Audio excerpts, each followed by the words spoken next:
Last time on MasterChef Canada, Switch! Matt and Justine went home in a shocking double elimination. Thank you. But it wasn't over yet. 3 home cooks competed online. Matt, Justine, and Alice, we've decided to give you 3 a second chance. After a dramatic incident, 911, 911. Justine and Alice battled head-to-head for redemption. The home cook that impressed me just a little bit more is... Tonight, Oh, wow! the winner returns just in time for a grueling ordeal You're gonna face a series of progressively harder skills tests. where no one is safe. Everyone is on the chopping block tonight. It's do or die. Straight up to the gallery or straight home.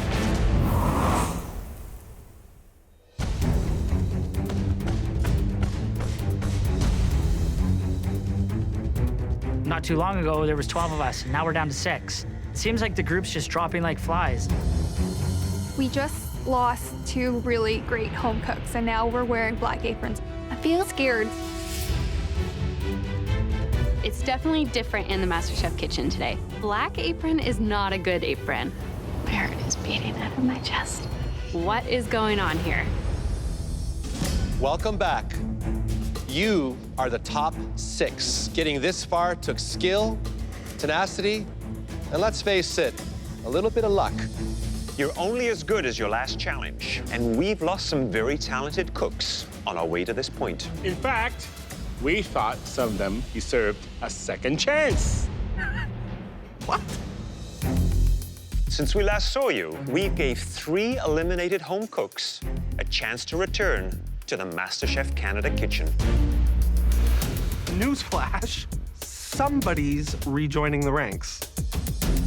One of those 3 home cooks earned their white apron back, and with it, a second chance to compete for the title of Canada's next MasterChef. I just went from being top 6 to being top 7. It sucks. Are you ready to find out who cooked their way back into this competition? Yes, chef! I'm thinking it's gonna be either Justine or Matt, but I'm also hoping it's not Justine or Matt because they're both really strong competitors. Personally, I don't want anybody coming back. It's another person to beat. Please help us welcome back Oh, wow! Alice. Hey, Alice! I'm back. I am fighting for a dream because I want to open my own bakery. She was the first one eliminated. It definitely means that she fought her way back here. It is a little bit intimidating. Hi, guys.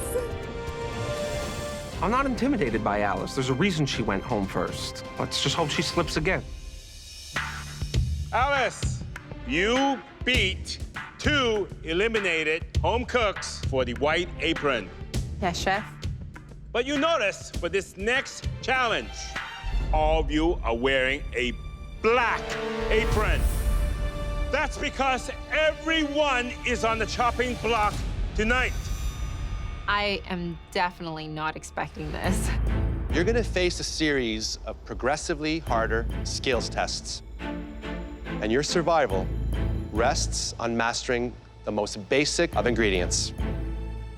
The egg. I'm real comfortable with an egg. It shows what you've got, shows your chops. Get ready for the fight of your life. Like, I'm not scared to cook in this kitchen anymore. I want to know what the challenge is. I'm anxious, I'm nervous. I feel very scared about this.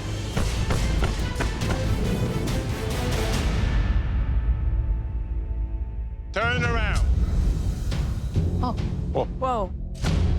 That's weird. Home cooks, this will be your first battleground. 3 will claw their way to safety and head up to the gallery. The other 4 will move on to Skills test number 2. From these 4 stations, only 2 will cook their way up to the gallery, and 2 will face The final head-to-head challenge. And this time, it's do or die. Straight up to the gallery or straight home. Follow me. I'm good at pressure tests, but I don't want to do 3. 3 pressure tests in a row, and the more you keep going, the harder it gets. This is not good. Home cooks, the first thing you have to make is something you'll find on the menu of any great British pub. A Scotch egg. I've never made Scotch eggs. I've never eaten Scotch eggs. It's a hard-boiled egg wrapped in fresh ground sausage. I am feeling nervous. I never made a Scotch egg before. You'll see it's covered with flavorful crumbs and deep-fried until crispy. No to Scotch eggs. And in this challenge, you have to be especially careful because we're giving you just 1 egg. That's right, no room for error. Not a lot. That's like a newborn baby, that egg. You will have just 20 minutes to make us 1 perfect Scotch egg. The 3 home cooks that make the best Scotch egg will head straight to safety, up in the gallery. I've never eaten a Scotch egg in my life. I've never cooked a hard-boiled egg in my life.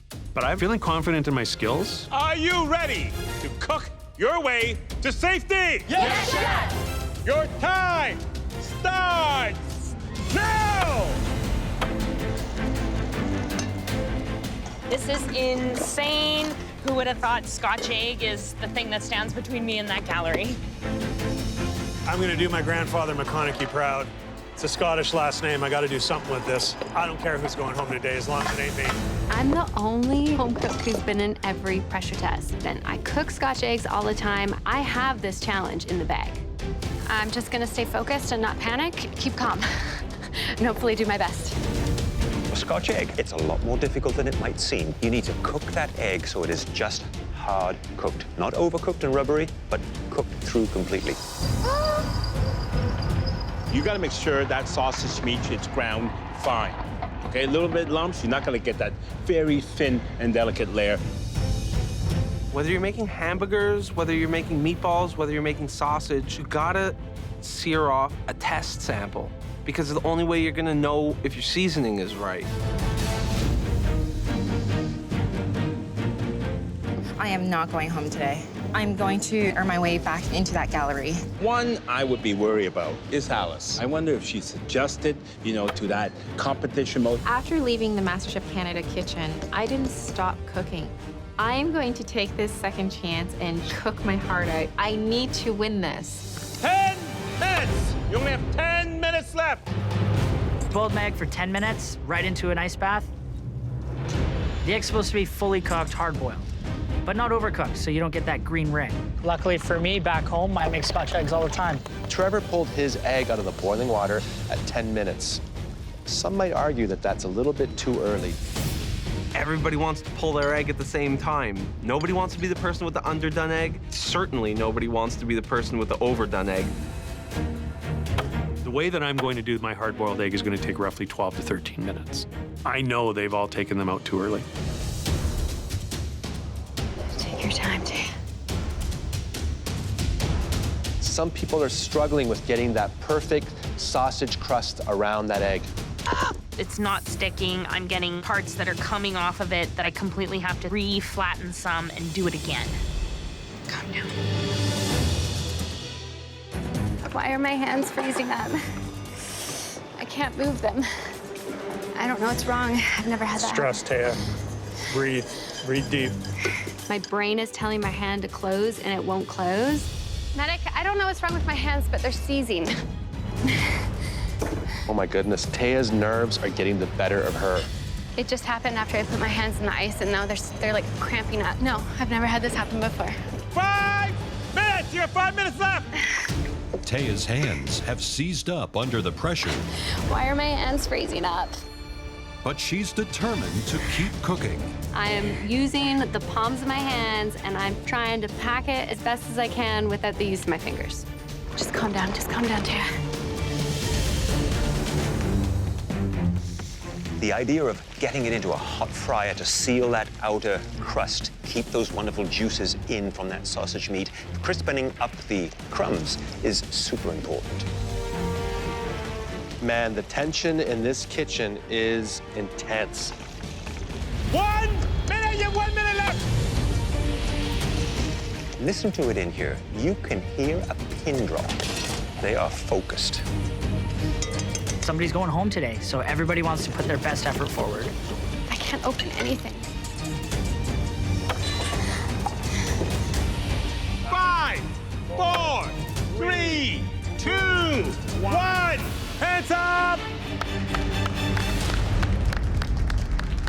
Bring it in, darling. I don't know what's wrong. All right, home cooks, please bring your Scotch eggs to the front. I'm panicking because I don't want to lose this challenge. I'm panicking because I don't want to cook again. And it's super frustrating because I know how to cook a Scotch egg. Hey there, Barry. Chef, Any Scottish people in your family, Barry? with a name like McConaughey, yeah, there's a couple. My grandpa McConaughey could never get me to wear a kilt, but he got me to make a Scotch egg. We noticed that your egg was in the longest. Do you think it could be overcooked? I'm hoping it's not over. You can often tell a good Scotch egg by the weight. A good even ratio of meat to the egg is important. But what's even more important is the cook on that egg. Yes, chef.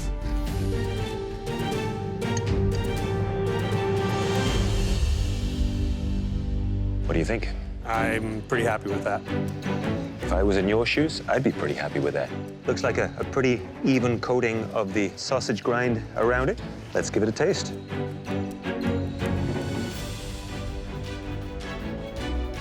Good and crispy. Love that combination of that perfectly cooked egg that is still nice and warm with that crispy outer crust. Great job. Thanks, Barry. Thank you, chef.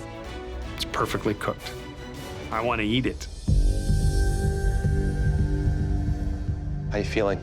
Feeling really upset right now because I thought I would kill this one, and I don't know what happened. My hands just seized up. Despite all that difficulty, you got it on the plate. Crisp. Sounds great to me already. How long did you cook your egg for? 10 minutes.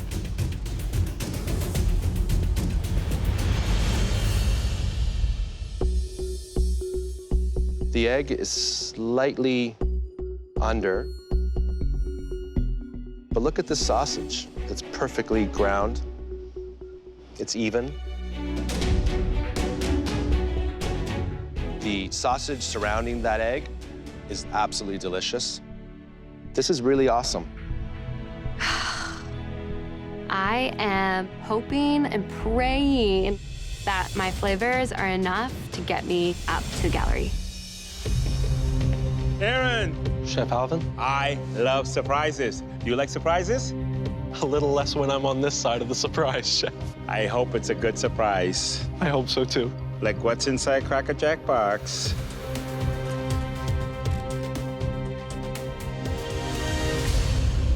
Look at that. 1 minute, 30 seconds more. That would be a home run. Sausage. Very, very even coat.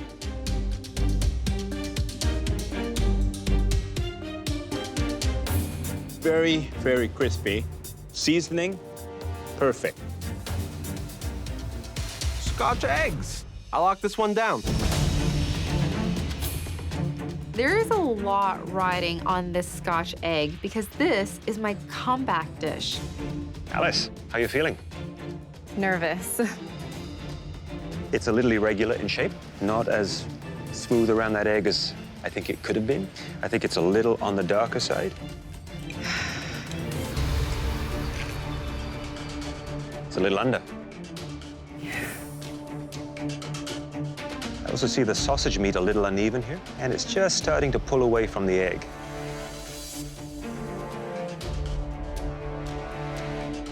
Flavor overall is good, but the egg is underdone, a little irregular in shape. Thank you. Thank you. Hi, May. Hi, Chef Alvin. I think the color's quite nice. maybe a slightly dark, but shape, nice and round. You know, the magic is gonna show when I saw into this. There it goes, let's see. A minute or two under.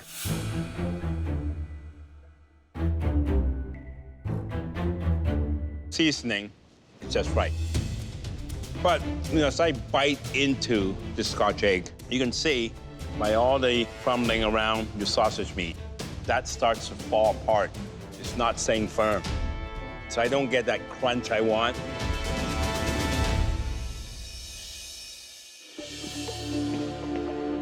Miranda. Chef Claudio. Nice crunch.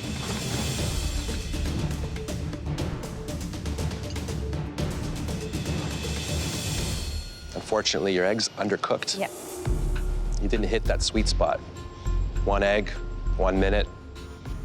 And you can see here, Miranda, it's thick here, it's thin here, and there's another big problem. Where the sausage is thin, it's overcooked.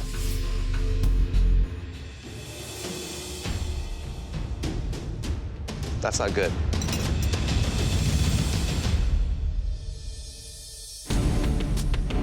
I think for the most part, I'm technically strong. I definitely feel that I'm one of the front runners in the pack.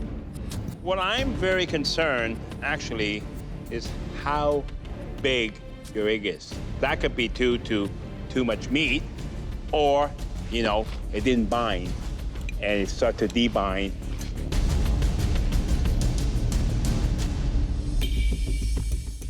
Cook on the egg slightly on the underdone side. Sausage, it's not that even.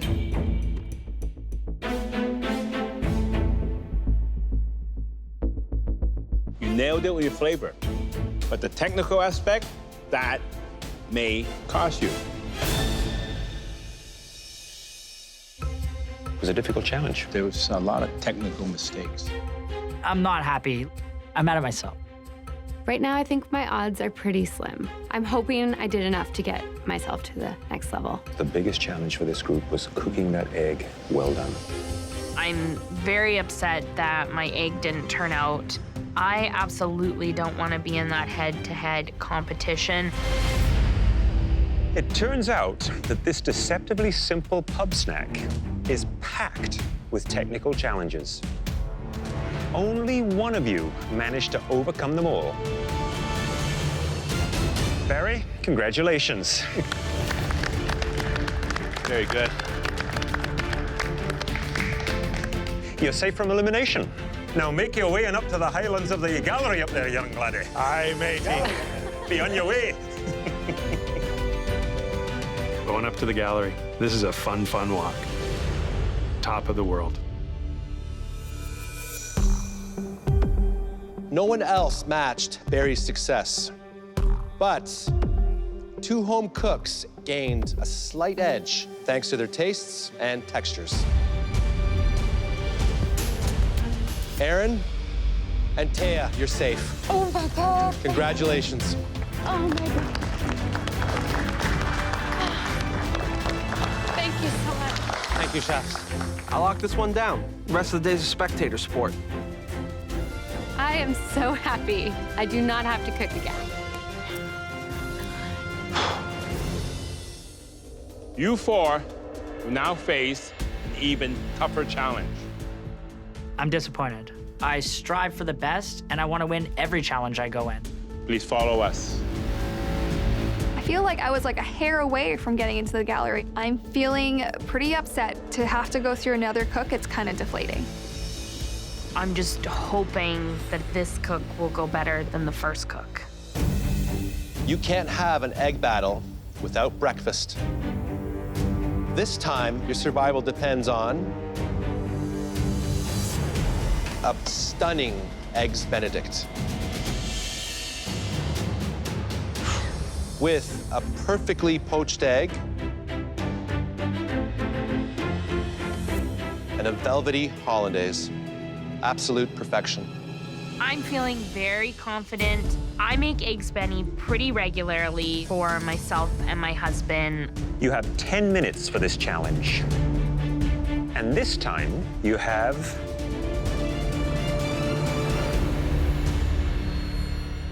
2 eggs to work with. That's 1 for poaching, 1 for the sauce, and once again, no room for error. Wow. Oh, I'm happy to be upstairs. It feels like there's way more at stake in this kitchen. Are you ready to make a flawless eggs Benny? Yes, Chef! Your time starts now! I need to win here, and I'm not going into that final. I want this so bad, and no one's going to take this from me. A 10-minute timer on this challenge is so difficult. Every second counts.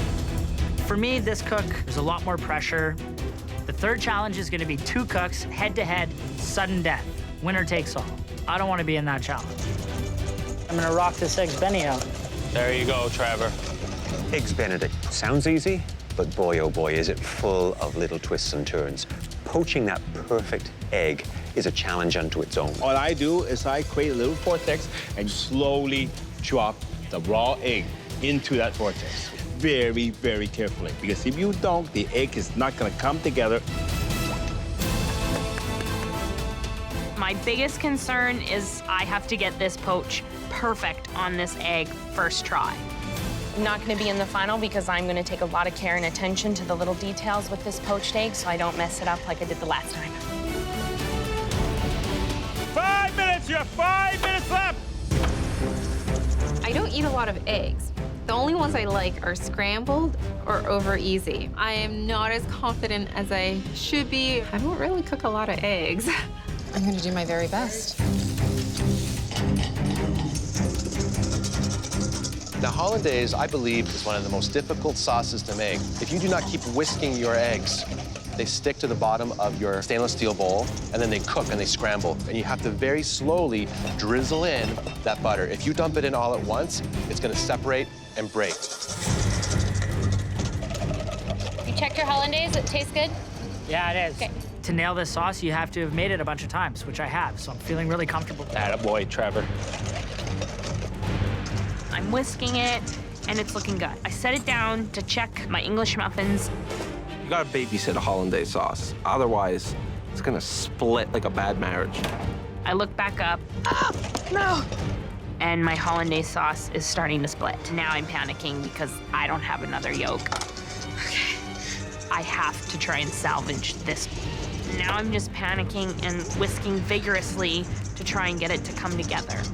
I hit it with a bit more salt. I hit it with a bit more acid. 1 minute! 1 more minute left! Breakfast in 1 minute! And this is all about timing, execution, and technique. If they screw this up, they're finished.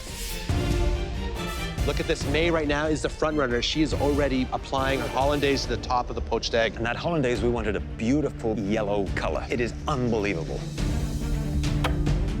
15 seconds, Trevor. I think my sauce is perfect. Couldn't be happier. Oh my God. As I am spooning my hollandaise sauce onto my eggs Benedict, I see it break. 10, 9, 8, Oh 7, my 6, 5, 4, 3, 2, 1. Hands up! Wow. It looks beautiful. My sauce is just like, it's amazing. I'm feeling very, very happy. Walking up with my eggs Benedict, I'm really emotional. I'm getting upset because this is not the comeback that I'm hoping for.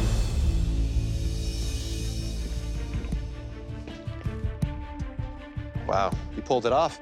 But there's nothing more disappointing, May, than cutting into a poached egg and not having that beautiful golden yolk ooze out. Wow. That just leaves me speechless.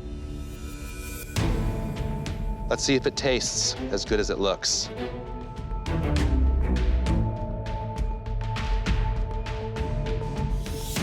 You obviously added vinegar to the water. Did you add any salt to the water? I did. It's a bit bland. And there's another issue. You can see that the hollandaise is just slightly too thin. It's just washing off of that egg, and that's critical.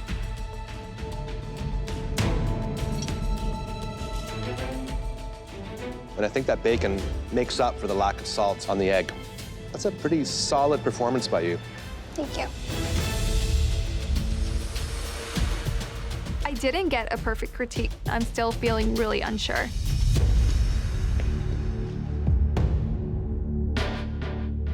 On visual inspection, I'm afraid sauce is all over the place. Also, I see a bit of splitting.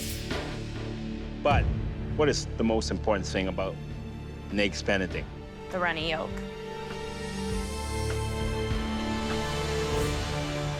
Look at that. That's a beauty.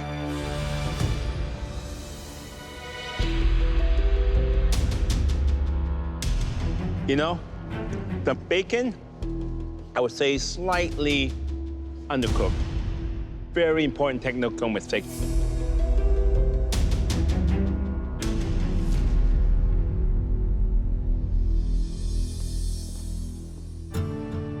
How you feeling? I feel really emotional. There's a lot riding on this for me. I know everyone's sacrificed everything, but mine just has a ticking time clock to it with my mom. With her diagnosis of early onset Alzheimer's, every time that I'm away from her could be the next phone call. She doesn't remember who I am. This time away from her is definitely a challenge. Time is precious for you, isn't it? It really is. So I need to be here to do my best to bring it home for me and my mom. At the end of the day, you do what you gotta do to get through this competition. And it all boils down to what is happening on this plate. There are a few challenges here, I see. This hollandaise is broken.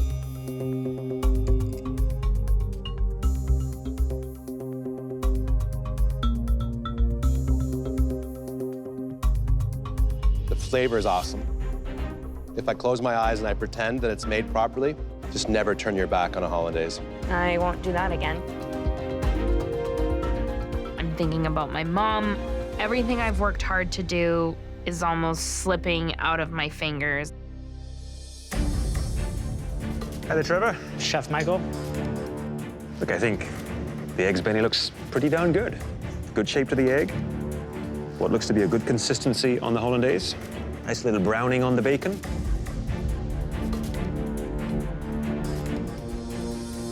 Look at that. That looks like one happy eggs Benny. Let's give it a little taste.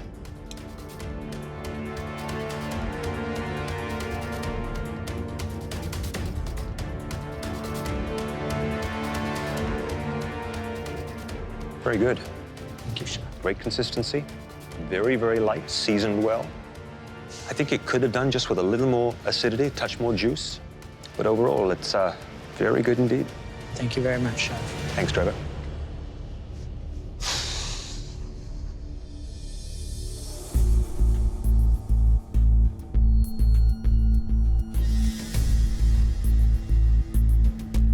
What happened? I broke my hollandaise sauce. Very easy to do. Unfortunately, it's happened to you at the worst possible time. The cook on the bacon looks pretty good. Cook on the egg feels good. Let's see what happens inside.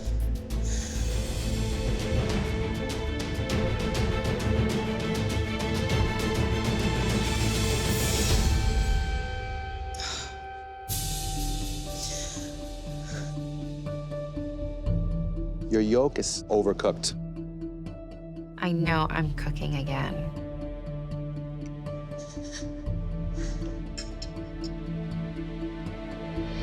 It's not over yet for you here. You still have that fight. Absolutely. Are you ready to fight? Okay. It's not over yet. They're still over. Look at me. Look at me. You the next round if you don't make it to this. Don't worry.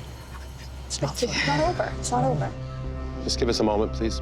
I do not want to go into that final round It is terrifying. I'm really impressed. Yeah. It's a tough challenge. My egg is perfect, but the sauce still split a bit. So I'm just hoping that my flavors will carry me through. So we know where we're going to go. Yeah. Good. Okay, sounds good. A perfect eggs Benedict in 10 minutes is a tall order for any home cook. You should all be commended just for finishing. And some of you finished with a bang. Trevor and May, congratulations. I feel so relieved. Please head up to the gallery, because you're both safe. I did not want to go into this head-to-head challenge. It feels so good to be up in the gallery.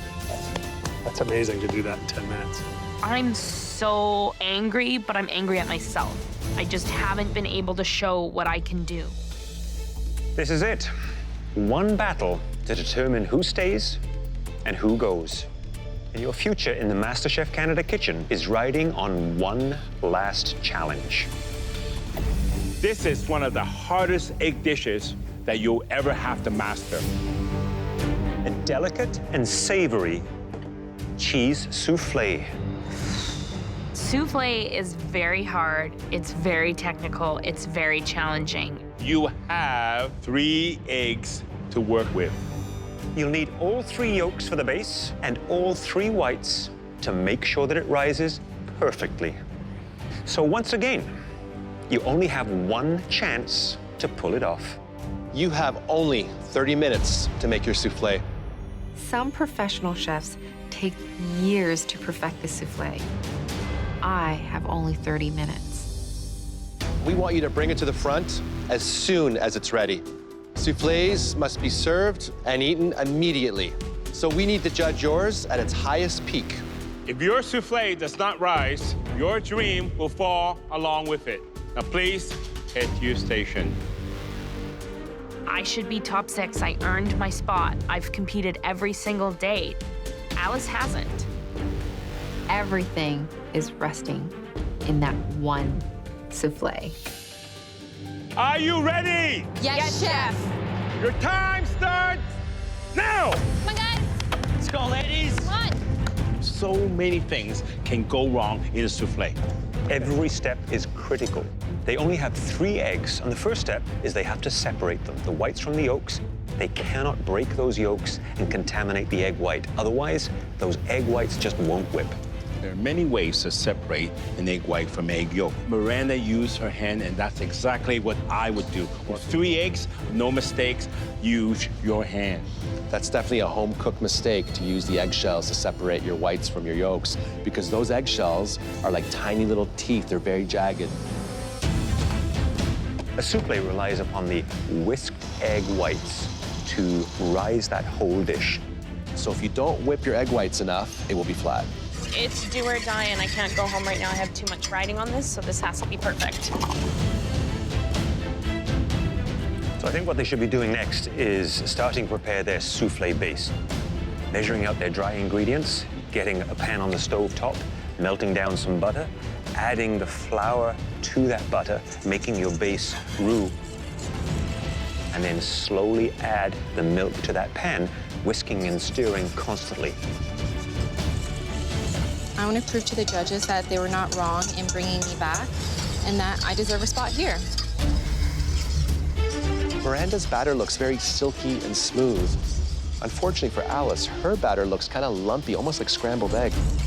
What's probably happened there is she has added her egg yolks to her base flour and butter mixture when it was still too hot, and the egg yolks have started to cook, in essence, scrambling. Miranda is actually starting to whip her egg whites, I believe, by hand.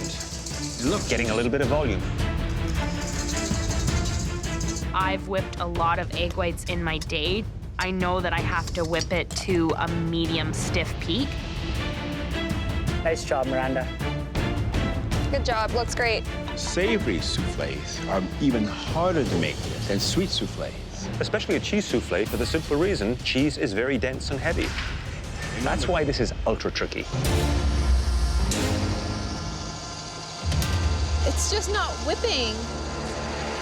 Alice is trying to whip her whites, and they are not stiffening up. These soufflés are going to take 12 to 15 minutes in order to achieve that beautiful height and that beautiful rise that we're looking for. Oh my God, it's not whipping. I don't know what happened, but I see yolk in my egg whites. Did you get an egg yolk in there? I did. Her whites are contaminated. She has egg yolks in her whites. Look, look, look. Miranda's souffle is going in the oven.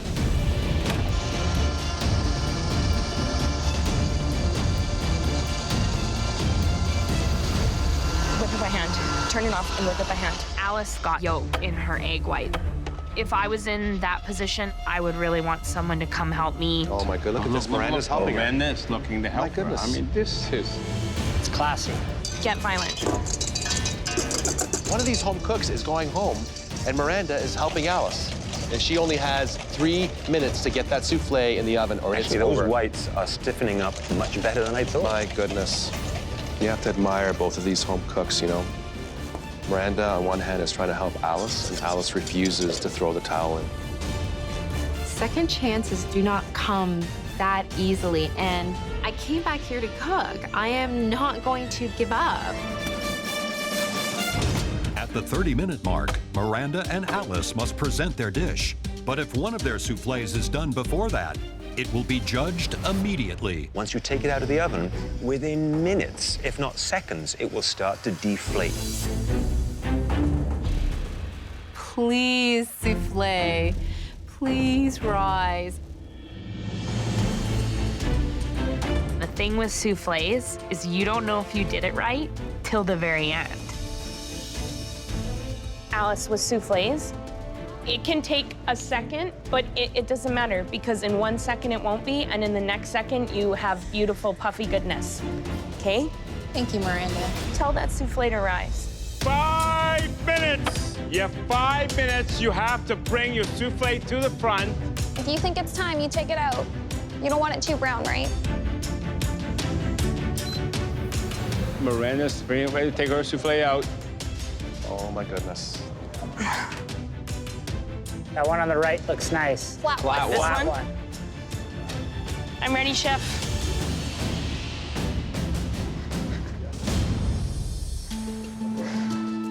It's raised nicely. Great-looking souffle. Look at that. When it shakes like that, that just shows it is so light and fluffy. That's why they don't last for long. No. I can smell the cheesiness. Very rich and flavorful by the nose. It's time to taste. Okay.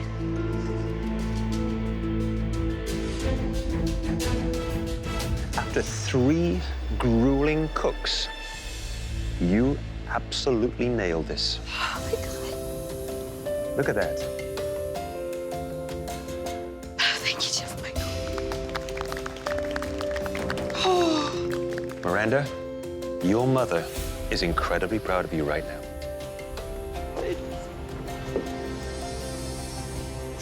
Those were the best words I could ever hear after such a grueling day. 1 minute. You have 1 minute left. 1 minute. My souffle actually rose. Let's go, Alice. You can do this. Wow. There you go, Alice. There you go.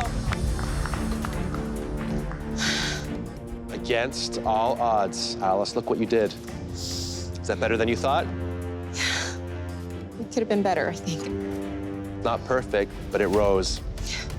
Amazing. I don't know how you pulled this off.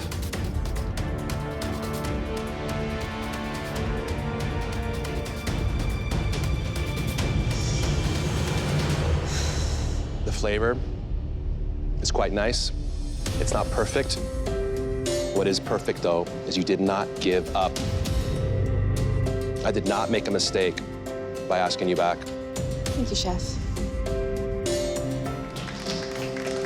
Way to go, Alice. I didn't give up. And even when worse came to worse, I still finished all my dishes. This has been an unforgettable day in the MasterChef Canada kitchen. Miranda, we applaud your character and your magnificent soufflé. Please take off your apron and head up to the gallery.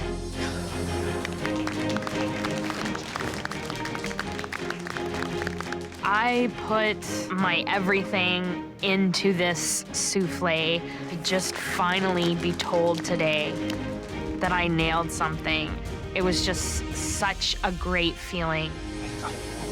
I know that my mom's always been my #1 supporter. All the more reason I have to win this. Miranda has shown a lot of growth, and she's on a fast track to the top. Alice, you displayed extraordinary grace and bravery. It was a delight to have you back in our kitchen, and I wish that we didn't have to say goodbye again quite so soon. Thank you once Amazing again. challenge today. I came back to show the judges what I can do. It may not have been perfect, but overall, this experience has been life-changing. Getting this second chance, it reminds me of how much I enjoy cooking. Woo! Good luck, guys. Next time, the top 6 compete in a classic restaurant takeover. Welcome to the Auberge de Pommier. Michael's reputation is on the line. 4 artichoke salads and I need them right now. I'm overwhelmed. Very behind. Service. And one team goes up in smoke. Watch your pan. Look at it, it's smoking. You can't serve a steak that is black on the edges like that. That's a waste of good steak. I'm feeling like we're drowning.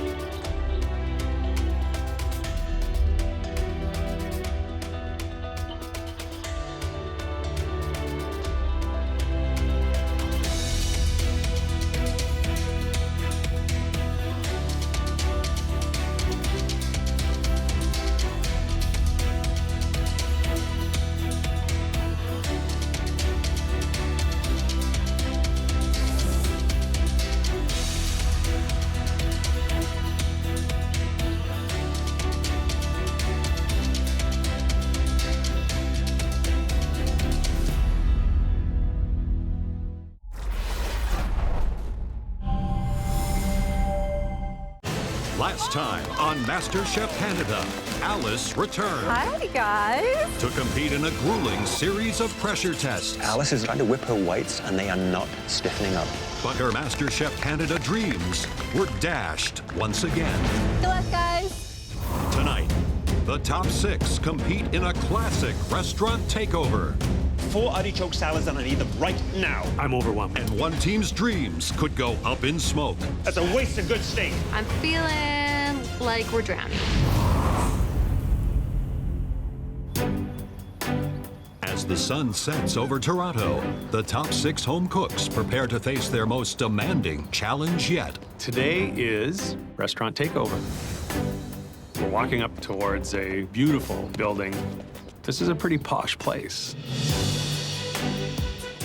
We're at Auberge de Pommier, and I'm happy to see that it's a French restaurant. It's kind of a big deal for a kid from Quebec.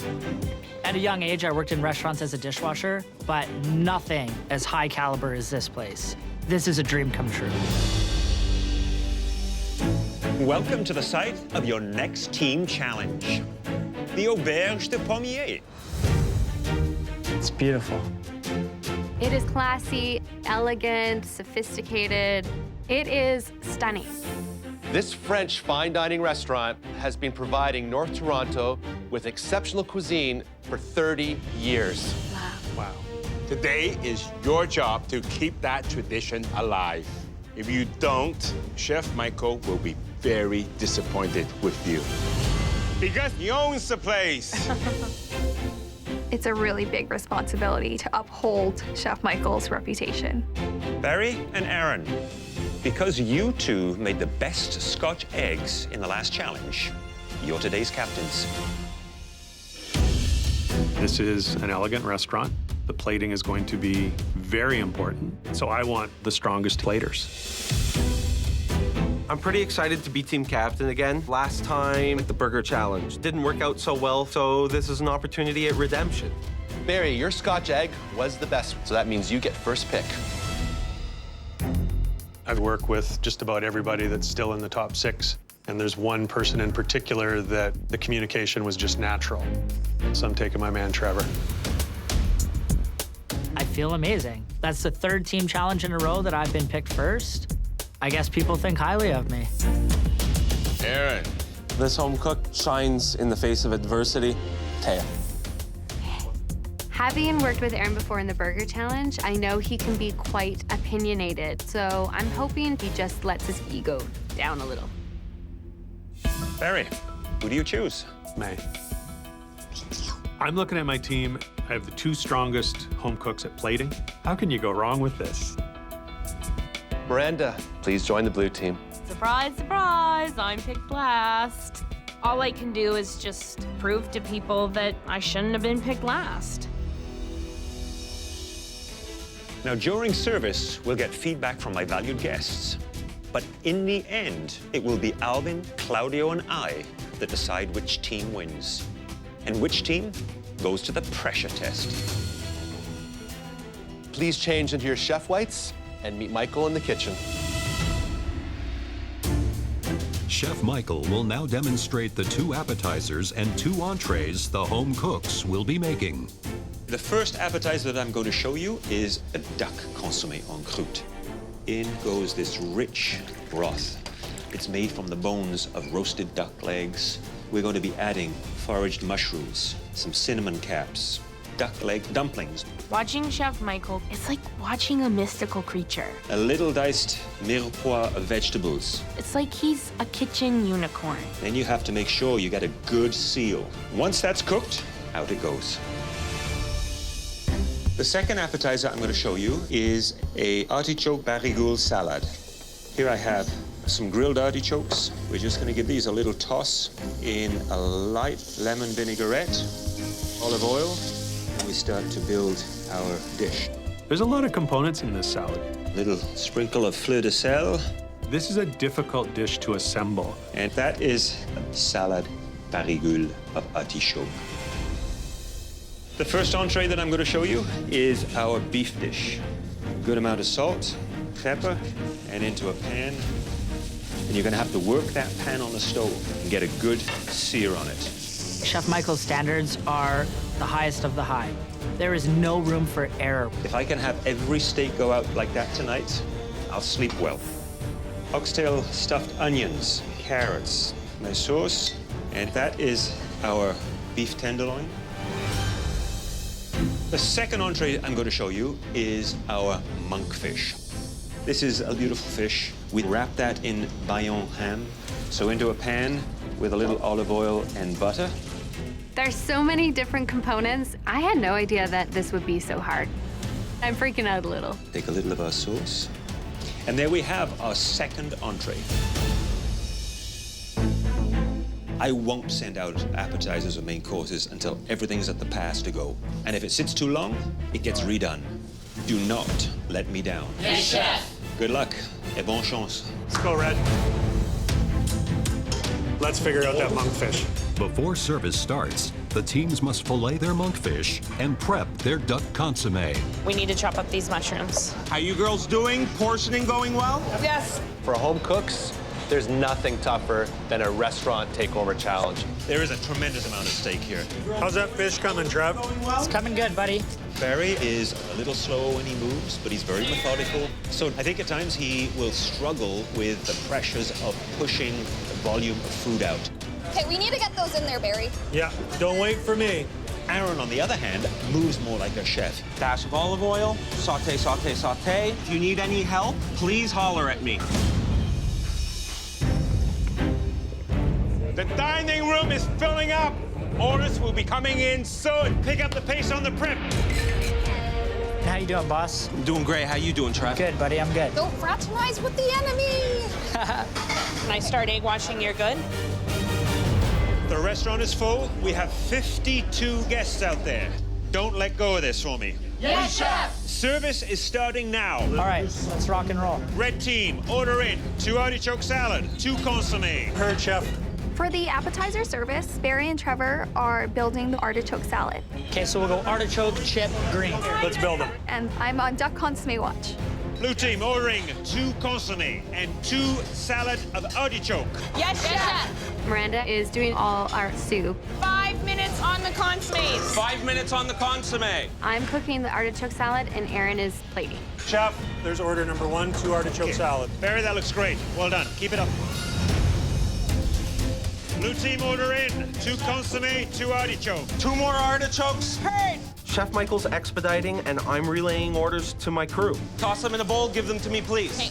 We're rolling like a well-oiled machine. Coming out with consommes. Bring it up. Artichokes ready in 30 seconds. Gotta be careful. No communication, and your service is gonna break down. 2 consommes to the pass. These look good. Thank you, Chef. Service. I need more artichokes in here. Red team, 2 salad, 2 consommé. 2 more salad, 2 more consommé. When the orders start coming in, I'm listening to Chef Michael, but I'm waiting for Barry to call to me. Red team, new order in 1 artichoke salad and 3 consommé. Can I get a yes on that? Yes, Chef! Thank you, Trevor. Are you the team captain? Barry, yes, Chef him. Yes, Chef. Thank you. Barry, 2 of those salads ASAP. Working on it. I can't believe how hard it is to keep track of what goes with what. Come on, Barry. I need artichoke salads and I need them right now. What is going on? I'm overwhelmed at this point. Those 2 are good? Barry, behind. Okay, the 2 consommé. Finally. Service. Just communicate, eh, Barry? Aaron, I'm behind with 2 more consommes. Lovely. Thank you very much, Miranda. I think Aaron's doing a good job as team captain. Blue team, I need 4 salads to go with these 2 They're consommé. coming right up, Chef. Less than 1 minute. We're working really well as a team, and our orders are flying out the door. Service. It's a rush in this kitchen. The adrenaline is pumping. Order back up, Chef. I feel like I'm in my element. Service. Okay, red team, last order here. 1 artichoke salad and 3 consommé. 1 salad coming right up, Barry. Even though this is chaos, I am loving it. We need those soups as fast as we can. Soup coming. Okay, Barry, these can go to the window. Wipe those plates, Barry, wipe those plates. Chef, 1 artichoke salad, 3 soup in the window. I want to do this every day. I'm quitting my job when I get home. Last table up here, service. Hello. Enjoy. Hello, ladies. How are you? So, how are you enjoying the red team's soup? So this is really delicious, very flavorful. I loved the pastry presentation on the top. Being able to pop into it was definitely fun. All right, enjoy the rest of your meal. Yeah. So you had the blue team's artichoke salad. Yes, some bites were very salty and some were not seasoned at all. There's like an earthy flavor in the sauce that is really nice. I got the consommé. Everything was full of flavor. The broth was very warm and very rich. It was amazing. Thank you. As the appetizer service winds down, the judges take a moment to taste each team's dish. Let's try the red team's consommé. Wow. That pastry, it's nice and flaky. It's perfectly cooked. That is beautiful, isn't it? But broth needs a bit of salt.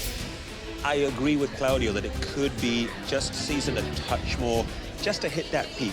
Hey, let's try the blue team's. All right. It's just a little more seasoned, which just rounds it out pretty darn close to perfection. I think the blue team take it on the seasoning. It's a great start. Now let's try the artichoke salad. I see a difference in the way that they plated both salads. Immediately. The red team seems to have a more of a clean, concise look. The blue team, on the other hand, it's much wider. Okay, we'll taste the red team first. I really like the combination of flavors. Beautiful, nicely seasoned. I would be happy eating this salad at Auberge, in the south of France, or just about anywhere. Now let's try the blue team's artichoke. The artichoke could be in the pan just a little bit longer because, you know, I'm not getting that right caramelization. They didn't evenly distribute the salt, and I noticed that when they were seasoning it. They were right here seasoning. You need to be above it so that those flakes just naturally fall over the entire salad. The red team seems to have the edge here. I think all in all, they did a great job getting the appetizers out. Let's see how we do with the main courses. We need to hurry this up. Yeah, hustle, hustle. Appetizers were a huge success. Hopefully we can keep this momentum rolling into the entrees. For the entree course, guests will choose between a beef tenderloin and a seared monkfish. The entree orders are coming in. Beef, please. Medium rare. The beef medium rare. Yeah. All right. Are you ready? Yes, chef. All right. Blue team, 2 filet, medium rare. Yes, chef. Make sure you season those steaks well, huh? Yes, chef. I'm cooking steaks. Taya's working the veg. Miranda's working the fish. How far out are you, Aaron? 9 minutes on the first 2. Heard. Red team, 4 beef, 2 medium rare. Heard, chef. Trevor's responsibility for the main service is the beef fillet. Doing the fish. I am responsible for the monkfish dish, and it'll be plated by Barry. How long out on those first order of steaks, Trevor? 4 or 5 minutes, Barry. I feel the beef tenderloin dish is the most difficult to nail on this menu, and I really want that to be on me. I feel that I could handle it all on my own. Blue team, new order in. You got 4 steaks, all medium rare, and 2 monkfish. Heard, chef. Followed by 2 beef medium rare and 2 more monkfish. The main orders are coming in so fast. Blue team, 4 more fillets, all medium rare, and 2 monkfish. 2 fillets, both medium rare, and 2 monkfish. This is freaking intense. Immediately, we're frazzled. How far out are you, Aaron? Where did my ladle go? Okay, blue team, I need some food up here, please. How long out on those first order of steaks, Trevor? Give me 1 minute. You got 1 minute, exactly. Come on, guys, you're gonna have to focus now. Coming out right now. That's medium. That's not medium. That's rare. I need a medium steak, and I need it now. The hardest thing about the beef dish is definitely nailing the cook on the beef. I'm having a hard time gauging it just by touching the outside. Red team, what's holding things up? Undercooked steak, chef. Come on, red team, I need this order. Yes, chef! We do not want Chef Michael coming into the red kitchen. If that happens, we're done.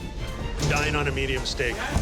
While Trevor is struggling with undercooked steak, over in the blue kitchen, Watch that pan, it's looking a little too hot for my liking. Aaron seems to have the opposite problem. I want it seared, not burnt. Regulating the temperature on these induction burners, it's a juggling act. I do not want to get back in there, okay? Yes, chef. Take them off the pan if you feel like they're gonna burn. Yeah, hold on. I've never seen Aaron look so stressed ever. Watch your pan again there, Aaron. Look at it, it's smoking. Aaron, do you need help? What? Do you want me to get on some steaks? No. Aaron, Yes, chef. look at all that smoke. This one is burnt. You can't serve a steak that is black on the edges like that. That's a waste of good steak. I've lost 4 steaks, and I'm gonna have to refire. Don't let that happen again. Yes, chef. This isn't the time to panic. It's time for us to rise to the occasion. Sorry I'm letting you down on these steaks. It's okay, Aaron. Let's just pick it up. Barry, I need that first order of steak up. It's coming, chef. Come on, Trevor. The steaks are taking longer than I'm expecting. Everything that's coming out is rare at best. That's rare. Like, these have been in the oven. Longer on the pan. I need the steak. My fish is dying up here. Barry, what do you think? Medium rare. Maybe just. Is the steak on the plate yet? Plating right now, chef. Thank you. Chef, 2 fish, 2 medium rare. That looks very good. All right. Table 25. Trevor, are you still in the weeds or are you good? No, I'm good. I'm good now. Guests at the red team tables are receiving their entrees. I ordered medium rare, and it's exactly medium rare. The steak is delicious. The blue team's customers are not so lucky. Okay, blue team, when can I get some food from you? 2 minutes, chef, followed by the second one in 5. This is rare. I can't send that up. It's rare. It's not medium. I'm getting really worried for our team. Do you want me to get on some steaks?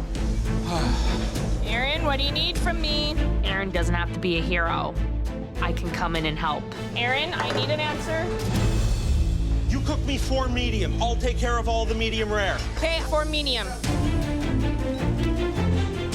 I got these. You need to finish those plates. We need to get them out. Yeah, we're finishing them right now. How far out, Aaron? Coming right up. I'm right behind. Heard. Plating right now. You have potatoes coming for me, yes, Taya? Yeah. You're amazing. Thank you. Wind fell out of my sails for a minute there, but still got a handle on this. 4 medium rare. Fish are following, chef. Service, please. Nice looking plates here, Aaron. Thank you, chef. Table 27. Thank you very much, Miranda. I'm sorry that I put you in that spot. Yeah.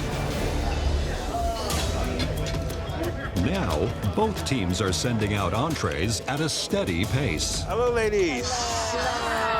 So, you order medium rare? Yeah, I'm very happy with it. Cooked perfectly. The potatoes were great. The presentation was really well done. I think it's perfect. And you?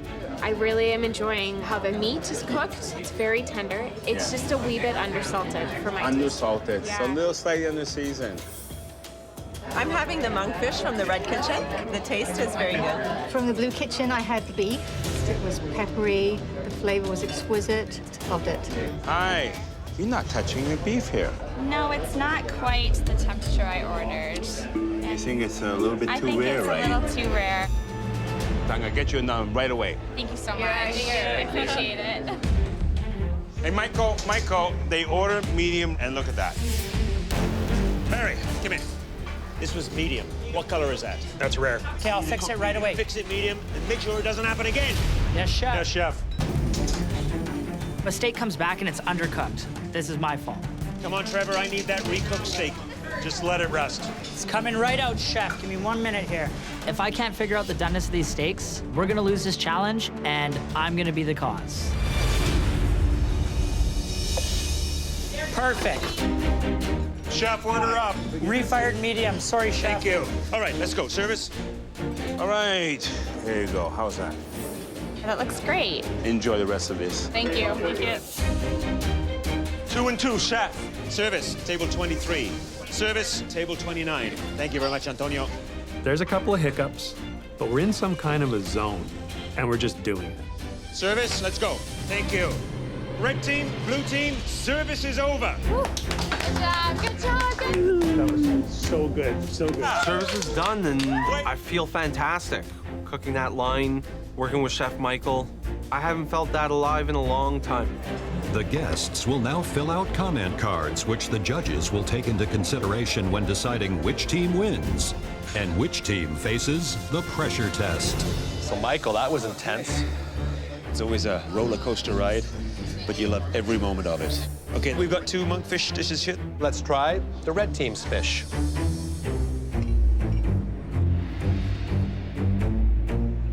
Wow. Oh, my goodness. That is delicious. Cooked on the fish is perfect, and in order to fry on the prosciutto, that nice color. Nicely done. Now let's try the blue team's fish. Look at the prosciutto on this. The ham is drier. It's charred here. It didn't get even caramelization.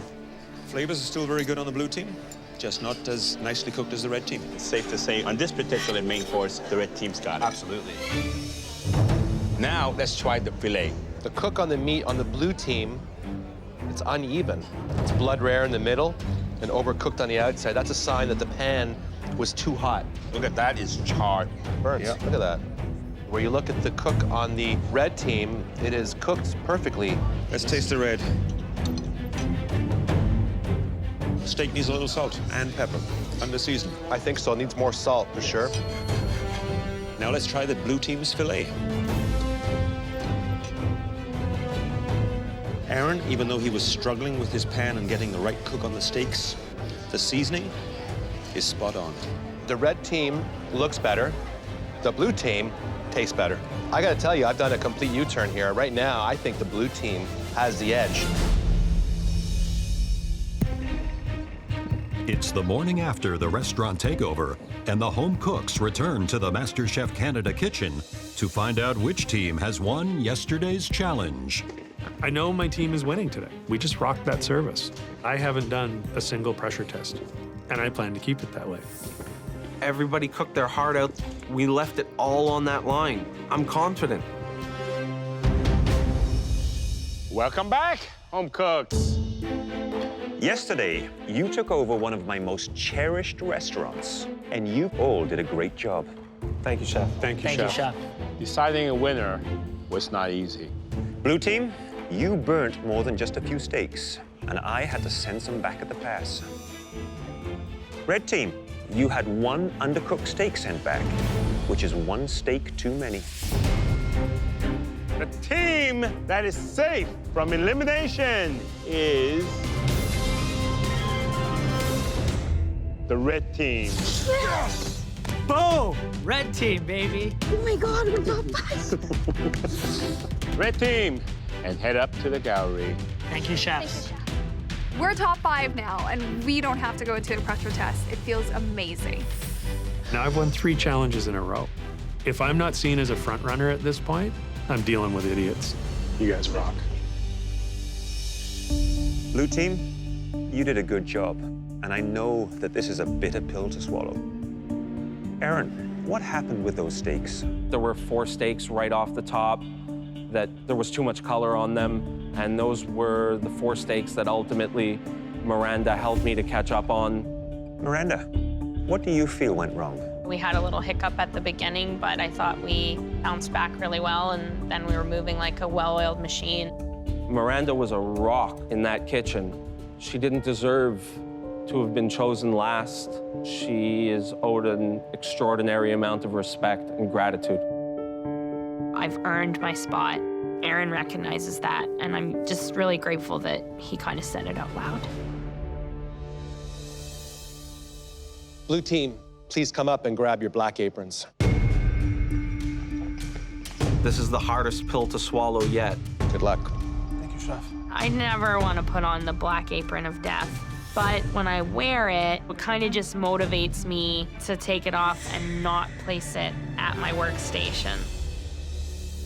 Now, in order to be Canada's next Master Chef, you have to have a superior palate, incredible technique, and impeccable timing. Tonight's pressure test requires all of these and more.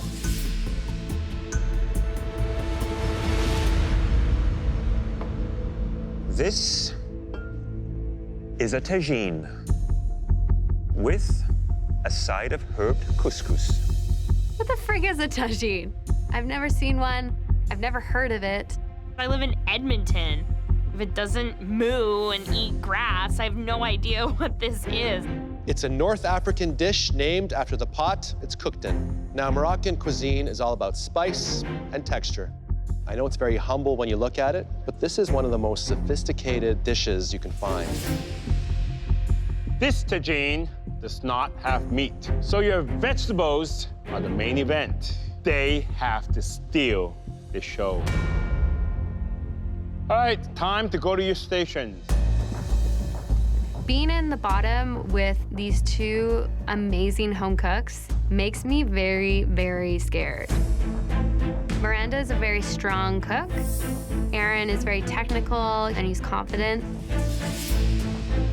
We're giving you 45 minutes for this pressure test. The vessel for your tajine is at your station, along with all your vegetables and premium German-made Miele appliances. You'll also find 28 spices that are not labeled. At the end of this challenge, the home cook who serves us the least successful vegetable tagine will be leaving the MasterChef Canada kitchen. Home cooks, are you ready? Yes, Chef. Your 45 minutes starts now! This is like beyond me, beyond me. I grew up in a primarily Moroccan Jewish neighborhood, so I've had the opportunity to taste these flavors quite a bit in my life. So the tajine dish, it's an unusual shape to it. It traps that steam inside of it, and it almost creates like a convection. That steam drops down, and all those flavors and aromas get trapped inside of that pot, and they drop back down on top of that tajine. Why is this so freaking hard? The first step would be choosing the vegetables that I want to put into my tajine, because that would then help me make the decision of which spice combinations would work best with the vegetables I've chosen. I know nothing about tagines, but I'm pretty sure I'm going to use some peppers, some tomatoes. I'm probably going to use some pumpkin for a bit of earthiness. The tagine, it's kind of making me feel like the stew my mom used to make. It would feel like a warm, cozy hug. So I will make it an ode to my mom. I'm just gonna give it my best and do what I gotta do to stay. The amount of spices and vegetables are messing with my head. The more selection I have, the harder it is to pick. This is an opportunity for the home cooks to really show us who they are with the way that they combine all of those spices. By smell and taste and a little bit of luck with a pinch of this and that, I will hope it works out. I'm gonna work on a harissa that I'm gonna make myself. It's gonna be tight making my own harissa, but it's a risk that I'm willing to take. I like what Aaron's got going on. He's definitely doing that harissa. Yeah. Aaron, that smells dope, man. How much time do I have? Taya. Chef Michael? Did you fry off this mix in the bottom of the pan? I did, yes, Chef. I wanted to kind of get a good cook on the onions, and then I added honey, and then I added my potatoes, carrots, and then I'm gonna throw some chickpeas in at the end. Is there an overall taste that you have in your mind that you think you'll be able to achieve? Definitely bold flavors. I'm just going with some flavors that I know, and then seeing what it needs and adding from there. Good luck in this pressure test. Thank you. Thank you.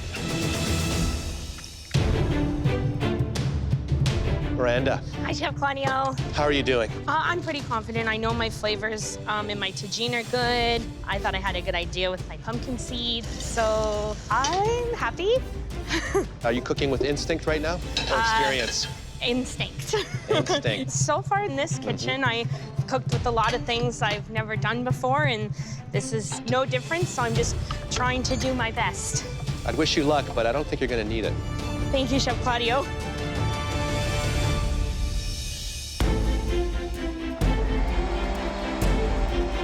Aaron, what are you doing in the blender here? I made my own harissa, Chef. What's in that? Coriander seed, fennel seed, lemon, a whole bunch of nice stuff. Wow, that is delicious. Thank you, Chef. Why did you decide to make your own paste instead of using the spices that we provided for you? There's no cutting corners in delicious food. It'll make a big difference at the end of the day. You ate up a big chunk of time to make your own harissa. I'm hoping that it'll pay off, Chef. Hurry up, eh? Yes, Chef. 15 minutes! You have 15 minutes left! Remember, get your lid on. Time is of the essence, you know? Just time. Aaron is overthinking every single step that he makes, and now he's behind. And he keeps fiddling with the tajine. He should already have that tajine covered. It's gotta be perfect. Once that lid goes on, that's it. There's no steam coming out of his pot. No steam. He better turn on that heat very quickly, or else we're not gonna have a vegetable tajine. We're gonna have a salad. 10 minutes left! No, it's too much. I have no idea what he's doing. He's putting things in, he's taking things out. The vegetables may not cook in time. I'm confident that there's enough time for those vegetables to cook.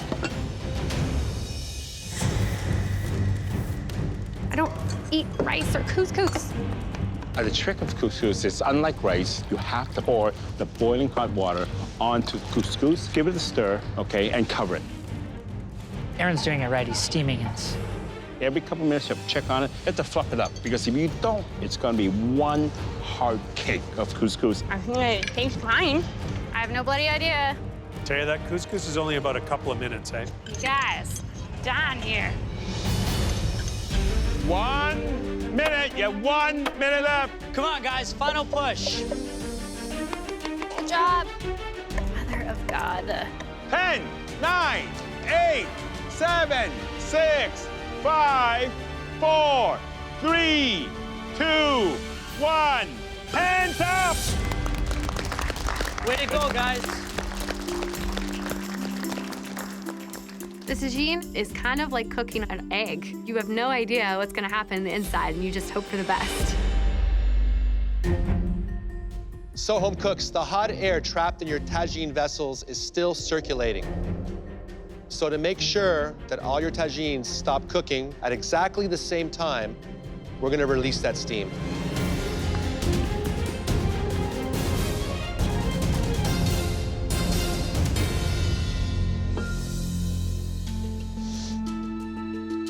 Wow. Chef Claudio lifts up my tajine lid, and this incredible aroma comes my way. Wow, that smells really good. I'm getting a nice, earthy cinnamon aroma.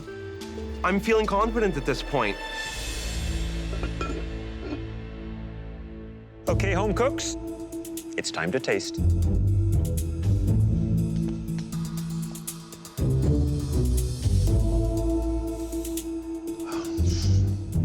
So tell me what vegetables you have in here. Some pumpkin, carrots, celery, chickpeas, zucchini.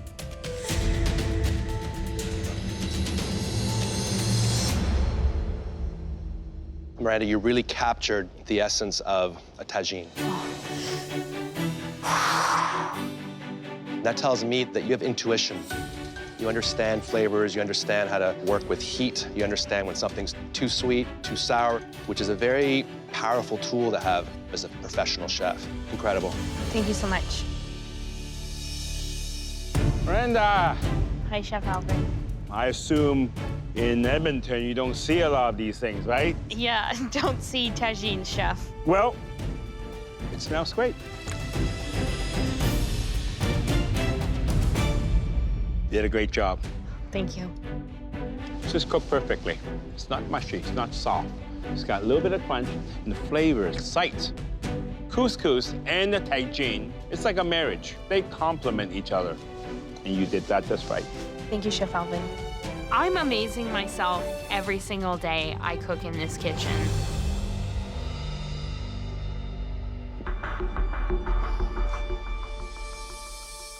What vegetables did you use, Tay? I did some potatoes, carrots, red peppers, chickpeas, some apricot.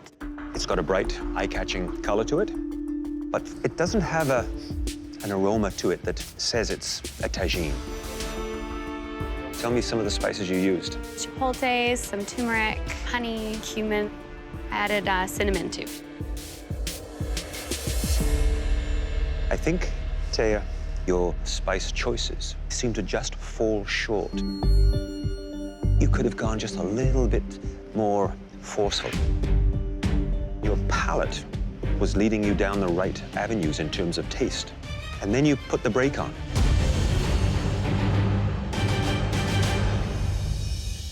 Hey, how you feeling?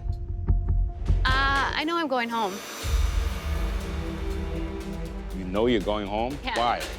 Because you have to be perfect in a pressure test, and I wasn't. No one has to be perfect in a pressure test. You just cannot be the worst.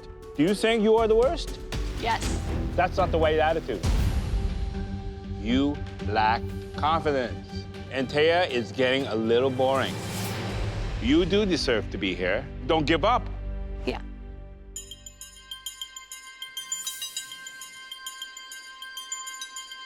Taya, vegetables may be slightly undercooked, but it's rich and tasty.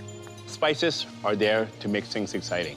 A little bit more, and that would make this better. Thank you, Chef.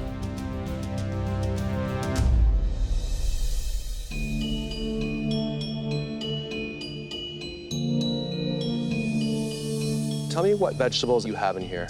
Caramelized onions and carrot, chickpea, acorn squash, preserved lemon, and I finished it with the eggplant. Well, you managed to cook that squash, and I was very worried about that, because you kept opening and closing your lid.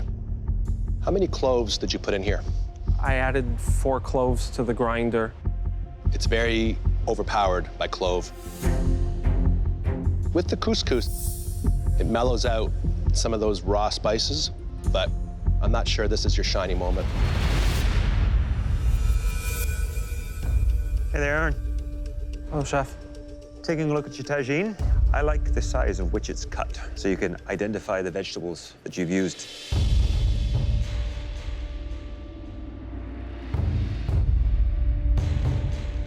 Give it a little taste there, Aaron. Yes, Chef. Was that the taste profile that you were looking for? I was looking for it to be slightly sweeter. The clove has gotten a little more pronounced than I would have preferred it to be. It definitely has positive notes of Morocco. I like the choice of your vegetables. I think the harissa is good. I find that some of the spices, particularly the clove, gives a bitter aftertaste. It's borderline unpleasant. Sometimes, Aaron, I think you've got to cook slightly simpler, slow things down. Do you think you can do that? Absolutely, Chef. I hope you have the chance to show us more. Thank you, Aaron. Thank you. I just let my dream slip between my fingers.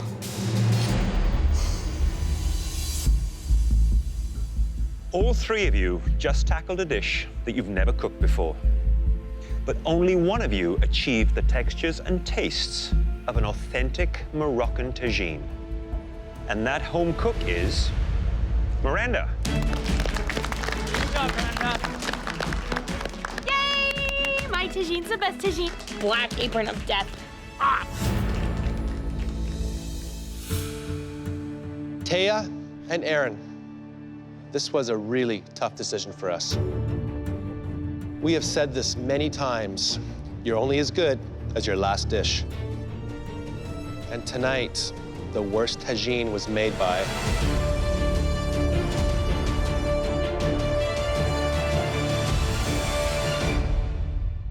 Aaron.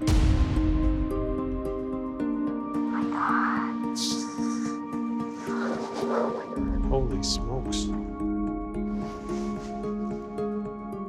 Aaron, before you say goodbye, we need to feel confident that we've made the right call here. And Taya, that comes down to you. What? Taya, your star continues to rise in this kitchen, but your confidence, it just hasn't caught up. We were disturbed by your willingness to throw in the towel. Taya, if you feel that you're not ready for this, you can actually decide to leave right now and give your spot in the top 5 to Aaron. Don't do it. Unfortunately, as much as I love Aaron, I would never, ever give up my opportunity to be here. I know I need to be more confident in myself, and I don't want any of you to doubt that. Taya, it's very important that you back up those words with your action. No more tears. No more tears. Now, take off your apron and head up to the gallery. Aaron, I'm so sorry. I let the challenge get the best of me. The next time the judges see me, I'm going to cook with my heart and show them that I am confident.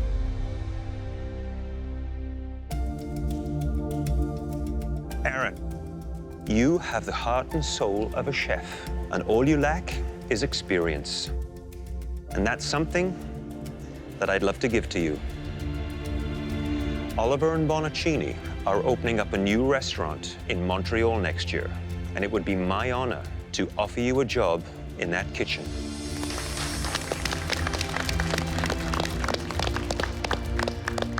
I would love to pursue your offer, Chef. Well, come on up here and let's shake on it.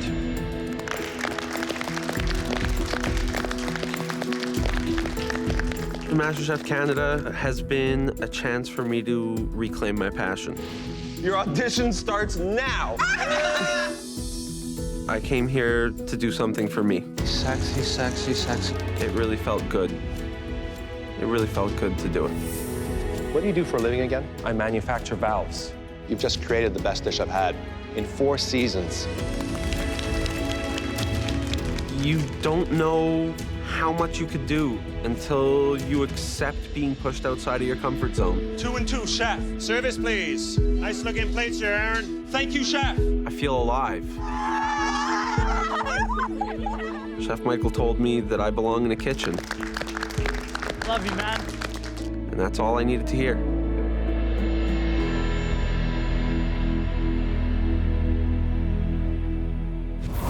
Next time, the top 5 get schooled on the subject of salmon.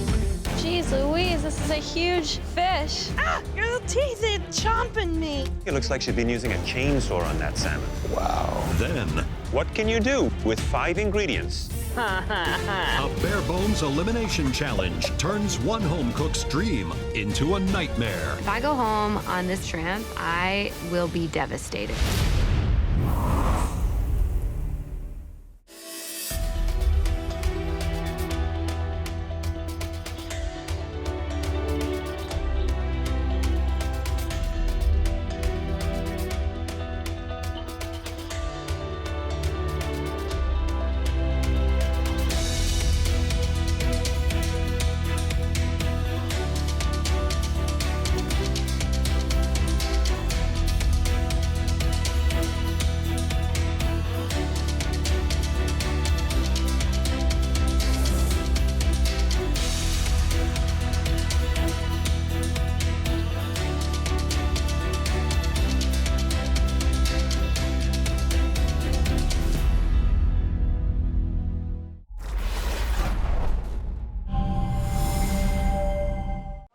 Last time on MasterChef Canada, Soup up, chef. the top 6 took on a classic restaurant takeover. Aaron, do you need help? And the blue team's lead went up in smoke. That's a waste of good steak. Keep an eye on it. No! That left 3 to face a brutal tajine elimination challenge.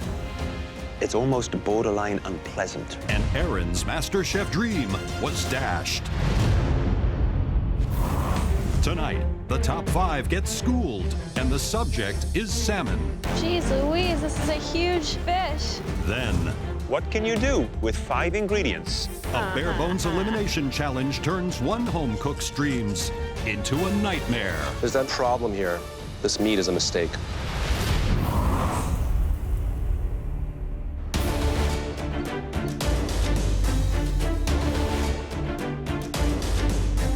My dreams are within reach.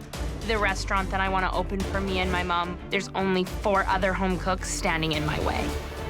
My journey in the MasterChef Canada kitchen has taught me to put my ego aside. I feel that I'm cooking from the heart now. I have doubted myself quite a bit in the competition.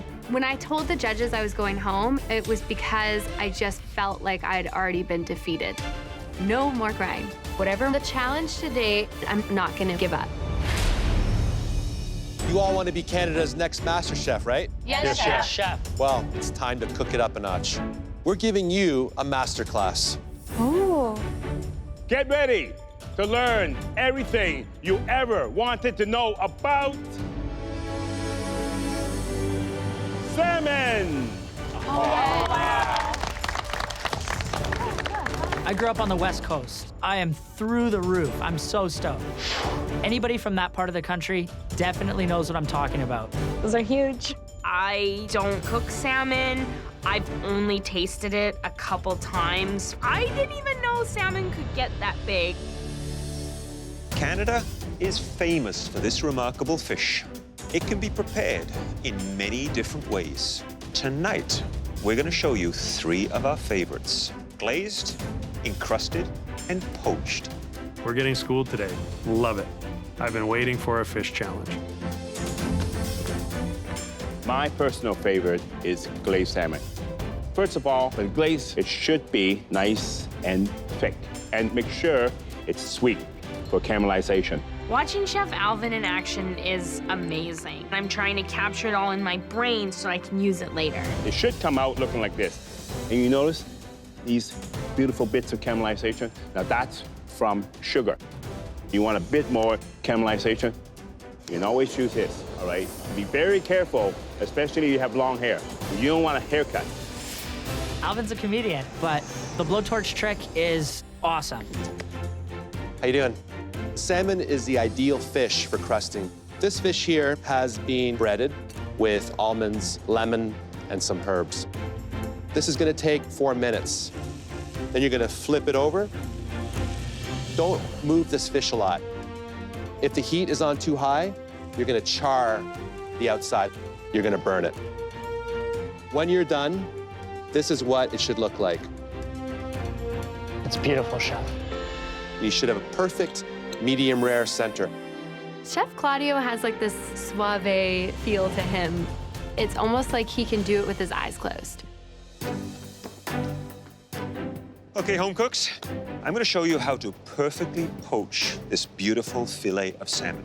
What I have in my pot here is a court bouillon, the liquid that is seasoned with aromatic herbs and spices. Now, you can use any number of ingredients in seasoning your court bouillon and bringing on flavors. I just gently slide it in and let it poach gently. I do not want to see a roaring boil when you're poaching salmon. I like the poaching method the best because you're not really hiding the taste of salmon. You're just enhancing it. Pink on the inside, beautiful, medium rare. It's wonderful to watch the pros do it. They make it look very easy. I hate them. Home cooks, did you enjoy your masterclass? Yes, chef. Good. You better have been paying attention. Because now, you must use one of those 3 techniques as the centerpiece of a beautifully composed salmon dish. To find out what you'll be making, everyone, please come up and draw a knife.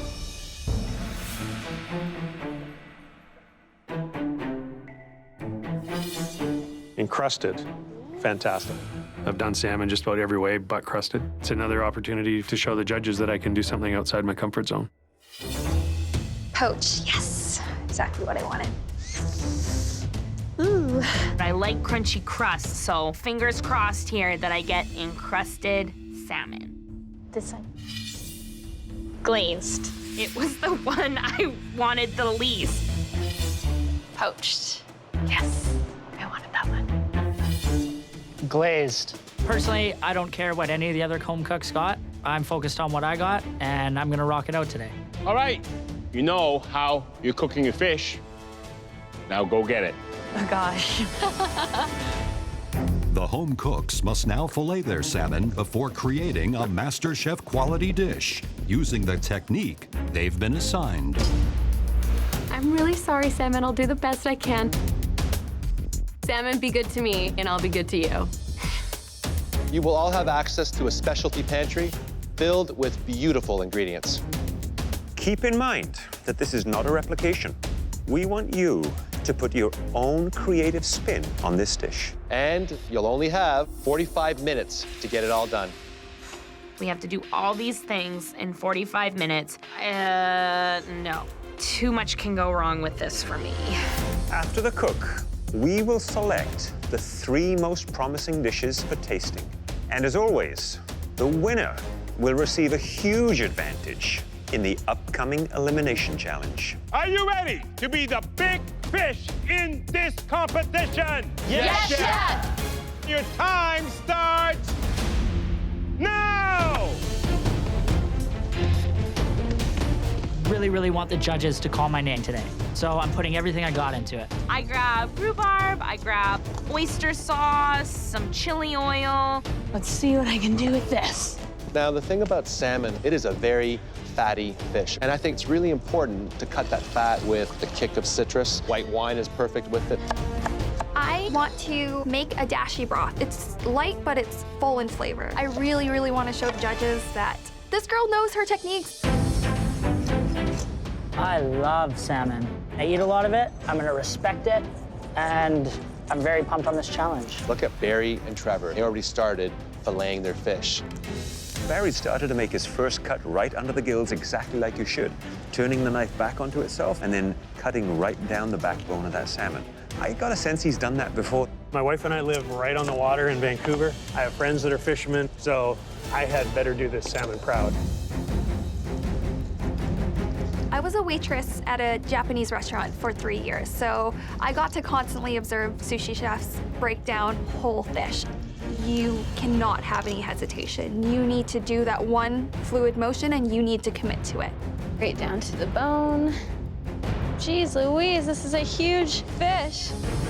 Ah, your teeth are chomping me. I've never filleted a fish in my life, let alone a gargantuan fish. Just come on out, I want to wreck you. Miranda is just butchering that fish. It looks like she's been using a chainsaw on that salmon. I completely butchered the first cut, but I still got a big honkin' slab of fish that I can pick something from. I like this piece. I'm back on track. 30 minutes!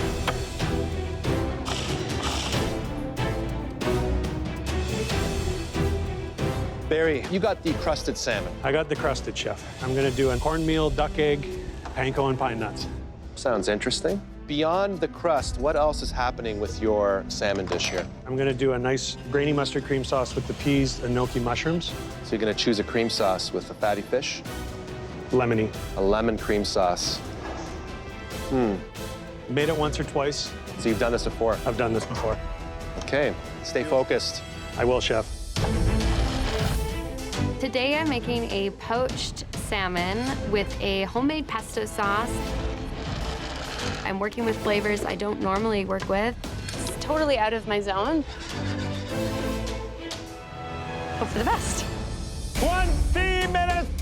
There's 20 minutes left! Trevor, you can have my head. Thanks, Miranda.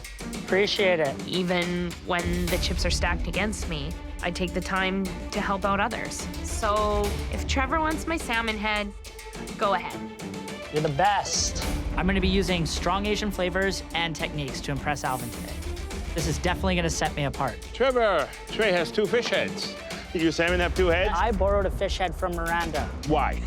because I'm gonna be doing some crispy fish eyes, and I wanted more than 2. Coming from a Chinese family, the eyes is a very special thing. I'm doing it for you, Chef. Well, I'm so touched because, you know, I never get the fish eye because my mother always takes it, okay? What kind of glaze are you gonna do for the salmon? If I'm gonna be doing an Asian-inspired glaze, Mhm. I have oyster sauce, some honey for that sugar, get it Yeah. really nice and caramelized. You have only 45 minutes, remember, okay? Yes, Chef. I think the trickiest technique out of all of them is the poached, because you don't know quite what's happening in the middle of that fish. If it is overcooked, that fish will fall apart. I'm a little worried. I know that it doesn't take long to cook. I'm guessing it's probably gonna be about 4 to 5 minutes. I went to see Trevor. He's doing 4-eye salmon. It's just for me. And don't be jealous, there's 4 of them. You can have my fish eye, don't worry. And also, he's got some pickled carrots and also some crispy potatoes. A lot of complicated techniques there, in my opinion. It sounds like a tall order. That's ambitious. 15 minutes, you have 15 minutes left. You need to be cooking your salmon soon if you haven't done so. Miranda, ever cooked salmon before? I haven't, Chef. How are you gonna win this challenge? By doing what I always do and cooking with the flavors that I think will work well together. What is in your glaze? I did some rhubarb, honey, some chili oil, mustard, fish sauce. It's right here if you wanted Right to there. give it a little taste. Very, very interesting. You know, I love rhubarb, and I've never used that in the glaze, okay? So this will be the first for me. You got a lot to do. I'm gonna let you do it. Thank you, Chef. All right, good luck. Today I'm gonna make a dashi poached salmon. I use bacon for the smokiness. I use fish sauce for that fishiness. And I use bonito flakes, which is the base for dashi broth. And I feel like this is my chance to show the chefs that I can cook Japanese.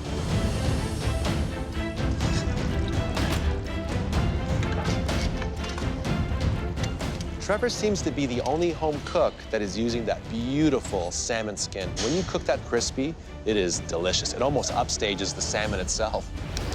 Whoa! Miranda, she is using the torch. Woo! I am the fire queen. It's a good technique, but she is doing it on a wooden chopping board. Now, never try that at home. Never torch on anything that's wood. 5 minutes, you have 5 minutes. I'm really trying hard not to make this fish fall apart. It's like butter.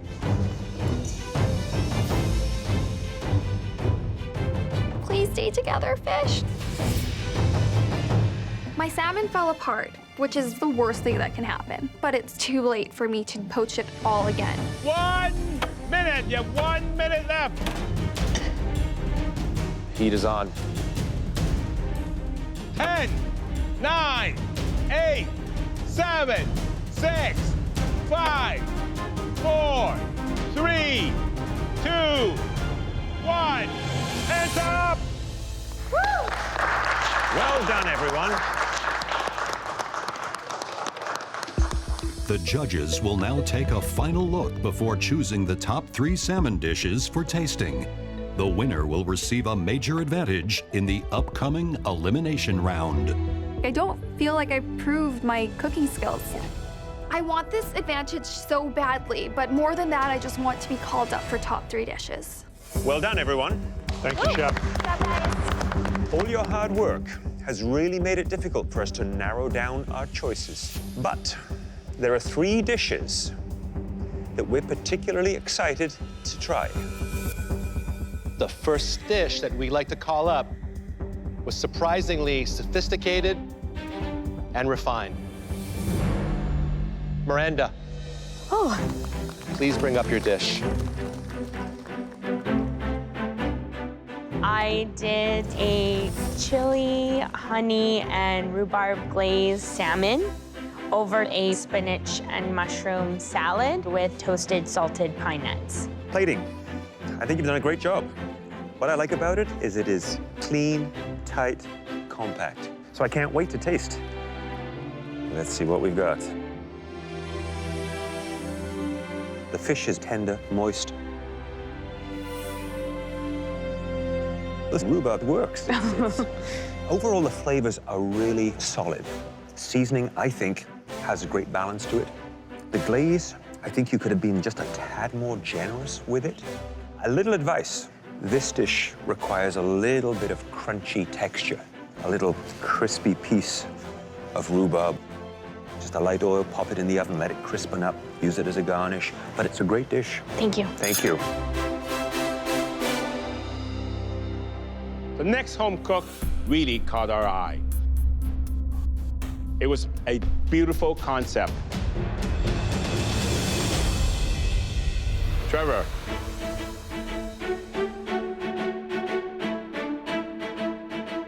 It's an Asian-inspired glazed salmon with crispy skin, crispy eyeballs, and enoki mushrooms.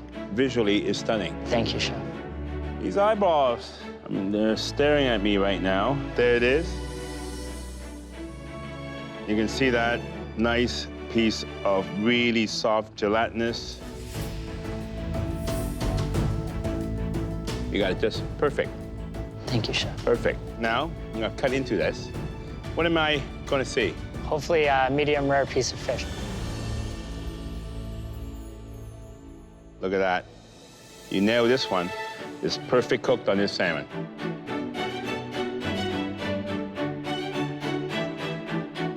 That's nice. A fantastic glaze. It's got that sweetness. Thank you, Chef. I would prefer a little bit more glaze. And I told you, okay, to get it nice and thick, because that would give it a bit more flavor. What's that? That is a potato puree. Did you taste it? I did not, Chef. It's grainy. It's bits of raw potato. This is a beautiful dish, but you ran out of time, and unfortunately, it shows on that puree. I tasted every component to my dish except for this puree. That cuts my chances of winning this big time. The third and final salmon dish that we can't wait to sink our teeth into was made by Barry. Please bring up your dish. Last but not least, Barry. Fantastic. I prepared a pine nut panko crusted salmon and a mustard lemon lime cream sauce. Your presentation's improving. Thank you.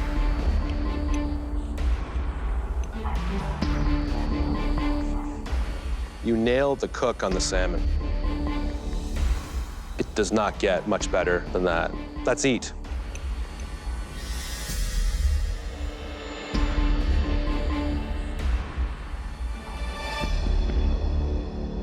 That crust, wow, super light. I think the dish is very impressive. There are a few flaws. You had a little bit of a hot spot in your pan. The way to mitigate that, rotate that fish. So take a little peek underneath and see what's happening. Get into your food, right? I'm not a big fan of cream sauces with fish. If I were you, lighten it up. Use a vinaigrette. Start to cook outside of your comfort zone. Because I sense that you still haven't hit your stride yet. Getting there. What's it gonna take for the bear to come out? You're the first person that's called me that here. Really? Did Yeah. someone else call you that before? Nobody ever calls me Barry. It's Bear. You have to start bringing it. I will, Chef. Please head to the front. Thank you, Chef. Well done, you guys. All right, you've given us a lot to think about, so that's what we're gonna do. There was negative comments about everybody's dishes, so I'm feeling really good. I think I did a lot more. I respected the salmon more. You know, it's gonna be tough. Different cooking techniques, different applications. I want this so bad. It would just prove to myself that I can win this thing. All right, I think we've got it.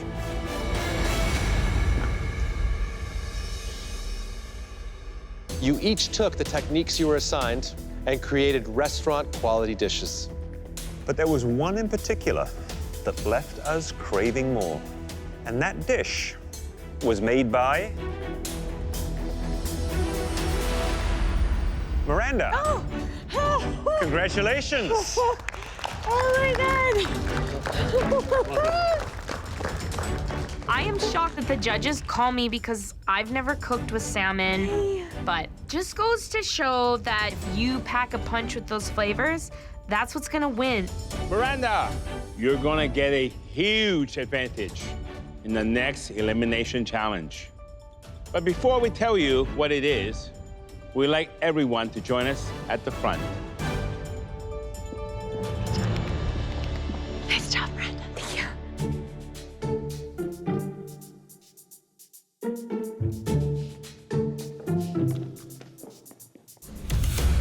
What do they do? Did they quit? Wow. What is all this? Wow. All three judges come out with these massive tables full of different kinds of foods. I'm at a loss for words. I know all this food.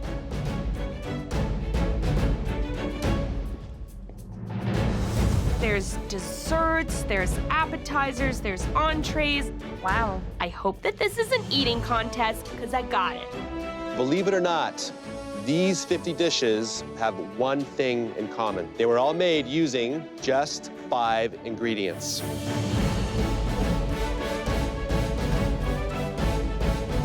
Tonight, we want you to do the same thing. The only thing that I make that's 5 ingredients is my coffee. Espresso, cayenne pepper, chocolate, water, and whipping cream. Keep in mind, this is an elimination challenge. That means only 5 ingredients stand between you and a place in the top 4. It's daunting. I have so many ideas. It's gonna be a challenge to keep it simple. You have 5 minutes to shop for 5 very important ingredients. Are you ready? Yes, Chef! Then your time starts now. 5 ingredients is not a lot to choose from, so you need a good protein, you need some colored vegetable, you need maybe an interesting herb so you can add some depth of flavor, and probably something a little acidic. It could be a lemon, lime, maybe an orange. I need some garlic. I want to do pasta because it only takes 2 ingredients to make. I got to keep it simple. Ooh, some mistakes. I instantly think I could do some type of Tex-Mex type flavors. So I grabbed some flank steak, some peppers and some corn, some cilantro, and some lime.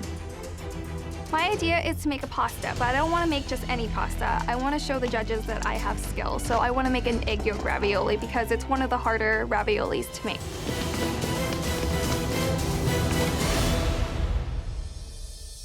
Barry, what are the 5 ingredients in your basket? Fresh chorizo, fresh prawns, pepper, corn, and beef stock. I'm feeling ecstatic about these 5 ingredients. Taya. Corn on the cob, red onion, limes, jalapeno, and fresh halibut. I know these flavors, and I know I can cook them really well. Sounds like you have something very special planned. It also sounds a little bit too easy. Of course you can make something great with your own ingredients. The question is, what can you do with someone else's? Miranda, your advantage for winning the salmon challenge is that you get to switch all the baskets. You can keep your own ingredients if you wish, but you get to decide whose ingredients everyone else gets to work with. Hey. This is nuts. I had a great idea, I wanted to execute it, and now I don't get to. Okay, Miranda. Thank you. I want these home cooks to feel completely outside of their comfort zone, like I have the entire time. Taya. I get May's basket. It has shrimp in it, and I'm like, oh my God, I'm allergic. I've never shelled one. I haven't even touched one. I'm giving Barry Taya's basket. I think he wants to make a sauce, and there really isn't anything in her basket to make a sauce. The first thing I see is halibut and corn. Whatever Taya was thinking with this, I can't figure it out. I'm not happy about it. Give you this weird, super loaded basket. Barry's got beef broth, pork chorizo, and some seafood. I know that I can work with this. This is your new basket. Trevor has Parmesan, flour, eggs, tomatoes, and garlic. He has 4 out of the 5 ingredients I chose, so I'm very, very happy. Good luck, everyone. I'm deciding to keep my basket because this is my advantage, and I want to work with some ingredients that I actually know. You have 45 minutes for this challenge. Are you ready to make us the best 5-ingredient dish we've ever tasted? Yes, Chef. And your time starts now. This is the challenge that will decide which cook has the most maturity and which cook can adapt really, really well. Barry may have trouble because he seems really upset. Now, you know, is that going to affect his performance? Because you know you can't cook when you're upset. I'm angry, but I'm focused and I'm determined. If all the cooks here are smart, they're gonna put their minds inside of the original cook's basket and decode it, and that's how they can win this. I tend to go overboard, typically. I try to do too much, so what I'm trying to show the judges is that I can use 5 ingredients and make them shine. Barry, you look irritated. Did Miranda, poke at the bear? Just tell me. A little bit. How are you going to use that to your advantage? I'm going to just channel a little bit of being pissed off and focus on what do I need to do with a rather sparse basket. Okay, so what are you doing? Today, I am making pan-roasted halibut served on corn pudding and a corn salsa. Good luck. Thank you, Chef. See what we can do with these. They're so nasty. I know that I have to clean and devein the shrimp, but I'm not exactly sure where the vein is. Is this the thing I have to devein? Giving Taya the shellfish was an honest mistake. I didn't mean to play on Taya's allergy, and I feel a little bad. Is there 2 lines on top and bottom? So I decide to show Taya how to devein a shrimp. The main vein is in the back. And you just cut it? Yeah, it's out. It's out. Okay, thank you. 20 minutes. You have 20 minutes left. That's actually pretty good. Look at Miranda, look at her. She's absolutely in her element. She obviously has the big advantage here. Her ingredients did not change. My mom influences my cooking, so I know how to make really good flank steak. I have way more confidence than I ever have before. She's gonna blow through this quite easily. And then Miranda. Hi, Chef Michael. So what is the dish that you're gonna be cooking? So I'm gonna do smoky grilled flank steak over top grilled red pepper sauce, topped with a grilled corn salsa.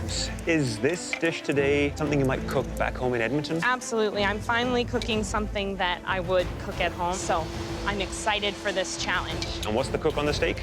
I'm gonna get it to a nice medium rare today. Look forward to it. Thank you, Chef.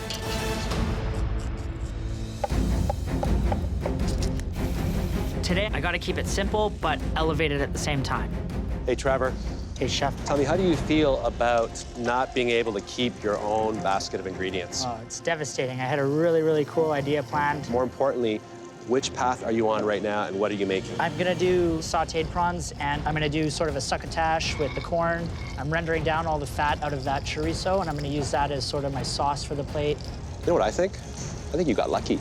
I think so too, Chef. This sounds like a very delicious basket, Barry. It was. Wow. It was. You have the right attitude, Trevor. And that's what I think will push you to the edge here. Thank you very much, Chef.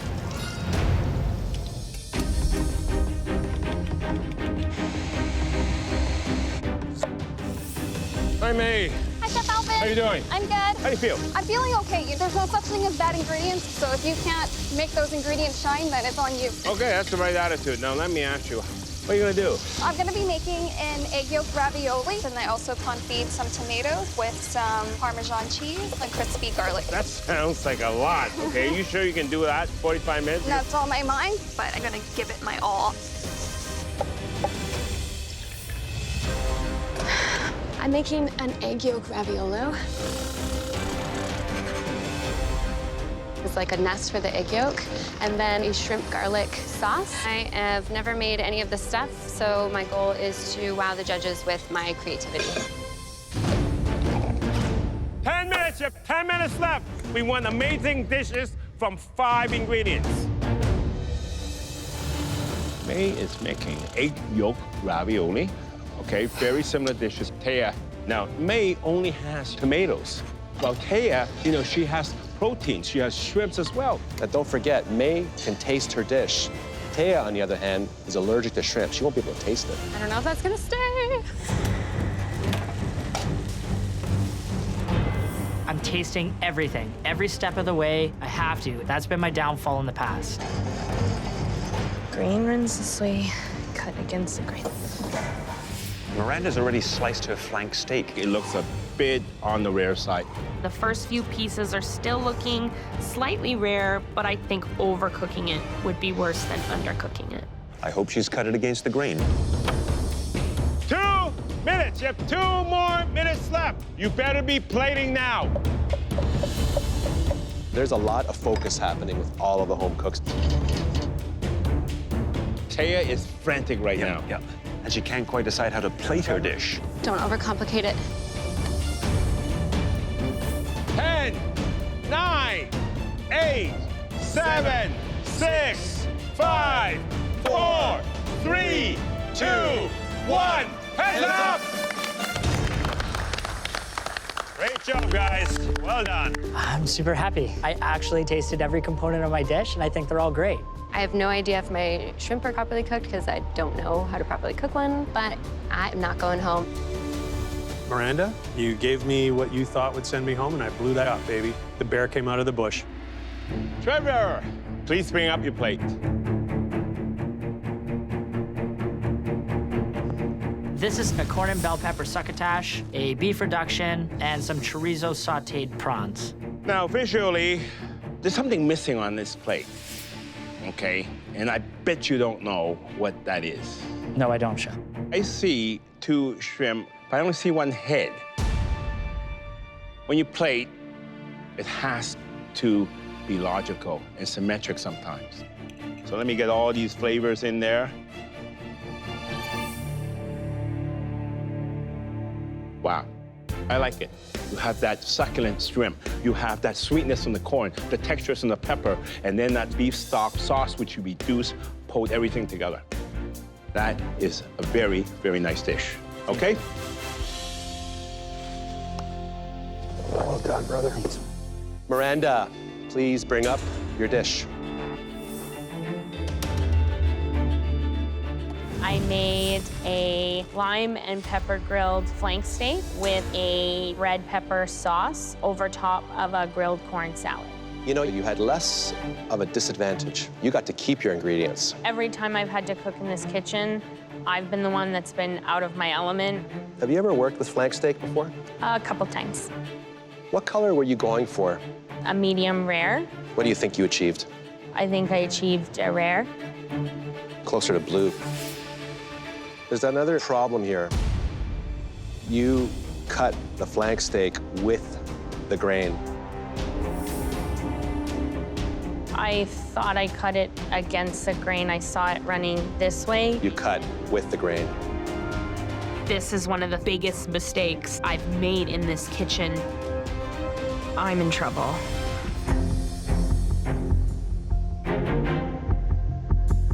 It does take effort.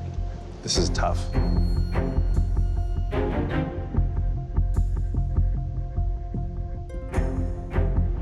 On the other hand, the corn's actually quite delicious, nice pop. What happened to you in this challenge? I thought I was doing good, Chef, and I honestly thought I cut it against the grain. You've come so far. You've done amazing things, but this meat is a mistake. You cut it incorrectly, you undercooked it. I hope you'll have a chance to recover from something like this.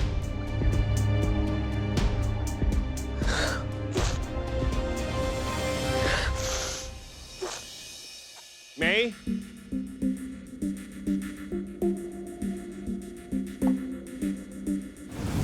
I made a egg yolk ravioli, and I also confit some tomatoes, and then I topped it off with some Parmesan cheese and crispy garlic. Visually looking at it, it looks a little bit childish in terms of plating, you know, just something that you see at children's parties.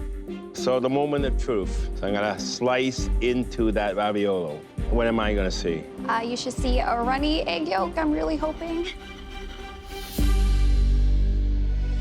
Well, look at that. Yes! You nailed it. It's oozing out, and this is perfect, perfectly cooked.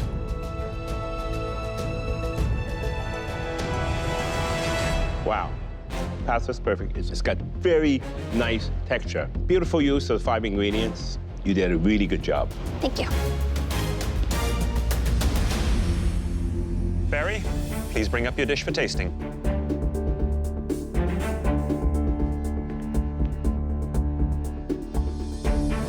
I came up with a pan-roasted halibut with a red onion, jalapeno, and lime jam, corn jalapeno pudding, and a roasted corn salsa.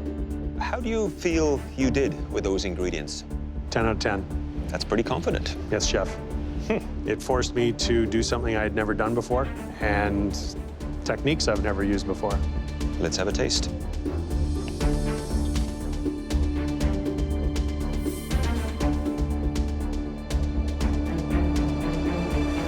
I think your corn salsa here is light, crisp, has that lime to it, fresh, big flavors. Halibut, I think, is cooked very, very well.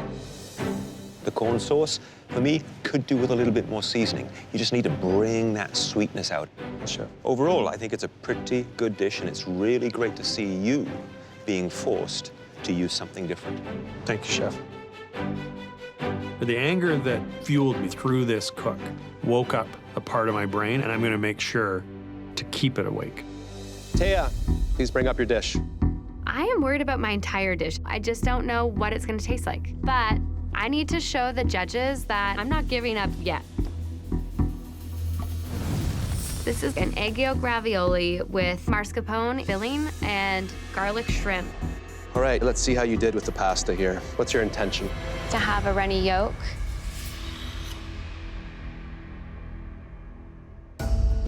Nailed it. Yes, that's good news for me. That's beautiful.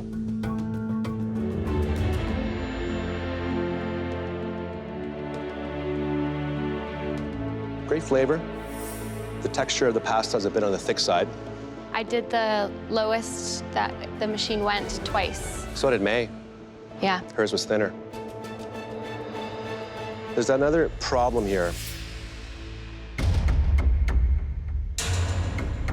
I see it, and I didn't get the thingy out of it. Why did you devein 2 out of the 3 shrimp? I must have put one of the shrimp that I wasn't supposed to cook in the pan. Details, right? Details. Please go back to your station.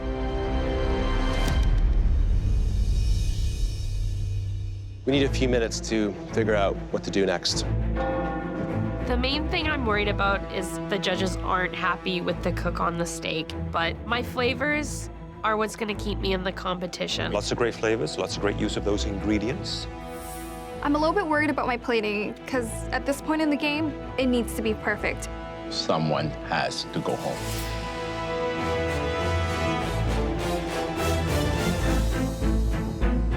This challenge forced all of you to think on your feet.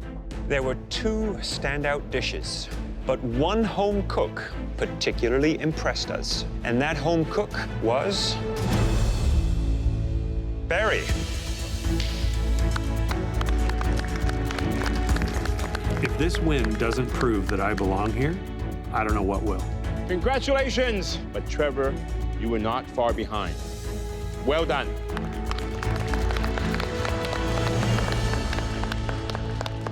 Unfortunately, some of you were less successful. Miranda and Taya, please come up to the front.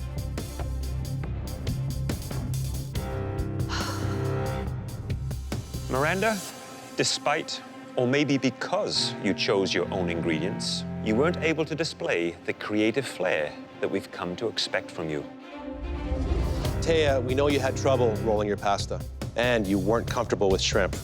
But here's the hard truth. In this kitchen, you're only as good as your last dish. So unfortunately, we have to say goodbye to Miranda. Come here. I love you. Miranda was my strongest competitor here, and now she's going home. Complete shocker. Taya, you're safe. Please go back to your station.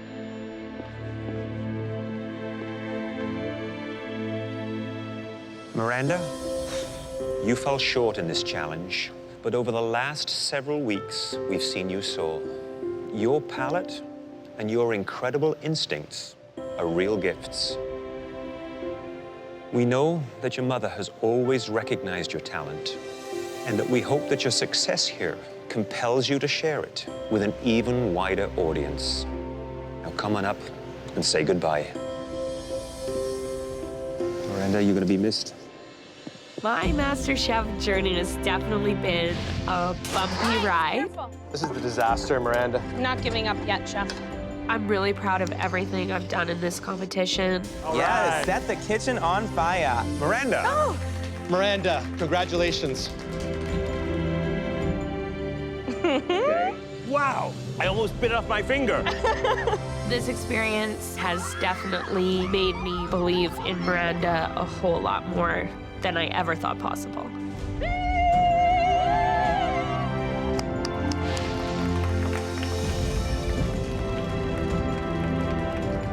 You did good today. Wow. I've absolutely enjoyed the journey. Be strong, Miranda. Wouldn't trade it for anything. Bye, everybody. Next time, an apple a day keeps the top 4's dreams alive. The stage is set for one last team challenge. Turn around. And a surprise group of VIPs Now! inspires the home cooks to reach new heights. That's not what you want. Yeah, it's too late. Your pan's not hot enough. We need the hustle. This is huge for me. Huge. Failure's not an option.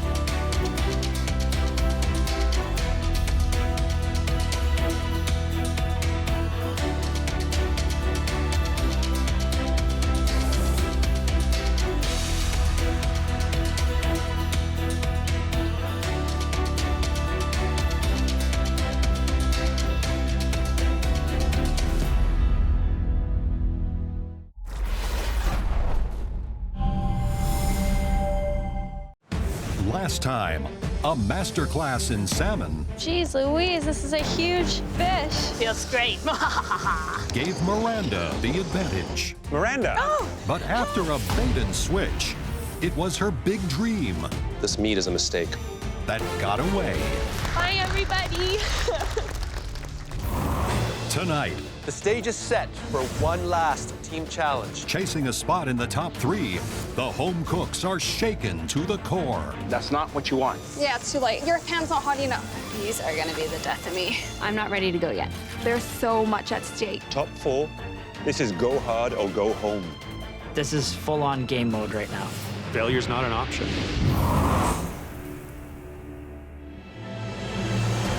The home cooks have arrived at a picturesque apple orchard. It's the perfect setting for their final team challenge. The stakes are huge right now. Over the past 8-9 years, I've done every trade out there, but cooking is definitely my greatest love, my passion. This is full-on game mode. I have a 25% chance of turning my life around, and I'm gonna give it my all. Gloves are off. Home cooks, welcome to paradise. You 4 are the cream of the crop. Getting this far has taken talent, drive, and sheer force of will. The stage is set for one last team challenge, and the table is set for some very special guests. Believe me, these are people that you definitely want to impress. I'm thinking there's going to be some local chefs that are going to be critiquing our food. We're out in farmland, so I could only imagine that it would be maybe farmers. Maybe we're gonna feed a bunch of goats. I don't know. Are you ready to meet your VIP guests? Yes, Chef. Turn around and say hello to your families. Oh my God! Oh my God! My family's here. Oh my God. I feel like I'm dreaming right now. My eyes go right to my mom, my best friend, my little brother, and my dad. I get to share this entire experience in this beautiful orchard. It's the definition of perfect. It's a haircut, man. I'm just so happy to see familiar faces. My boyfriend's looking really thin because there is no one at home to cook for him right now. This is the longest my wife and I have ever been apart. Not being able to share every part of every day in this journey is... it's hard. It's really hard. Taya, please introduce us to your very important people. This is my boyfriend, Colin, and this is my mom, Donna, and this is my dad, Les. My parents divorced when I was 13, so I never get to see them together. It's wonderful to meet you all, and welcome. Thank you. Thank you. Seeing everyone that I love just come together, this is just amazing. Trevor, who is here for you today? So to my left here, I got my awesome dad, Dean, my younger, bigger, better-looking little brother, Justin, and my beautiful mom, Valerie. She's my biggest supporter. The ultimate goal is to eventually open up a place, and I'm gonna name it Valerie's after my mom. Me. I have my two biggest supporters here with me. I have my sister, Nikki. Pleasure to meet you. Thank you. Nice to meet you. In 2011, I was diagnosed with stage 3 lymphoma. Nikki always took care of me. She kind of was like another mom to me. And my boyfriend, Dimitri, here. I've been with Dimitri for 4 years now, and he's a pretty good guy. Barry, tell us who this lovely lady is by your side. This is the most amazing person on the planet. My wife, Jennifer. She's the reason I'm here.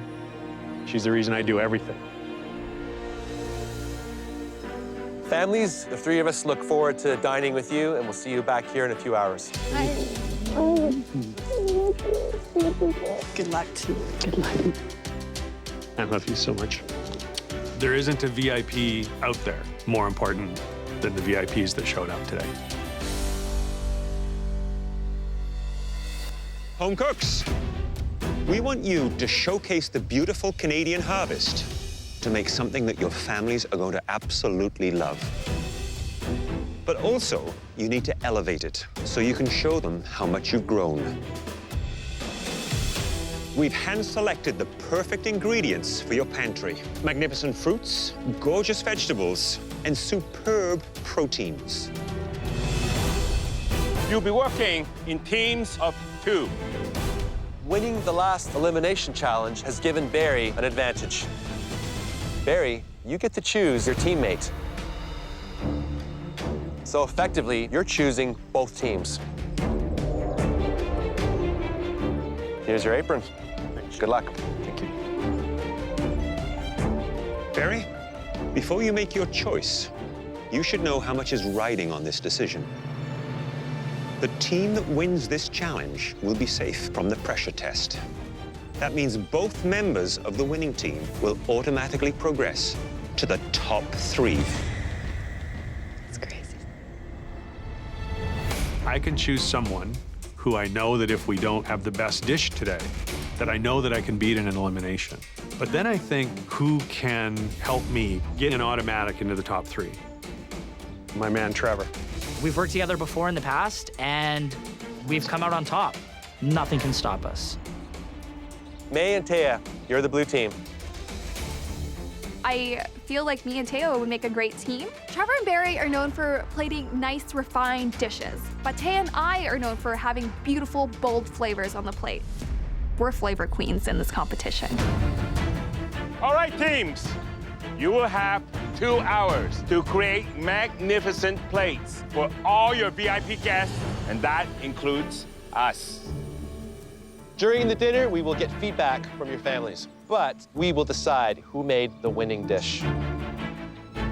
Your time starts now.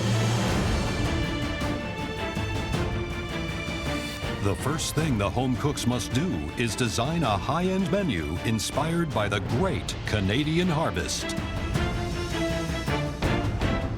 A Canadian harvest is one of the most amazing opportunities any chef could ever ask for. These are so pretty. Look how cute they are. They're little babies. Look at these beautiful little potatoes, though, right? Yeah, And these mushrooms. They've got some wonderful root vegetables. They have foraged mushrooms. They have some wonderful game meat like bison and venison. Look at this. Beautiful venison loin. Yeah, that's outstanding. Wow. There's an amazing selection of different proteins that we have to choose from, and we opt for the venison. These beautiful carrots, roasted. We'll sort of go for like a hunter's meal. You know? Oh yeah, totally Elevated. a hunter's meal, yeah. Totally elevated hunter's meal. The story just makes sense already. Hunter's meal perfectly fits the setting that we're in. I think this is like we have the ribeye, so this is the ribeye, right? I can't be from Alberta and not choose the bison to work with today. Taya's from the West Coast, so we see that scallops are available to us, and we're like, what if we do a surf and turf? Alberta meets BC. Perfect, right? Do you want to go with figs? Figs and red wine. Yeah, figs, red wine, good.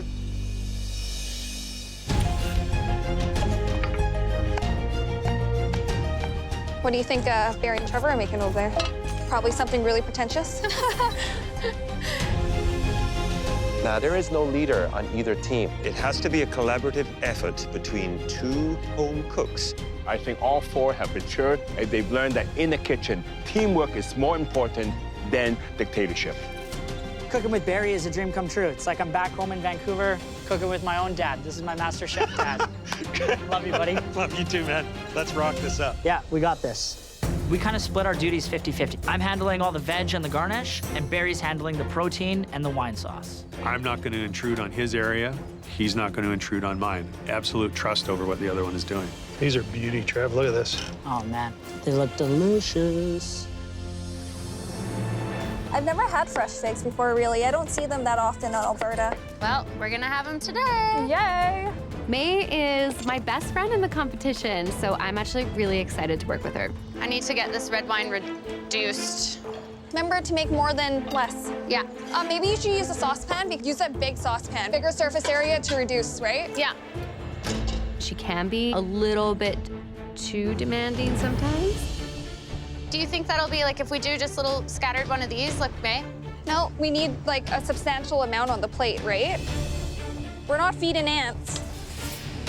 We've all seen this happen in kitchens where there is no leader, and then what happens is you have a power struggle. That could spell disaster. Can you check my potatoes, please? Yeah. They're pretty hard still. I need to you want to turn them back on?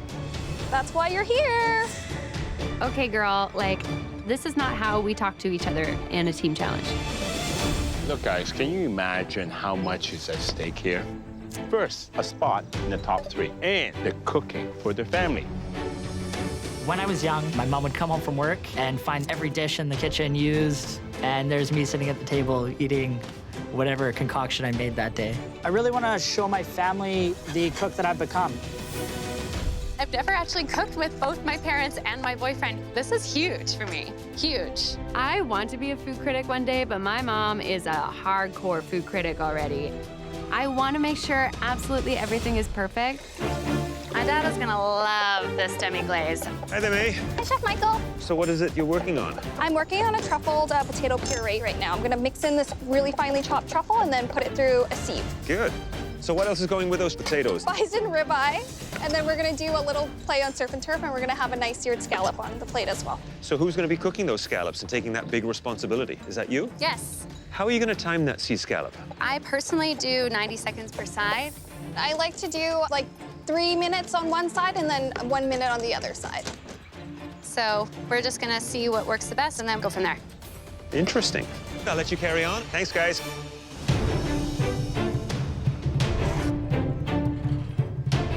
You could hear a pin drop in this kitchen. You guys are in the zone. You have a lot of vegetable work happening here, right? Yes, chef. Some beautiful chanterelles, really nice rainbow carrots. We're doing some baby red potatoes roasted off in some duck fat. I'm gonna be the veg guy, and Barry's gonna take care of the meat and the sauce. Let me ask you something here. Are you going to cook the venison in individual portions or as a loin? As a loin. The cook on it's going to be perfect. I've cooked venison a couple of times before. Wow. Keep cooking. Absolutely, chef. All right. Thank you, chef. Thank you. I can cook protein like nobody's business. When I went to visit Barry and Trevor, I noticed that they were cooking the venison loins whole. I would have rather cooked individual portions. I think it's so much easier to cook, manage, and get that perfect cook on it than having to slice and then plate slices. I would agree with you. You're going to get a much better result when you cut them into the portions that you want. I want the perfect cook on both the venison and that bison. Top 4, I expect that. Mine has a sear on it. This one has a sear. One of the biggest challenges with the blue team, though, is they pick scallops and bison. Those two proteins cook at very different times. Tell you, this dish is not going to be simple to execute. Timing is going to be crucial. I need to get the steak seared, I need to sear the scallops, roast the cauliflower, and that's a lot to do. So I'm hoping I can finish my demi-glaze in 20 minutes. I'm just gonna add some herbs to it. How about we throw garlic in there? I don't think you should put raw garlic in there right now.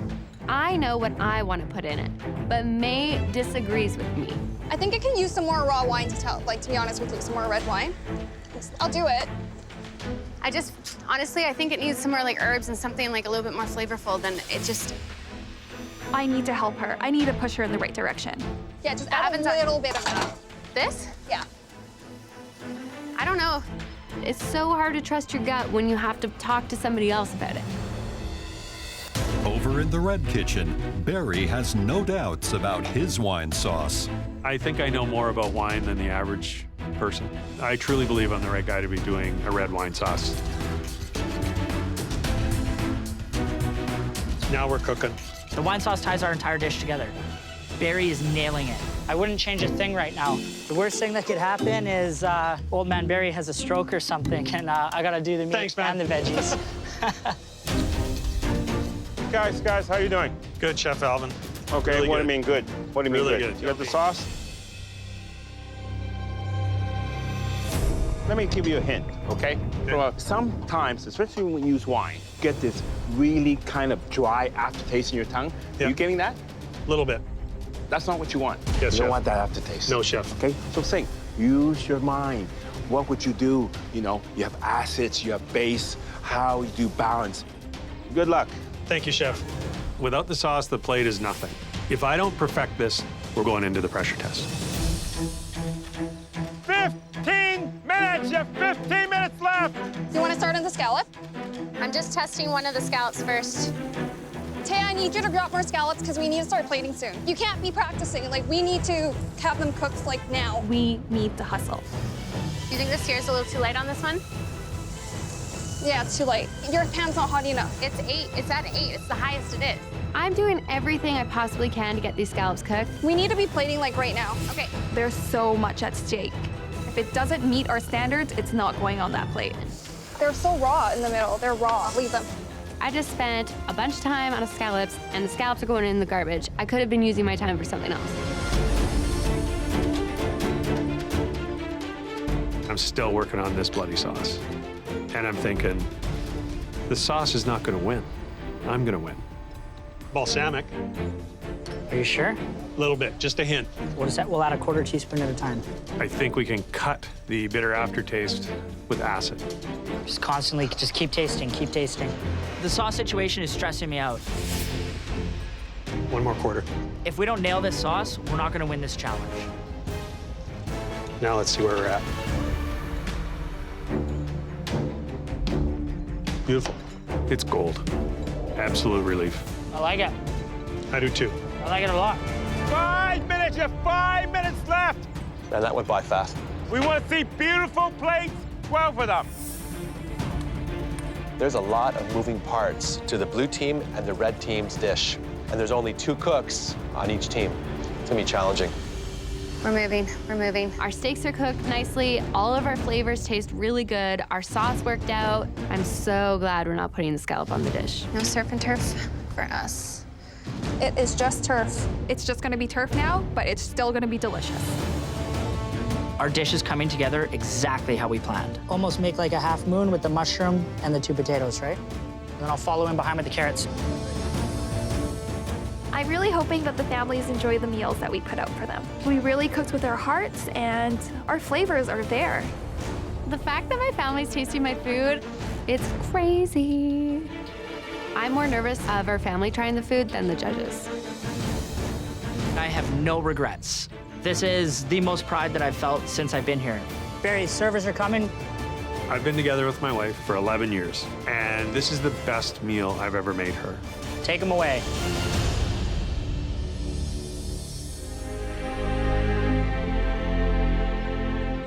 MasterChef Canada families, I think you'll be impressed with how much you've been able to motivate your home cooks today. From the red team, we have a hunter-style dinner. Venison with red wine plum sauce, baby potatoes cooked in duck fat, chanterelle mushrooms, and rainbow carrots. Sounds delicious, huh? And from the blue team, we have grilled ribeye of bison with fig demi-glace served alongside a truffled potato puree and roasted cauliflower. Let's eat! The families have no idea which dish was cooked by their loved ones, and their feedback will help the judges decide the winning team. The one thing that pops out for me on the red team is the vegetables. They are done with so much care, very elevated. The meat, on the other hand, has some challenges. There's two different thicknesses here. You have a thick piece, which is rare, and a thin piece, which is medium. That's not good. It's totally inconsistent. Look at the difference. You know, I don't want 2 layers of doneness on the same plate. I want them to be exactly the same.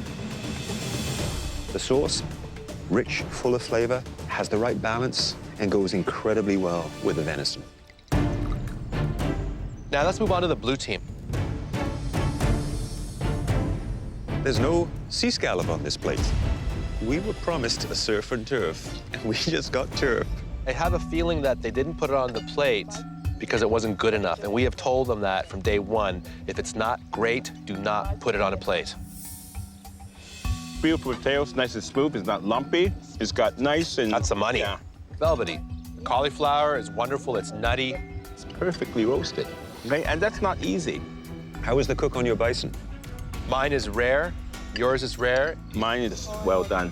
I do not like my bison cooked this way. I think all things considered, when it comes to the cook on both the venison and that bison, they're pretty even. So how do you feel about the food, families? It's amazing when both plates were put in front of us. The presentation was just magnificent. I thought they were both very well done. Usually the meat is the focus, but it seems that the vegetables almost stole the show. The mashed potato truffles on the blue plate is wonderful. Overall, to me, the meat on the red team and that sauce was to die for. My personal taste, I really thought the bison was really strong on the blue team. Families, I think we can all agree that was one awesome meal. Yes. And here are the very talented cooks. Wow. You guys did it. Congratulations, home cooks. The stunning plates that you served us tonight show just how far you've come and how much you're all inspired by the people that have supported you on your culinary journey. So, the winner of tonight's challenge is...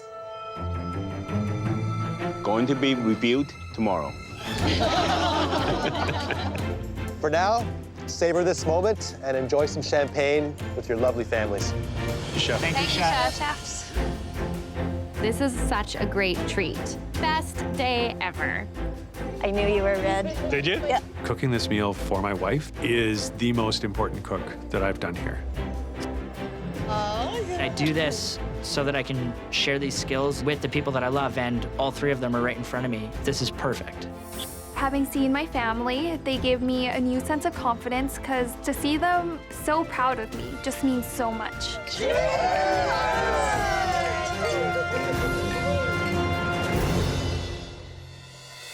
The next day, the top 4 return to the MasterChef Canada kitchen to find out the results of their final team challenge.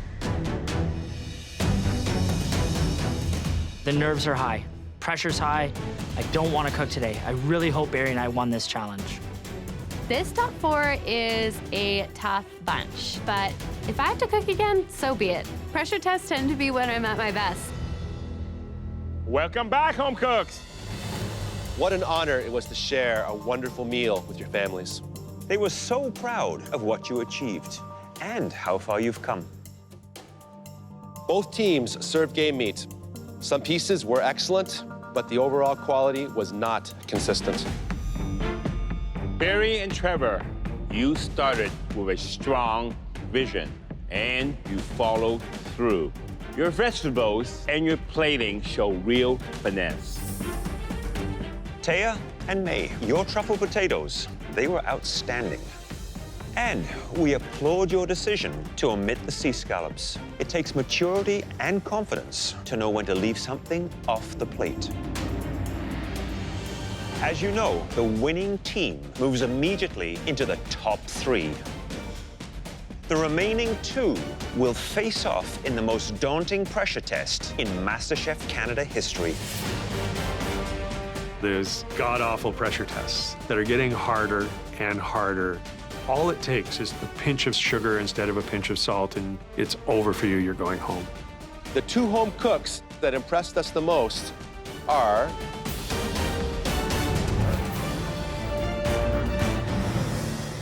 Trevor and Barry.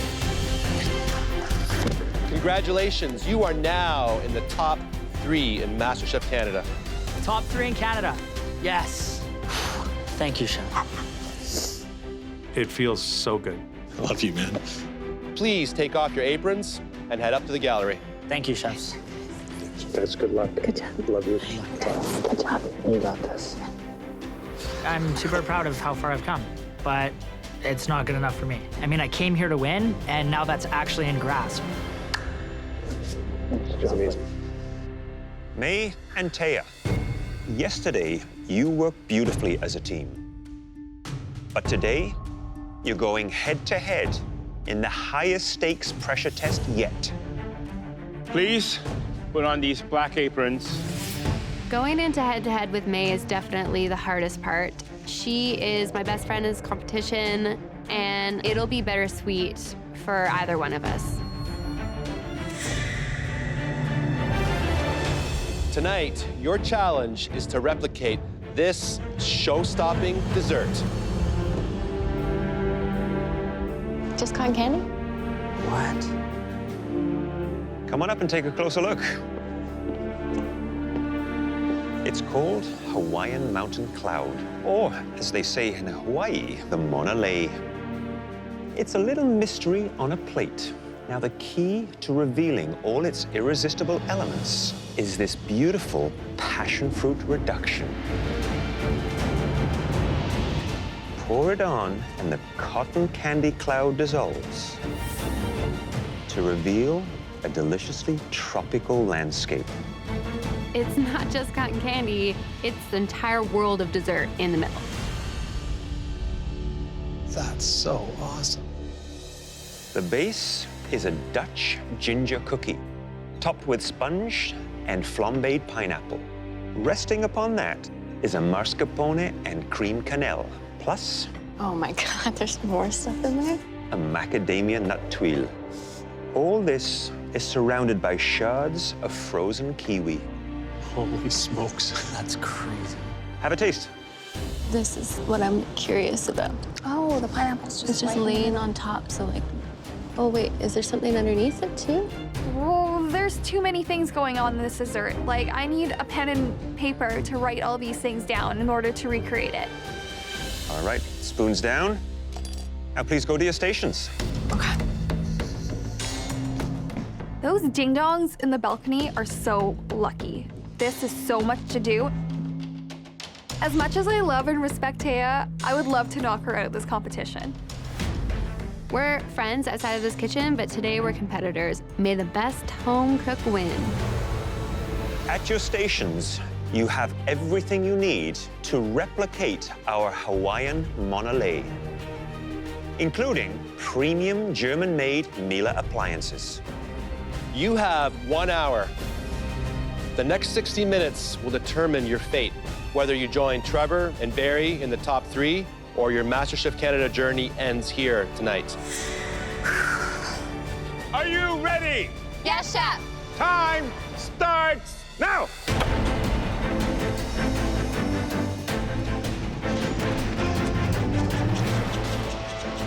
These are 2 very strong home cooks, and this is one audacious challenge. They cannot afford to make one mistake in terms of each element, the taste profile, and the plating. This is go hard or go home. Getting to top 3 is really important to me. I've worked really freaking hard for this, so I'm just gonna fight. I'm gonna keep fighting. That's all I can do. Good, good, good, good. I have scratched and clawed my way to top 4, and I am going to nail this. I'm a fighter and I fought my way throughout the last couple years of my life. I had to survive cancer. All my experiences made me exactly who I am today, and I deserve to be here. I want this, I want this, I want this. I met my family yesterday. They gave me a renewed sense of confidence. I came here to win, and I'm gonna fucking win. This is a crazy challenge. This is unbelievable. How are you too? Hey, Chef. Aren't you glad you're up here? Aren't you glad? What a view. Tell me, who do you think has the upper edge? I think May is a natural baker. She memorizes the ingredients because baking is a science. You can't vary, and May is very good at that.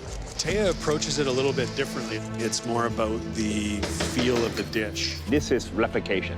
This is not, freestyle. Taya's shown time and time again that she prevails in stressful situations. I can tell you, it's anybody's game right now. Guys, enjoy the view. Thank you, Chef. I'm glad I'm sitting this one out. Yeah, so glad. If they want to stand a chance to survive this pressure test, it's really important that they make that perfect, light, fluffy, yet moist sponge cake. Notice that May filled her sponge cake over the top, which means now that that sponge will stick to the top, and then you're done. Muffin tops. Yeah, muffin tops. I don't want to put them too high, otherwise they'll go over. Taya, on the other hand, filled it just with about that much from the top. That's perfect. I overfilled my cake mold, but it's too late for me to do anything about it. I just need to focus on the other components of this dish. I am a fighter. I will never give up. There's a cookie, there's mascarpone, quenelle, there's flambéed pineapples. This dessert is so much for one person to do in 60 minutes. 20 minutes! Fuck. Focus, Taya, focus. I am definitely not known for my time management. I need to multitask more than I ever have. I need to move faster than I've ever moved. I need to nail this. This is the most intense I've seen it. Yeah, totally. 15 minutes, you have 15 minutes left. Holy cow. I'm most worried about May winning. No one is more focused, and no one is more of a perfectionist. I'd rather Taya go home. I think Taya's a stronger cook, and her flavors are hands down better than mine. I'll admit that. Making their tuiles now. The dough is rather like a thick batter on a tuile, and you have to spread it in a thin, even layer. Now that's a smart move by May. She made a couple in case the first does not work out. Always have an insurance policy when you're baking. Taya only made one trio. Very risky. I don't have time to do anything twice right now. You have 10 minutes left. I'm not letting this cake defeat me. I'm cutting off the top, but I'm losing all the pineapple pieces. So I'm just gonna take my flambéed pineapple and just shove them in. I can do this. She's gonna make it work. I like that spirit. 5 minutes left. They better start building those plates, because that'll take a while. I'm like this close to a panic attack. There's just so many freaking components. This is neck and neck. Both May and Taya are starting their candy floss at the exact same time. Come on. You got this. This cotton candy is just so frustrating. It won't go as fast as I want it to. And I have like a million other things to keep doing. Perfect, perfect, perfect. This is intense. I mean, both Taya and May are going at full speed. Freaking kiwi. I've never worked with liquid nitrogen before. I know it's cold. It's really fun to be taking these kiwis out and smashing them. It lets a lot of stress out. 30 seconds, you have 30 seconds left. The palms of my hands are sweating right now. This is crazy. If they make it, it'll be by the skin of their teeth. Let's go, ladies, let's go. 10, 9, 8, 7, 6, 5, 4, 3, 2, 1. Hands up. Wow. Woo. Incredible. Man. Whoever wins this challenge better kill it and get top spot because she definitely deserves it. How do you feel you did, Taya? I think I did really good. Couple small things. My cotton candy got a little wet, so it's shrunk a little. But other than that, I'm pretty happy with it. It looks good to me. Well, at first glance, it looks as if it's only partly cloudy. A little bit of sunshine, too. Let's make it rain.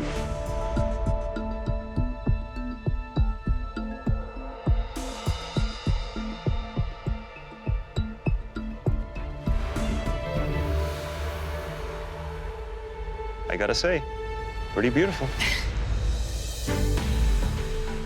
I'm gonna try the sponge cake along with a little of that passion fruit reduction. Sponge looks really nice.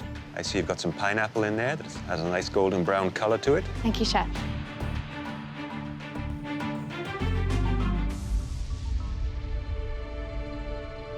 The pineapple, absolutely delicious. Thank you, Chef. And your passion fruit reduction, nicely balanced. But I do find the sponge to be a little sweeter than I'd hoped for. It's a balancing act. Sugar in the sponge, sugar in the reduction. Overall, it is incredibly impressive to see you pull a dessert like this off in 60 minutes. Thank you, Chef. Thank you.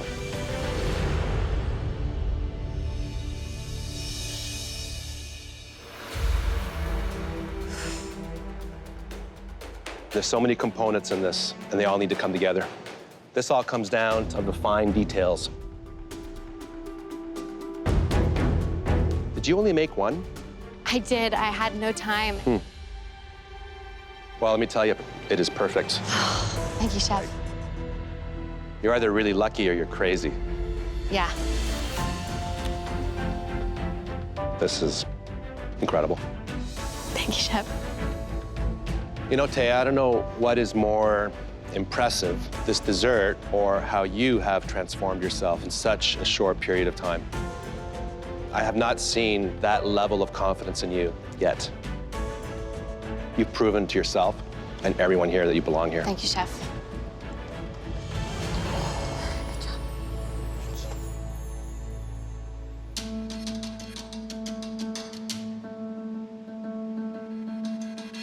How do you think you made out here? I think I did pretty well. Overall, presentation looks pretty incredible here. It looks more cloudy, more generous than Taya's plate. I'm curious to see what's happening inside.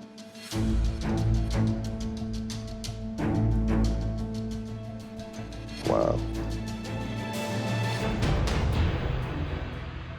May, are you happy with the way your sponge turned out? I overfilled my sponge cake, and I had to cut off that layer and embed more flambéed pineapple in there. You took an obstacle and you went around it and you fixed it. You're really thinking like a winner right now.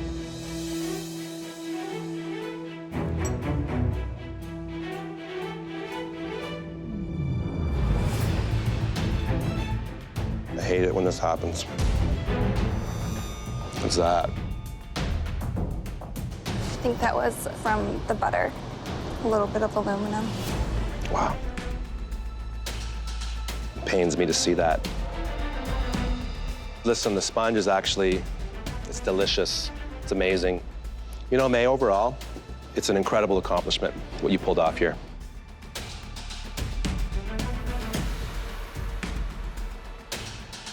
May, Chef Alvin, how do you think you did here? I think The I trip. actually did really good. Like, it's nice and thin, nice color to it. This was supposed to be a macadamian flavored trio. Yes. Okay? So when I bite into it, it's supposed to be crunchy. Yes. Wow. That you done perfectly. I'm getting exactly that crunchiness, that nuttiness. Overall, you did a fantastic job. You made a little tiny mistake, okay? But do not count yourself out. Never count yourself out. Thank you, Chef Alvin. Taya and May, you both pulled off an incredibly difficult dessert. with just seconds to spare. You should both be very proud of yourselves. You've given us a lot to talk about, so we need a moment. How do you even make that decision, right? This is going to be difficult. This is vying for that third spot in top 3.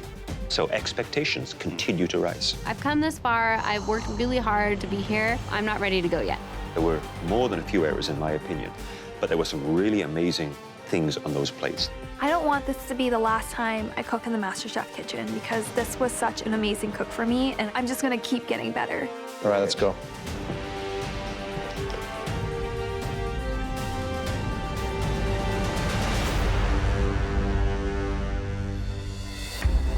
Unfortunately, only one of you can join Barry and Trevor in the top 3. As you both know, this was a replication challenge. So we had to get very specific in assessing each element on your plate. In the end, one home cook just inched ahead when it came to flavor and execution. And that home cook is...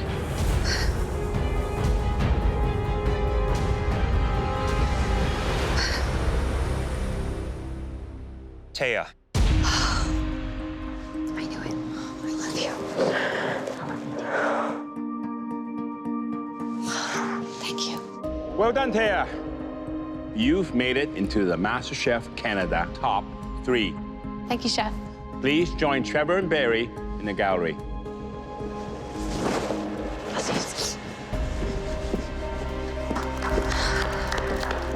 It feels so good to be walking up to this gallery because I earned it. I have not been sitting up in the gallery watching other people cook. I have cooked my way to top 3. Well done. Thank you. Good job. Thank you. May, you lit up this kitchen right from day 1 with your talent, your passion, and your drive. Your dream is to own your own restaurant, and you've shown us that you have the requisite skills and the confidence to make that happen. Now come on up here and say goodbye.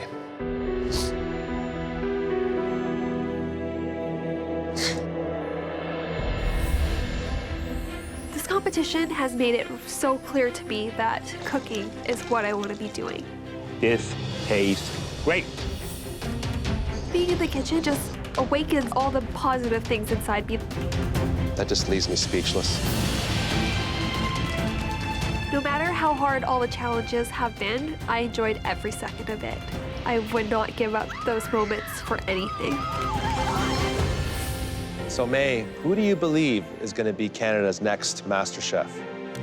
Canada's next MasterChef is going to be Taya. She's been doing so good, and she's only been getting better. Thanks, May. Love you, May. I'm gonna work in as many restaurants as I can, work with as many different types of cuisines, work with all these different ingredients that scare me, and get better. This journey of MasterChef has ended for me, but I still have the rest of my life going forward, and now I know what I want to do with it. Next time, the MasterChef Canada kitchen transforms. It's the French patisserie. And the top 3 face a tough crowd. 45 pastry experts. Children? In an exciting semi-final. I'm fighting for number 1. I'm going to the finale. Trevor and Barry think that there's only 2 people left in this competition. That will determine the creme de la creme. I don't care who's going home today as long as it ain't me.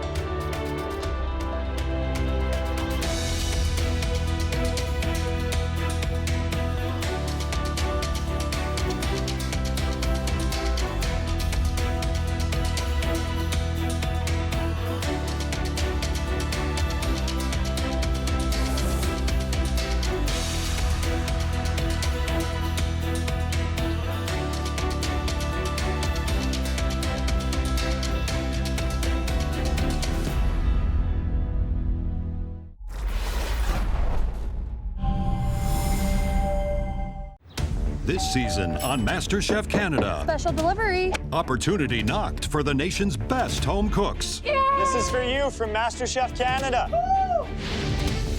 Oh my God, the aprons are there! No! But after a grueling audition, If there's nothing underneath your cloche, we're sorry, but your journey here is over. only 12 moved forward. Week after week, they battled to survive. Hey, guys! They cooked for a culinary legend, for 105 new Canadians, Pick it up, Taya. and for 50 of Michael Bonaccini's discerning clientele. Can I get a yes on that? Yes, chef! 9 home cooks have been eliminated. Bye, everybody. Now, only 3 remain. Barry, a businessman from British Columbia. You cook the clam with respect. It's a dish that is definitely restaurant worthy. Trevor, a plumber from Edmonton. This is beautiful. I'm struggling to find an imperfection here. Thank you, chef. And Taya, a broker from Vancouver. You've got the big, smoky flavor. Thank you. Good job, girl. Tonight, they will fight for a spot in the MasterChef Canada finale. The bear's coming crashing out of the woods. The campers better watch out. I cannot go back to plumbing. My food dream is to open up a restaurant, and now that's actually in grasp. I never in my wildest dreams thought I would be top 3, but now I want to be in the finale. I am going to be in the finale.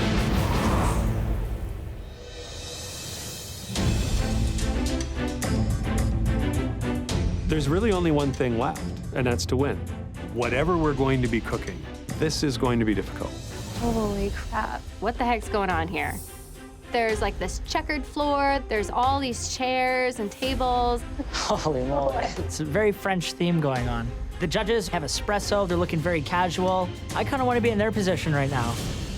Bonjour, mon cuisinier. Bonjour, chef. Bonjour, chef. The MasterChef Canada kitchen has been transformed into a French patisserie. The only thing missing in here is a beautiful assortment of baked treats. And that's where you come in. You'll be working individually to fill these gorgeous display cases. This pastry case, it's massive. This is crazy. This is like borderline impossible. Trevor, you're gonna be pretty in pink. Thank you, chef. Taya, mint green for you. Thank you, chef. Very baby blue. Very, very cute. But make no mistake, the pressure is still on. We want to see 5 different selections, 5 pastries that show your range, technique, and creativity. We have to do 5? I was thinking 1. I love French pastries. Never cooked one in my life. There's just one more thing. 45 pastry experts are on their way. Oh my God. 45 pastry experts? They're gonna call me on the smallest mistakes. This is the hardest challenge to date. The winner of this bake-off will have a huge advantage in that final elimination challenge. I am praying to God that I win this one today. Please go to your stations. I am so close to the finale. I need that advantage. To pull this off, I really have to dig deep. Okay, home cooks, you have 2.5 hours. You'll have access to a specialty pantry designed to inspire the sweetest of sweet tooths. Are you ready to make pastries that are magnifique? Yes, chef! Your time starts now! A little bit of a jump. So not only does this challenge have a huge amount riding on it, it is extraordinarily difficult. Blackberries. How many do you need? We don't want to see muffins and cupcakes, okay? I want to see sophistication, variety, and hopefully some creativity. Ice and sugar. Now here's where it gets really tricky. Barry, Taya, and Trevor are not pastry inclined. Flour. Woo.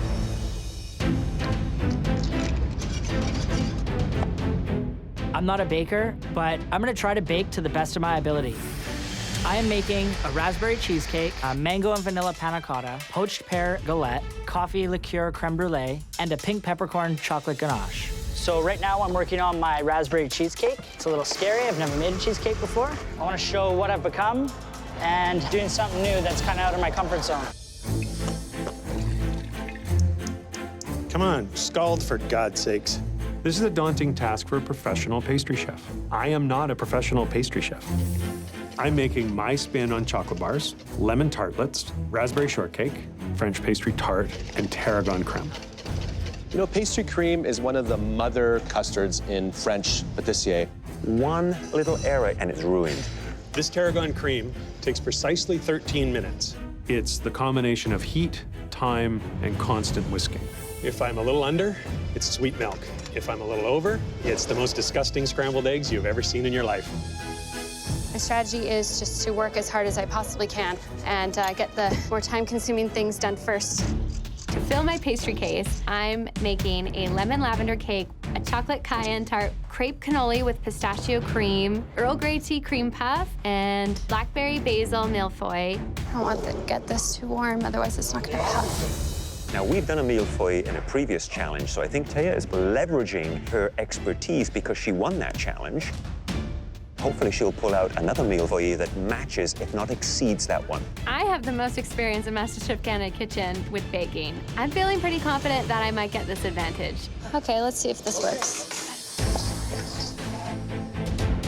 So think about the journey that these cooks have come on. Well, take Trevor. He started strong. He was first to win a mystery box. However, he's not done a whole lot of baking. So this, I think, is going to be a huge challenge for him. This is testing his mettle.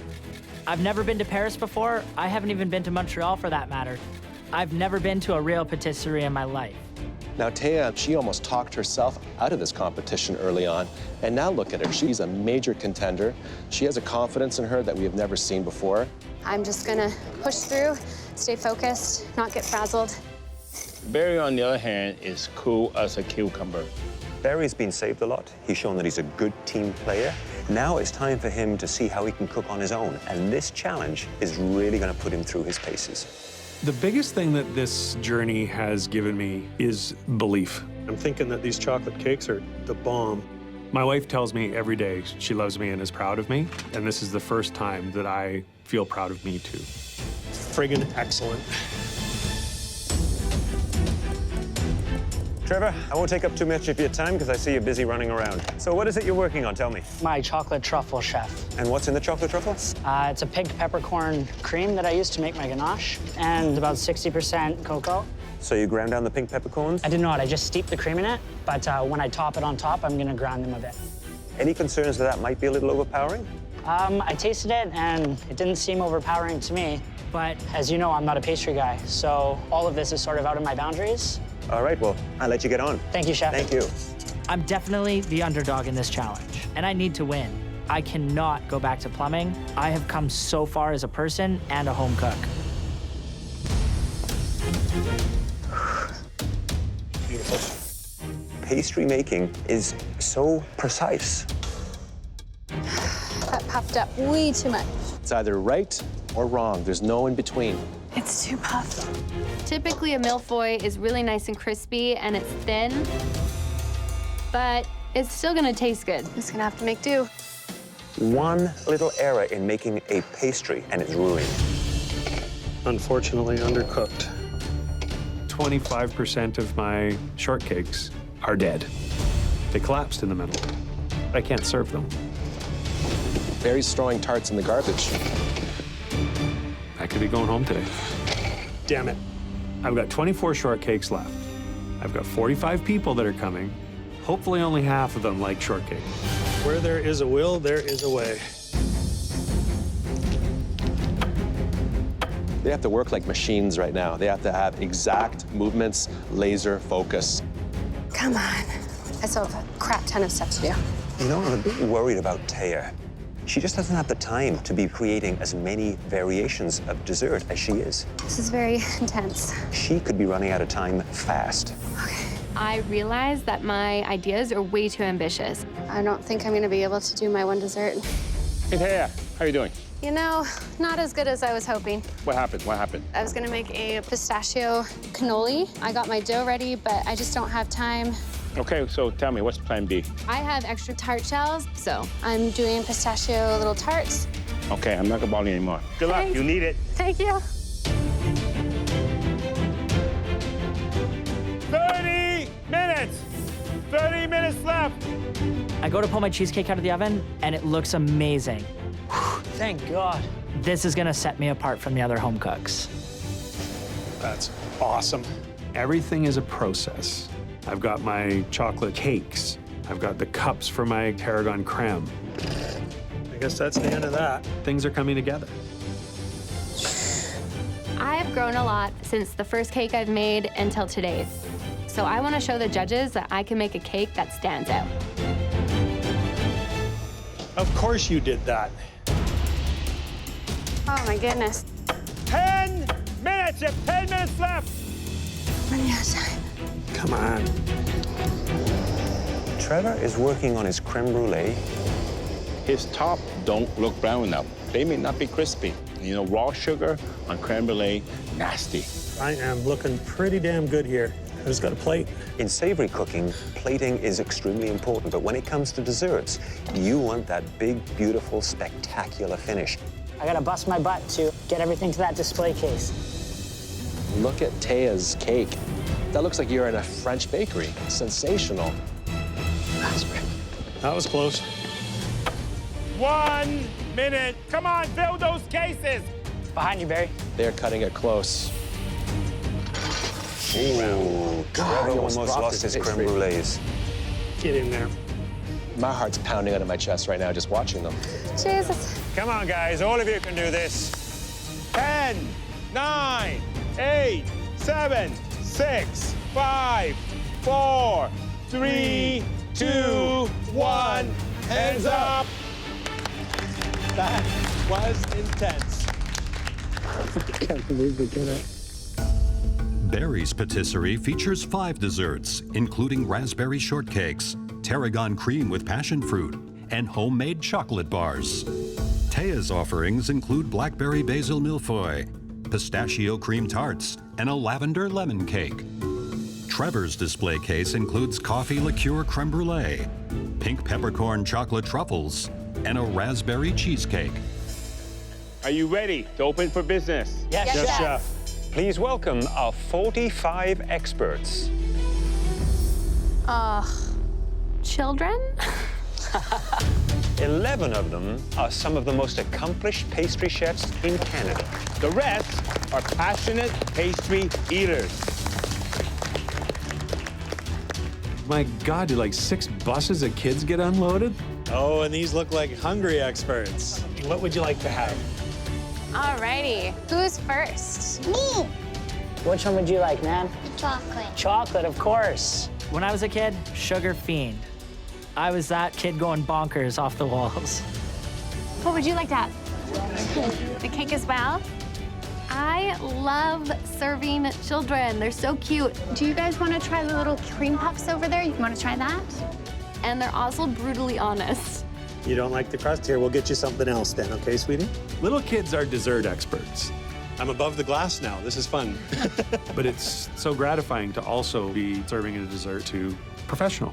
This is actually the very first cheesecake I've ever made in my life. Nice. I'm definitely gonna try the lavender cake. The lemon lavender cake? Okay. I am praying that they look at my case and think I did a good job. Thank you.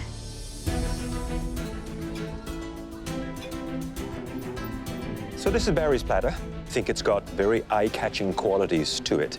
So here we have the tarragon cream with passion fruit. That is the money. He created something really unique here. I've never had anything like that before. I like the passion fruit cup. I like the sourness. It will be really nice to have that after a happy meal. Yeah, very refreshing. I thought it had this really intense acidity and tarragon, and this was really interesting when you ate it. Now, Barry said this would be his signature shortcake with the lemon cream and raspberry. Now, cutting into it, I see a problem already. Yeah. The shortbread's got a hole right in the middle. It's probably from the lack of resting the pastry properly. The enemy of great is good, and this is good. I think that for shortcake, a little drier than it could be. But other than that, it's very nicely executed. I like about it was the raspberry. Look at this chocolate, guys. Barry was excited about this. Look at that.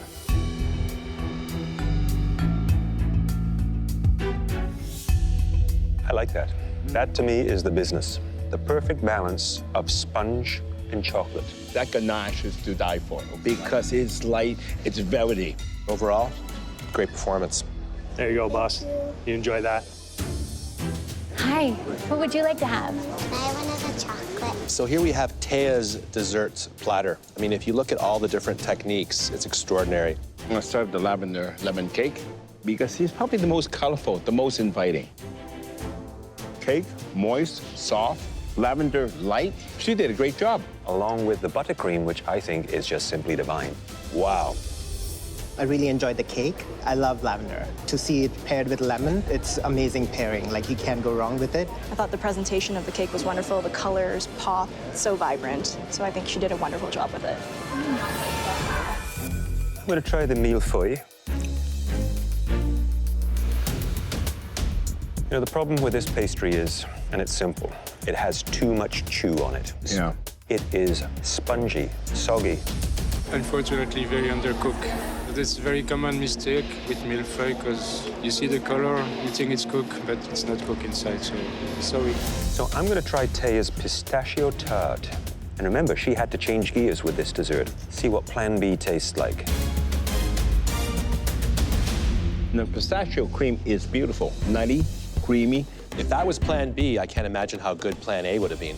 She really honored the spirit of an eclectic French patisserie. Here you go, partner. Thank you. No problem. Enjoy. So here we have 5 different items from Trevor's Pink Patisserie. Trevor's ganache, on the appearance, it looks really expensive because he's got probably an ounce of gold. And I think that's way too excessive. Smooth, velvety. It almost feels like very soft fudge just melting in your mouth. And then you get a tickle of that heat from the peppercorns. Really super delicious. From a chocolatier's perspective, the texture is extremely exquisite. That silken quality I look for in a ganache. I like the chocolate. It's so good. I'm gonna try the creme brulee because it's one of my favorite desserts. When hitting this, I want to hear that crunch. And you go into it, it's too thin. But taste, very important.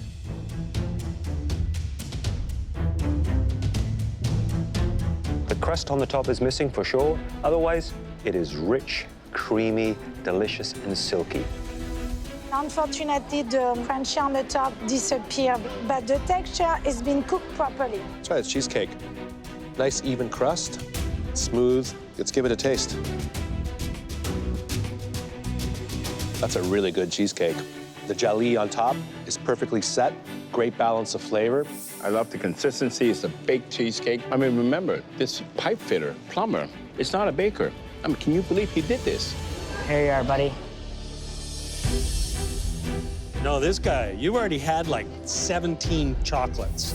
I desperately want this advantage. All 3 of us did an amazing thing today, but I'm at the top of my game right now, and I want to take it even higher. I'm not a pastry guy, and I poured my heart into this cook. I need this one. I deserve it. Hi! Did you eat enough? I would say Trevor and Barry definitely think that there's only 2 people left in this competition. But I'm feeling pretty confident that I might get this advantage. Well, congratulations, home cooks. The MasterChef Canada patisserie was a huge success. Unfortunately, we can only choose one winner. And the home cook who made the strongest impression on us and our guests is Barry. Touchdown, boom! The friggin' bear came out of the bush again. Campers are running everywhere. Are you surprised? Overwhelmed. This is the single largest accomplishment, other than getting my wife to say yes, that I've ever accomplished. Barry, congratulations. You have earned a significant advantage in the upcoming Elimination Challenge. Cool. Now, we would like all 3 of you to change into these 3 white aprons. Thank you, Chef. I wanted that advantage, but to get into the finale, I have to have the best cook of my life. I am so close to the finale, I don't like the fact that Barry has influence on my fate. Now, join us in the pantry. Going into this elimination challenge, I have all the power. Game on, folks. This is it. It's time for the final elimination challenge of the season. This time around, there is no express pass to the finale. All three of you must compete in one last battle to determine who will face off for the ultimate prize.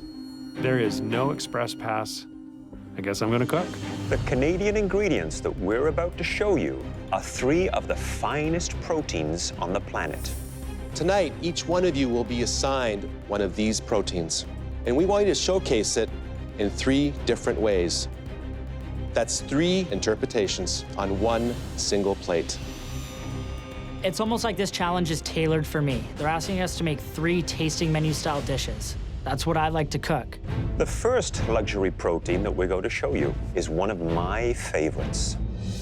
Canadian Wagyu beef. Sweet. Wagyu is world-renowned for its intense marbling that results in that delicate melt-in-your-mouth texture. Every Friday night in our house is steak night. And Wagyu beef is like butter. It's beef up here. Next is something that I love working with. Succulent Nagano pork. This Quebec pork was developed for its exceptional flavor and its tenderness. It's beautiful. Bone in. This is the cream of the crop. I want to cook this. Finally, my vote for most valuable protein. Chanticleer chicken. This Canadian breed is prized for its succulent and substantial meat. I've never heard of this chicken. I thought a chicken was a chicken, but apparently not. And right now, Barry, you hold all the power. Winning the French Patisserie Challenge has given you a major advantage. Not only do you get the first choice of the proteins, you get to assign the last 2 to your fellow competitors. So think about this very carefully, Barry. If I'm going to the top 2, this is about doing what I think is best for Barry so that I can get my hands on that trophy. Have you made your decision? I have, Chef. I can't wait to work with that Wagyu beef. Well. All right, Barry, so tell us which proteins you want Trevor and Taya to work with. I keep looking over at Barry like, please give me the chicken. Taya's getting the pork, and I think from her reaction, it's perfect. Trevor gets the chicken. One of the things Trevor has been critiqued on is flavor. Pork fat equals flavor, so I'm not giving Trevor pork fat. Flavor is king, so. I believe it's taste is king, but. So Barry, in this challenge, who presents the biggest threat to you? I think Taya presents the biggest threat. Taya has shown throughout this competition that she can create elegant, flavorful dishes. You're trying to get Taya out of this competition. Yes, I am, Chef. So you feel that you can't beat Taya, but you can beat Trevor. If I get to the finale, I feel I can beat both, but I think my odds are better, based on flavor, against Trevor. Barry's been sort of a mentor to me this entire process, but the gloves are off. I'm taking his old butt out today. You won't win this competition thinking like a home cook. You need to unleash that inner chef. You only have 1 hour to wow us with your personal vision. If you don't blow us away, it could be the last meal you cook in this competition. Are you ready to earn your spot in the finale? Yes, Chef. Your time starts now. Sorry, meat. I don't know what to do with you. All I can think about with this pork is my mom's kitchen and having home-cooked meals. She makes the best pork schnitzel, so why not do a schnitzel? Eggs. Spices. First thing that pops into my mind is the seasons of the year. Flavors of fall. I'm going to create a tribute to my 3 favorite seasons. Winter sucks. This is like a chef's dream. I mean, to take a luxury protein and then to do it 3-way. I mean, it's going to show every ounce of skill they have. It could be a dream. It could also be very tricky to find 3 different ways to turn one protein into 3 different dishes. Trevor is starting with a Chanticleer chicken. It's been grain-fed, it's been cared for. It is just a kind of chicken that any chef in any kitchen across Canada would love to be cooking with. I'm definitely the most creative out of the 3 of us. This is great. I could do 100 different things with this one chicken. I have dark meat, white meat, bones, skin. I got a variety of stuff to work with. This is my wheelhouse. My goal today is to seek and destroy. Taya, boom, Barry, boom. I'm here to fight, and I'm not going home today. I'm going to the finale. Barry picked the beef. He chose probably one of the most beautiful products, but the least versatile. I have a bit of an advantage because my wife and I eat beef at least twice a week. I'm gonna create a plate to flow through spring, summer, and fall. The seasons are going to be represented with the seasoning on the beef and the side dishes. Spring, summer, fall. I'm confident I can nail the protein. I'm making the Wagyu beef olive oil poached to a perfect medium rare. First time ever doing it this way, big risk. With big risk, hopefully comes big reward.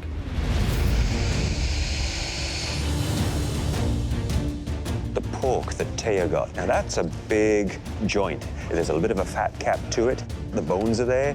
It's very difficult to get the cook right on pork. You really want it to be moist and tender. I need to get these cooking. My first element of my dish is going to be pan-seared pork chop. Second element is Brussels sprouts. And I'm also working on pork schnitzel on a bed of spätzle. My mom is German. I've got a lot of German background in food. I haven't made schnitzel in years. So I might as well use it. Trevor, how you doing? Chef, I'm doing good. So walk me through these 3 Chanticleer chicken dishes that you're making. I am gonna be making a pomegranate molasses glazed drumette. I'm gonna be doing a prosciutto wrapped chicken breast and a tower of crispy chicken skin. So it's down to the 3 of you right now. Who do you think is gonna be in the finale? I think Taya and myself, Chef. Why not Barry? I think Barry's overconfident. Overconfident? He's got the flavors down sometimes, but I think he's been helped through this competition quite a bit. By who? Well, I mean, I saved him in one challenge. He's been on, let's say, my team a couple times when we win, so is that him or me that's making the victories? Stay focused. Hey, Chef Alvin? got the pork. Yes. I mean, the schnitzel, does that reflect your family background? Well, yeah, my family's German, so we used to eat a lot of schnitzel growing up. Okay. Who do you think you're gonna face in the finale? I think I'll probably end up facing Trevor. He's creative, he thinks outside the box, and that's what you need to get into the finale. Good luck. Thanks. 30 minutes, you have 30 minutes left. Your protein, 3 distinctive ways. One of the great techniques with chicken is taking the skin right off the bird and then frying it very, very slow and low. He's burning it right now, though. There's black smoke coming out of my skillet. I go and check it, and it's all completely black. I just burnt one of my 3 elements. Are we watching Trevor's hopes of getting into the finale go up in smoke? I gotta think of something fast. There's still a bit of skin left on one of my drumettes and thighs. Rip it off, I get it into the pan, start cooking it from scratch. Plan B, here we go. The dangerous thing about poaching beef is that you're hands off. It's a mystery what's going on under the surface of the oil. I have to trust that the beef is going to cook. Hey there, Barry. Hello, Chef. So you had a huge advantage in choosing your preferred premium protein. You went for the beef, so what is on the menu? Olive oil poached Wagyu beef 3 ways to reflect spring, summer, and fall. So each will have a slightly different preparation, different spicing, and different side dishes for each. So you're only cooking the beef in one particular way? One cooking method, 3 variations with different spicing. Well, it sounds like you've got an interesting combination of ingredients, and I look forward to seeing how it all comes together. I do too, Chef. Thanks, Barry. Thank you. I think that choosing to cook the beef exactly the same way shows more skill. Spring, summer, fall. Taya is actually from a German heritage. She is working on her spätzle, very sort of German-inspired dumpling. Cooking with her family heritage. I think that's really smart. Everything's on the line right now. I need to make sure I can get everything done. I have grown so much in this competition, but being in the top 2, that's going to be life-changing. 5 minutes left. 3 protein on that plate. I'm trying to figure out how I'm gonna plate my dish. I go with this cast iron on a wooden board. I'm loving it. Barry's cooked the beef one single way. Is that really achieving what we'd asked? Hopefully those sides and his steam takes it to the next level. I'm not going home today. It's so big. Maybe I'll put the schnitzel on the bottom. I'm trying to make everything look a little bit tighter and cleaner, but I ain't got no time. 2 minutes! You have 2 more minutes left. 2 minutes, come on, beautiful plate. Oh, geez, I think Taya's just burnt herself. Jeez. Ow. Just gonna have to push through that pain to get through this. All I can think about is my hand. It hurts so much. Oh. Works burn. She's gonna tough it out. I want to fight. 1 minute! You have 1 more minute left. One of you is going home and 2 are going into the biggest battle of your lives. Oh, 10, 9, 8, 7, 6, 5, 4, 3, 2, 1. Hands up! Wow. That was a very exciting cook. And now it's time to see how you all did. Barry, please bring up your plate. Everything that's needed for a good dish is on this plate. This is deserving of a spot in the finale. The Wagyu beef is poached and then spiced 3 ways to represent my 3 favorite seasons, spring, summer, and fall. What was the cook you were looking for on your beef? Medium rare. And do you think you've achieved that? I hope so, Chef.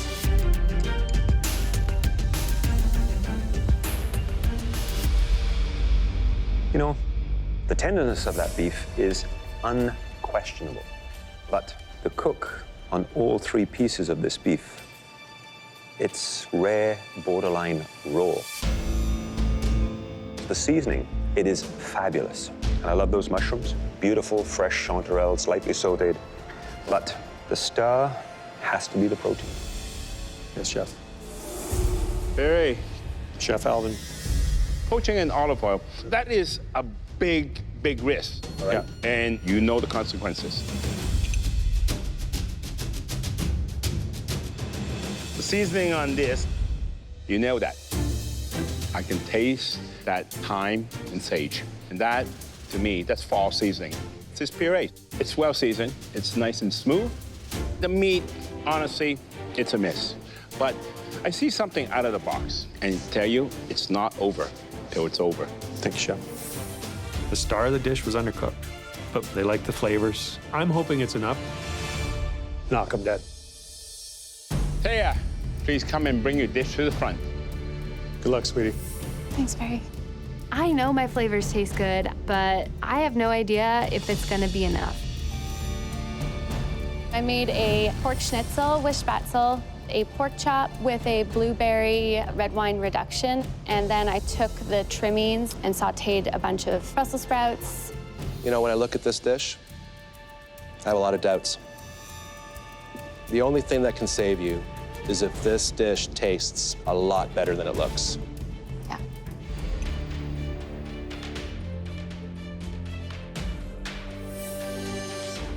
Wow. This tastes amazing. The spätzle is delicious. I like the fact that you decided to put a different starch on the dish. Here's the thing, Taya. It just looks hideous. When you get that rare opportunity and privilege to cook in a finale, you have to do things that are gonna blow everyone away. Do you think you have that in you? I know I can do it, and I know I can blow people away. Yeah. I'll be very honest with you, okay? It's not the prettiest. So, you have the blueberry. First thing I see, the coconut pork. Okay, is that what you wanted? I wanted it just to have like a hint of pink to it.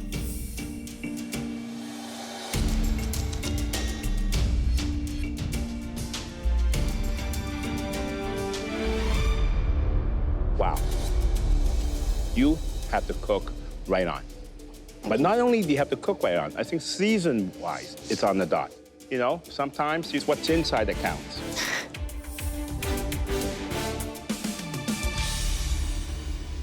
All right, Trevor. I'm feeling like a winner. This is a finale-worthy dish.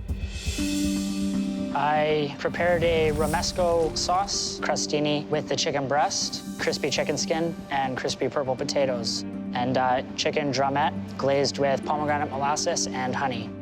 Looks beautiful. Doesn't mean anything if it doesn't taste good, Chef. Absolutely.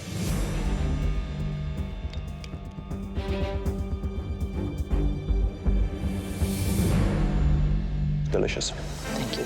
Wonderful texture, the peppers, the almonds, olive oil, and has great depth of flavor. A great utilization of this wonderful chicken. Thank you, Chef. It's amazing to see how far you've come in such a short time.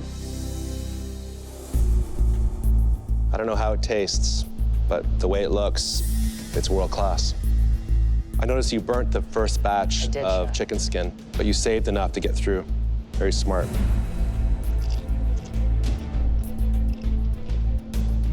It's delicious. Where's all the sauce? There's almost none here.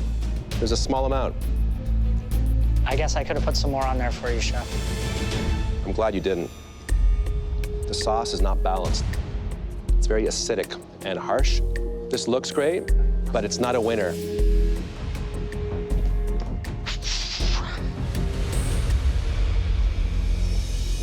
Three big dreams hang in the balance. We're gonna need some time to consider this. This is a finale. A lot is at stake. We have to choose the right two. I'm a good cook, and I'm a creative cook. I belong in the top two, and I hope that comes true. We were looking for innovation, technique, creativity, always taste. And we found all of it, unfortunately, not in one person. I want this so bad. This is gonna change my life. I know that I belong in the finale. You know, to want it is one thing. Everybody wants it. But do they have the skill to deserve it? I don't have the best dish, but I've grown more than any other home cook here. I deserve to be in the finale.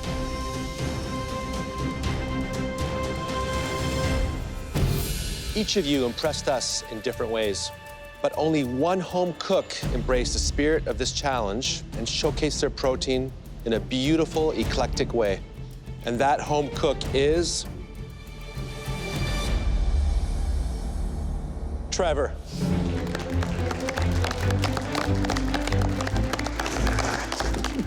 Congrats, man. Well done. I did it! I'm in the finale! You deserve it. Yeah! Come and get your chef's jacket. Wow, thank you very much. Deserve it. This chef's coat is exactly what I wanted to achieve coming here, and now I'm wearing it. Looks good on you, son. Thanks, Daddy. I'm forever grateful. This is one of the best moments of my lifetime. Well done, Trevor. Proud of you, boy. Good luck, sweetie. You too. Now, to find out who Trevor will be competing against in the finale. Barry and Taya, you surpassed 9 other finalists to get where you are right now. It's so difficult to say goodbye after everything you've both achieved. But only one more home cook can make it to the finale. And that home cook is Taya. Congratulations, sweetie. Please take off your apron and come and get your chef jacket. I feel like I'm having an out-of-body experience. I'm actually gonna be in the finale. There are so many people who would die to have this spot, and I am here. I battled my way, and I'm now at the top.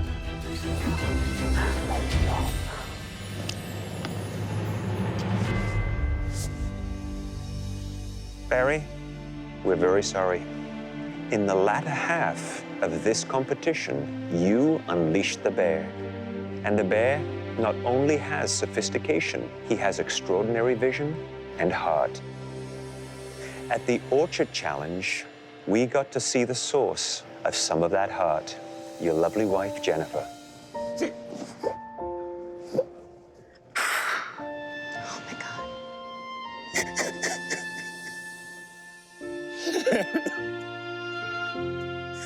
I was fine until you mentioned her. Barry, she's well aware of your gifts. and now Canada is too. Come on up here. Thank you, Chef. Come on, Barry. Thank you. You're a gentleman. It's a pleasure to have gotten to know you. Pleasure is all mine. This has been the most rewarding journey I've ever taken. I came in full of swagger, full of confidence. But I'm leaving humbled. I think me and you are the oldest in the room today. I think I've got you by a couple of years. I had to dig deep and find out who I really am. It's a dish that is definitely restaurant worthy. What's it gonna take for the bear to come out? You're the first person that's called me that here. Through this journey, I've met amazing people who will be lifelong friends. Trevor and Barry, congratulations. I'm disappointed, but I'm going to walk out the doors, head held high, feeling like a champion.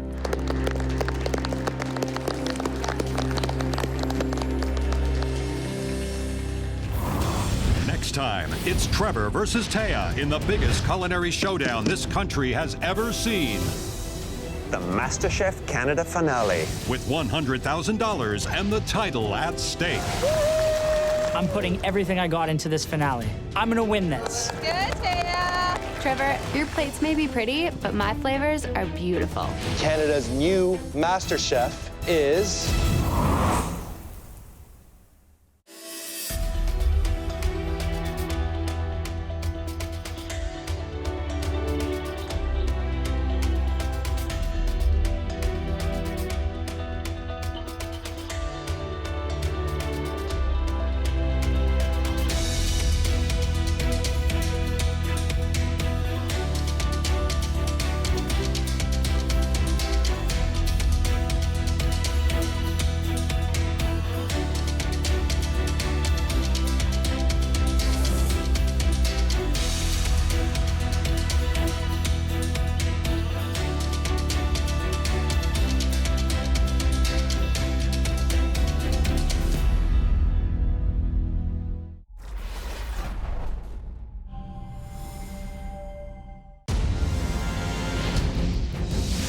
Tonight, the top 2 home cooks in Canada face off in the most spectacular culinary showdown this country has ever seen.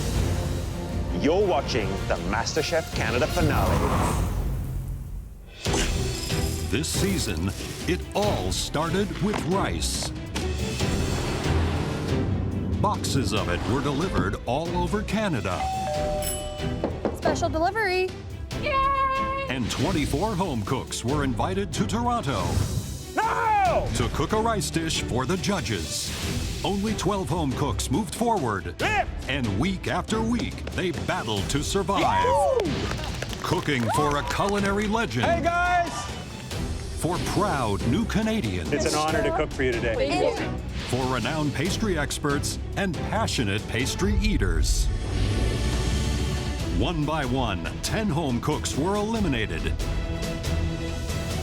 Now, only 2 remain. Tonight's first finalist is Taya, an insurance broker from Vancouver, British Columbia. Dear home cook. Her first dish was not white apron worthy, Oh man, this is way harder than I thought. but her second dish blew the judges away. This dish is a complete knockout. Oh my God. Extraordinary. And after squeaking into the top 12, I got an apron. Taya threw herself into every challenge, Oh yeah, my arms have been getting a workout. earning high praise from a special guest judge. I've never had anything like that. Good job, girl. Thank you. Despite her remarkable palate, Taya cooked in almost every pressure test, Why are my hands freezing up? and the stress started to take its toll. I know I'm going home Why?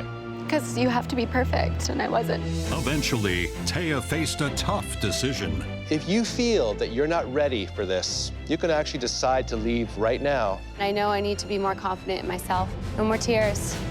And once her confidence caught up with her ability, she never looked back. Taya! Oh my God. Taya. Taya. Way to go, Taya. This tastes amazing. That looks perfect. Thank God. This is wonderful. You nailed it.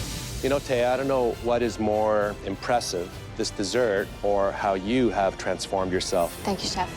I am so close to my dream, I could taste it. Now there is nothing standing in Taya's way. Nothing except Trevor, a plumber gas fitter from Edmonton, Alberta. Now! Trevor emerged as an early front-runner. Last week, I was driving a Zoom boom at my construction job. Now I'm cooking in the MasterChef Canada kitchen. I can't believe I'm top 12. He threw himself into the competition with a bang. The oven is shattered. There's no way I can recover from this. Trevor. But he did, and went on to win the first mystery box. This is rich. This is sophisticated. Week after week, Trevor continued to impress. Trevor. Trevor. Trevor. Setting a new standard with his restaurant quality plating. It's a work of art. What do you do for a living? I'm a plumber gas fitter, chef. Your pipe work must be beautiful. But at times, his confidence seemed excessive. They shouldn't save me. I want the judges to see my dish. I think my dish is gorgeous. From the outside, you seem like a very, almost arrogant, but I think on the inside, you're terrified. Trevor listened and learned, shedding his hat along with his attitude. My journey in the MasterChef Canada kitchen has taught me to put my ego aside. I feel that I'm cooking from the heart now. He became a valued team player. Plating right now, chef. And as the pressure increased, so did his will to win. I can see my dream right there, and I'm gonna grab it.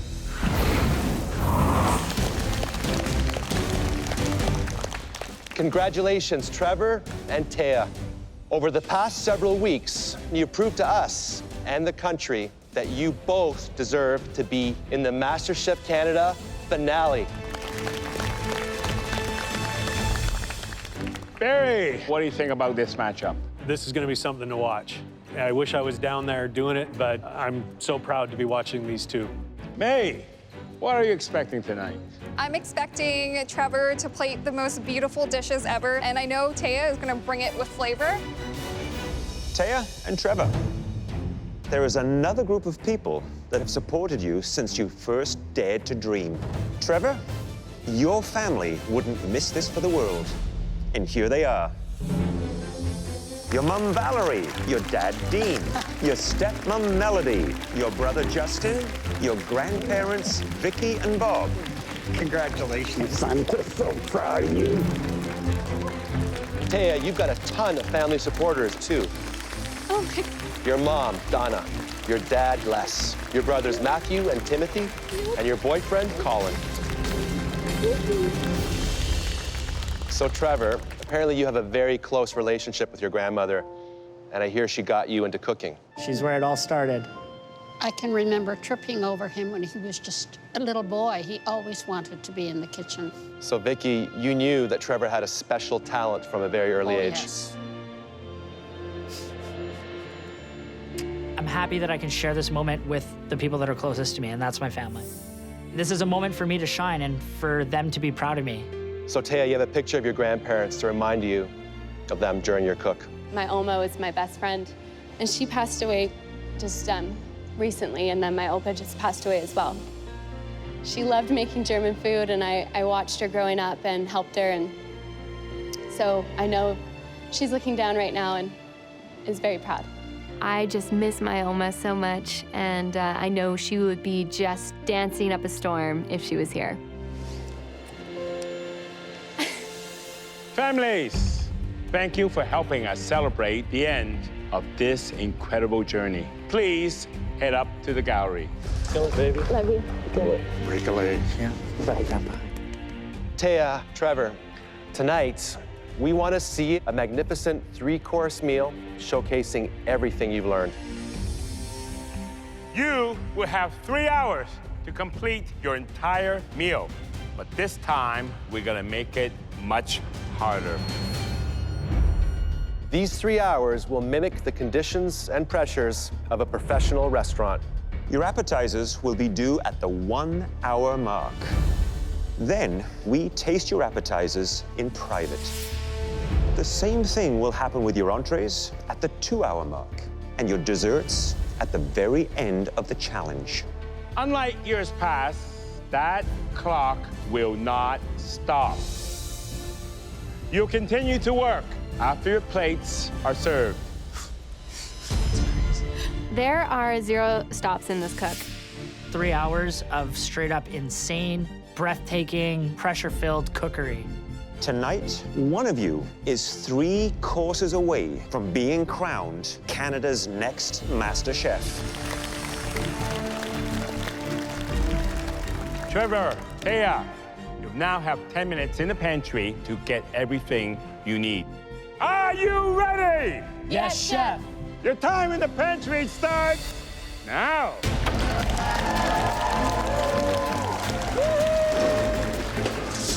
Gorgeous mangoes. Oh my gosh, look at all this stuff. I'm rooting for Taya because she's grown so much throughout this competition. She is able to produce such good, flavorful food. Coriander. A whole swack of chilies. Trevor is a fantastic cook. He's efficient, he has a very contemporary plating style, and his flavors are on point. Love this. Beautiful. I'm on Team Taya because I think she has really put her entire heart and everything she's got into every cook. Trevor was born to be in the kitchen. He has so many tricks and techniques up his sleeves. It's really impressive. This is gonna be a pretty crazy showdown. Something's gonna explode in this kitchen. Trevor, what do you have in store for us? Today I'll be making octopus and chips as my appetizer. I'll be doing lamb two ways for my entree. And for my dessert, I'm gonna wrap it up with a fall-in ice cream cone. Taya, what are you making for us? My appetizer is a Mexican street corn. My main is a pork cheek and pork belly tamale. And my dessert is a clay on a café de olla. My strengths going into this competition are definitely plating. I'm like a wizard in the kitchen. I feel comfortable there. I'm not going home without the victory. This menu is gonna have flavor that punches the judges to the floor in a good way. I will definitely be taking home the trophy. Are you ready? Yes, Chef. Then your time starts now.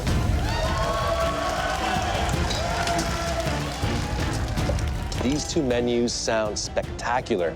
It seems to me as if they've taken comfort foods and their plan is to elevate it to MasterChef Canada standards. My entire menu is based on some of my very favorite childhood memories and dishes. My first dish is octopus and chips. It's a riff on fish and chips, which I had pretty much every Sunday at my grandmother's as a kid. This transports me right back to my childhood. Oh, having my family here is amazing. I feel the pressure, though. Go there. I grew up eating Latin American food at least twice a week. So I'm doing a Mexican street-style corn panna cotta. Typically, you think of panna cotta as a dessert. She's turned it upside down and made an appetizer out of it, a savory approach to a panna cotta. That's a smart move. I'm also creating an amuse-bouche, which is a watermelon shooter to kind of cleanse the palate. I am incredibly confident in these flavors. I gotta pound these tentacles, get them nice and tender, or else they're gonna be really hard and not enjoyable to eat. Octopus are very, very difficult to cook. You know, if you undercook it, it's very tough and chewy. And if you overcook it, it's dry and chewy. There you go. And I think he's gonna put it into a pressure cooker. It takes a long time to get the perfect cook on that octopus. That is gonna be right down to the wire. I'm gonna get my octopus in the pressure cooker for exactly 30 minutes.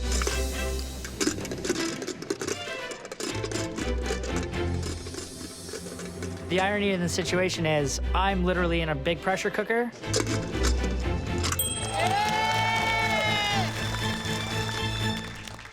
"30 minutes until the first dish must come out."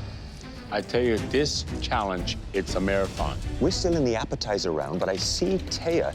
She's getting her pork belly into the pressure cooker. It's important to get this going now so that it's nice and tender by the time I take it out for the entree. That is really smart. That'll give her lots of time to get it cooked, tender, and juicy. I know that even with a pressure cooker, pork will take some time. So I want to throw it in the appetizer so I don't have to worry about it in the entree round.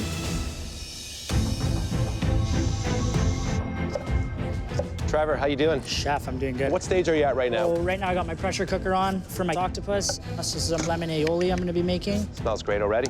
Thank you. Hear that you have a photograph of someone that's inspiring you. There we go. So that is my Aunt Tracy. She actually owned a catering company her entire life. And as early as I can remember, I was bussing tables for her and making roast beef and Yorkshire pudding. How old were you when you were doing that? 9, 10 years old. Good luck. Remain focused. Thank you, Chef.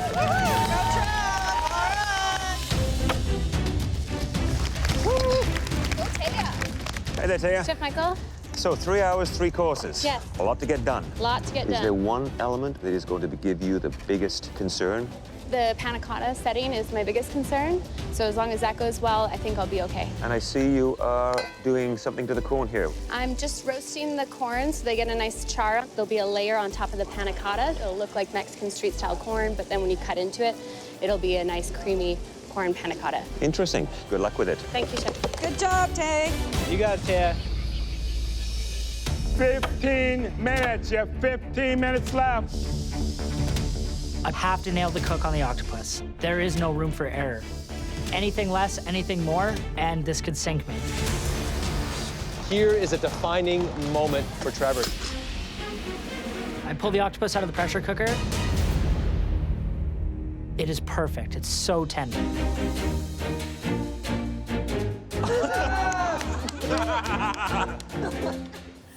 Yeah.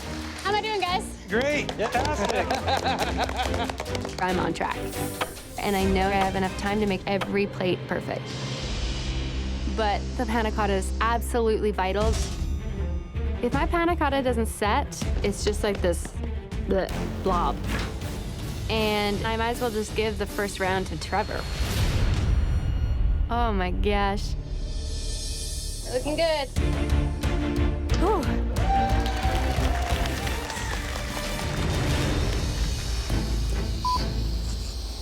Okay, wait, it's crumbling.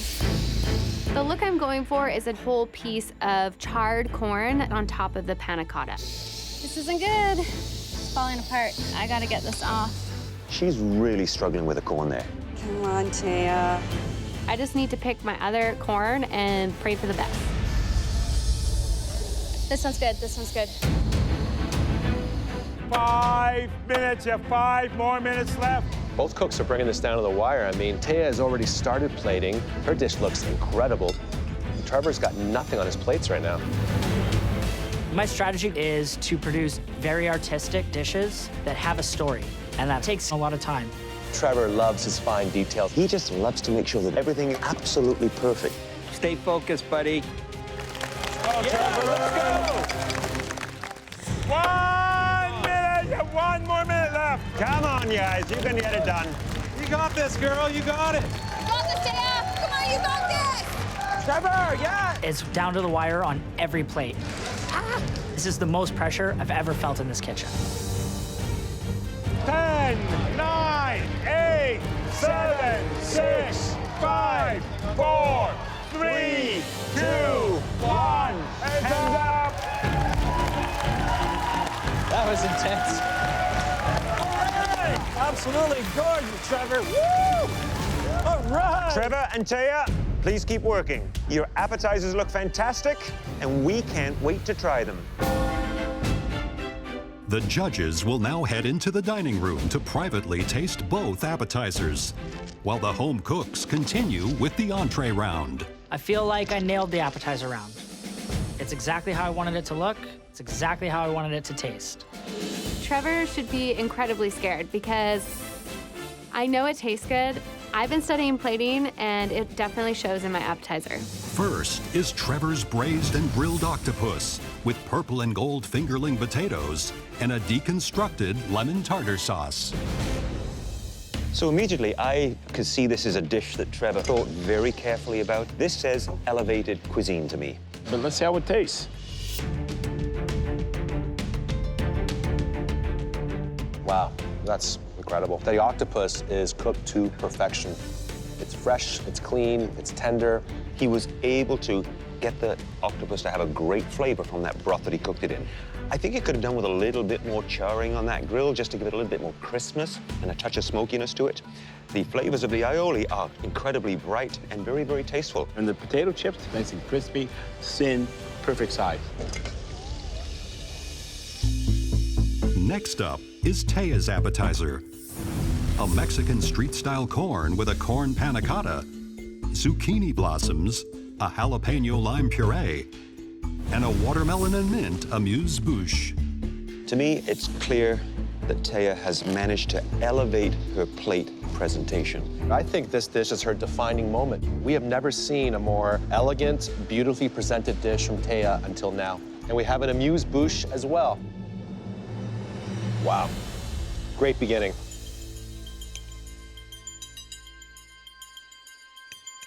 The panna cotta is very good. A little on the sweet side, you get that big hit of corn and that charred corn on top. I thought it was just a very clever way to do it. This dish, I cannot see anything wrong with it. And this is very, very rare. Coming from a demon chef, you got all the different tastes. You got the sweet, this balancing the acidity from the crema, a little bit of hit slice at the end. The combination, it's amazing. She has really captured Latin American cuisine here. Well, gentlemen, let's get back into the kitchen and see what Taya and Trevor are up to for their main course.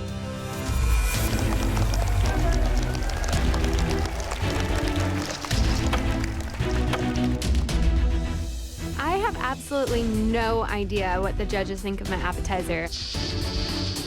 And quite frankly, I kind of like it because it doesn't distract me. Neither of us knows what the outcome of our dishes were. It just pushes you harder to pump out the next dish even better. My main course is gonna be lamb two ways. I'm gonna be serving it with a celeriac puree. I'm gonna be braising lamb shanks, and I'm gonna be braising lamb tongue. Both of my cuts take a really long time to cook, so I'm going with the pressure cooker again. I think the trickiest meat to cook in a pressure cooker is the lamb. There's less fat. And if you overcook that, it's going to become stringy and dry. It's a lot of added pressure, so I'm hoping for the best. I need to get my ice cream on. Taya is displaying incredible time management. She's getting her ice cream for her dessert in the entree round. My ice cream is gonna take a really long time, so I wanna get that started right away so that if there is any problems with it in the final round, I can improvise and change it up. Trevor should be multitasking like Taya is in order to stay on top of things. I think Trevor is going to be in trouble. Timing is my worst enemy on this entire challenge, but I thrive under pressure, so I'm loving it. Pineapple, where's my pineapple? For the main, I'm doing a braised pork cheek tamale ball with crispy pork belly and pineapple mole. I'm no longer the girl that got the second chance and just barely made it in. I'm now the best of the best. You can't question that. I'm in the finale. You know, mole sauce is one of the mother sauces in Mexican cuisine. It is very difficult to get right. It's about really balancing spices, heat, not an easy task. Ooh, it's spicy. Get a little steam coming from your ears, dear.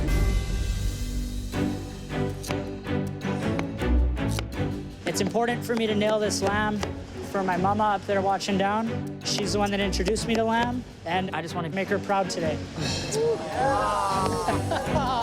I want to win so bad. My food dream is to open a restaurant. I'm not sure what kind of restaurant. I can tell you it's going to be called Valerie's, though, named after my mama. Good boy, Trev. Stay focused. Taya's pulling her pork bellies out. Yes. Hi. Taya, so you got your pork belly in, I noticed, in the first round. Yes. That was a smart move. Look at the juice coming out of that. Yeah, I'm really, really happy with it, Chef. So what are these balls that you're making? This is the pulled pork cheek with the mole sauce. I'm stuffing the tamale and frying it. This is the most elevated cooking I have seen you do in this competition. I'm trying hard to impress you guys. Why did you wait? You know, I think it took me a while to get my confidence in the kitchen. And now that I'm able to cook what I want to cook, I want to show you guys that I mean business. I'm already impressed. Thank you, Keep Chef. it up. Thank you, Chef. This win would be golden ticket to my food dream. I want to be a food critic. I mean, I got a good palate. I might as well use it, right? 20 minutes. You have 20 minutes left. Just gotta get that puree going. The tables have completely turned. Taya is cool, calm, and ready, and Trevor is trying to play catch-up. I'm way behind. I'm rushing to get this finished. Look, look, look, and it's caught fire. I look over, and my entire pressure cooker is in flame. I put too much port wine in my lamb ossobuco. Whenever you add alcohol into a pot, always make sure that pot starts cold. It's a very hot pot. It can ignite right away and can take away a lot of hair, like Michael. I mean, I had to restart it up. I lost a good 10, 15 minutes of pressure cooking time. You got it, Trevor. I hope my lamb shanks are tender. 10 minutes, you have 10 minutes left. What the heck's happening? I'm deep frying my tamale balls, and when I turn and look, the deep fryer is not to temperature. Shit, stupid fryer. The fryer is still the quickest way to cook this. No going back, I have to stick with the plan. Okay, please need a minute.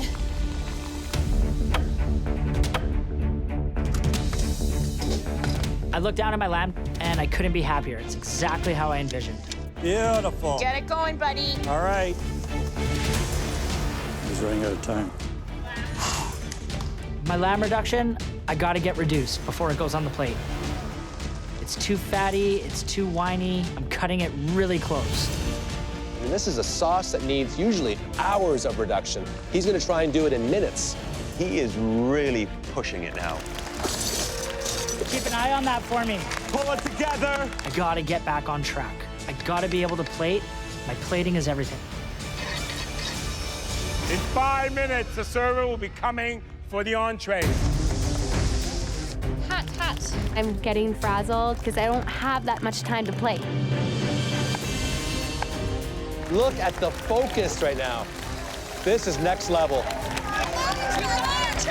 got this, Trevor. Come on, Taya.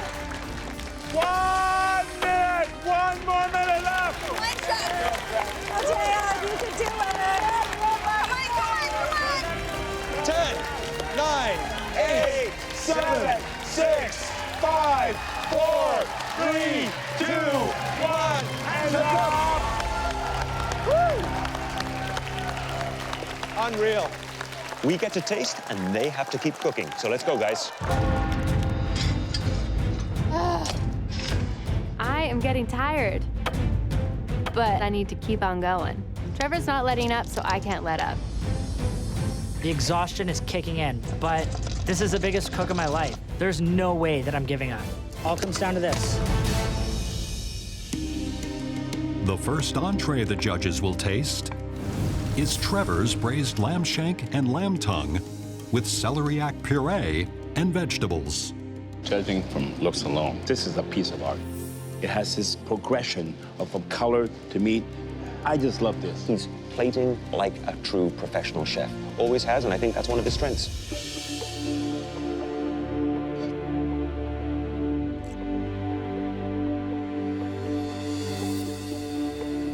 The flavors of the lamb shank, I think, are wonderful. Great depth of flavor. It is cooked beautifully. I would have loved a little bit more of that braising liquor as a sauce, reduced and poured over it.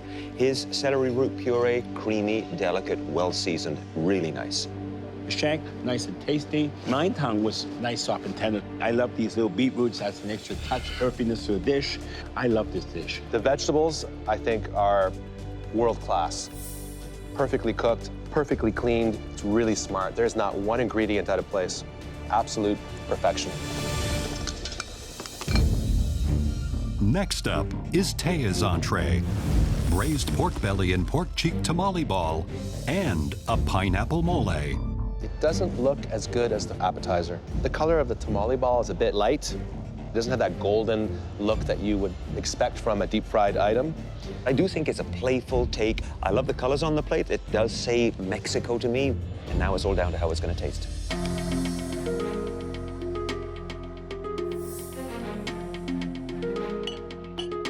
Wow. Boy, Taya can cook. I mean, the flavors here. The pork belly, I think, is porkalicious. Other than I think it could have been pan-fried a touch to be a little bit more crispy. The only beautiful combination, the spice is just right. And she's very, very good with heat. But tamale ball is hard, it's doughy, and the pulled pork inside, it's dry. I know tamales really well. This tamale is actually raw. Great idea, but, you know, the execution was not there. Taya is clearly masterful when it comes to spices and seasonings. She has nailed the flavors of Mexico. That, to me, makes this dish a real knockout. We better get out there and see what's going on in the kitchen. Go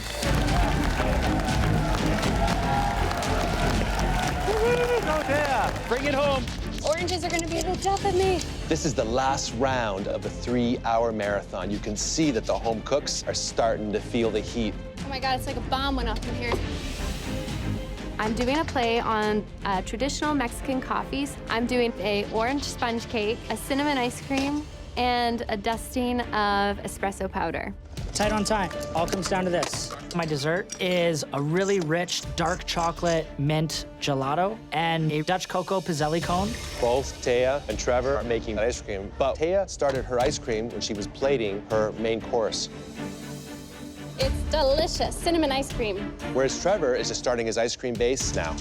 I am cutting it so close for time on this dessert, this might bite me in the butt. I need to put this in the box. Thank God the ice cream started because I still got to do a cake, a toffee, a mousse, a caramel. I got a lot of things going on. I need to get this done. I'm doing a play on a fallen ice cream cone with the flavors of chocolate and mint. Trevor, Yes, how you Chef. doing? I'm doing all right, Chef. Tell me, what are you making?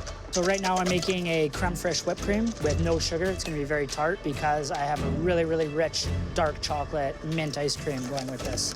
Going back to my childhood, this is a play on, kid just gets his ice cream cone at the stand and he drops it. It's all over the sidewalk. It's gonna be very abstract and splattery. I like where you go with food. There's always a concept behind it. Let me ask you though, do you think that this is elevated enough to win the trophy and the title? 100%, Chef. This is gonna be a knockout dessert, but showing restraint and sophistication at the same time. Let me give you some advice. Don't look back, just keep looking ahead. Thank you, Chef. It means a lot to me. Looking good, Trev. Hey, Taya. Chef Alvin? So what are you doing? Right now I am working on a sponge toffee. Okay. So you're doing an elevated coffee dish, right? More the flavors that are in traditional Mexican coffee, orange, cinnamon, chocolate. I love the orange and the coffee. Sounds amazing. Do you drink a lot of coffee? I love coffee. You're becoming a chef already. I can tell you, chef just drank coffee all day long. There's a lot of component in this dish. Remember, you only have 20 minutes. Yes. Thank you, Chef.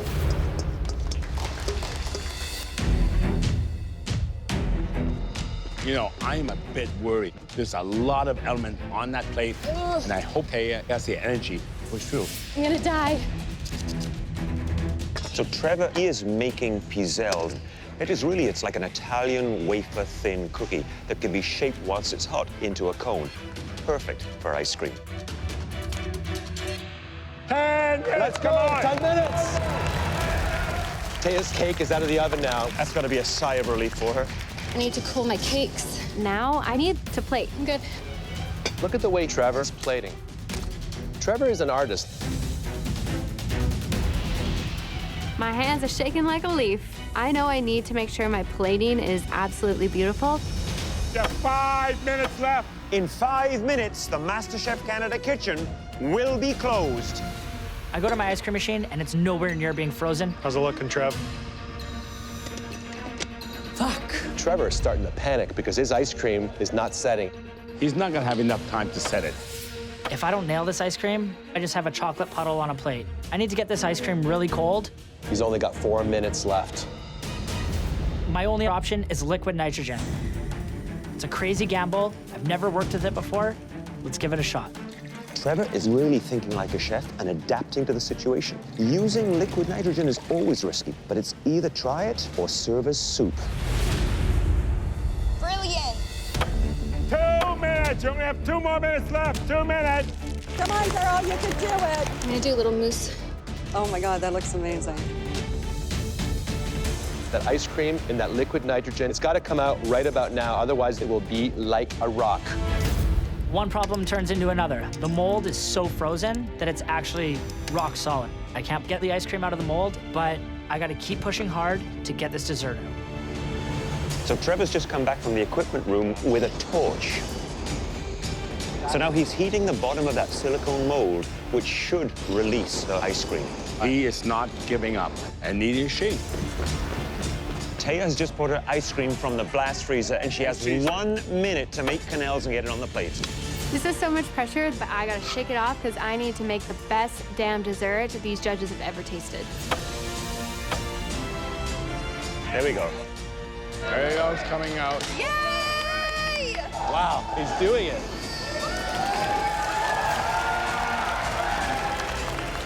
Ten, 9, 8, 7, 6, 5, 4, 3, 2, 1. Hands up! Woo! Oh, that was so crazy.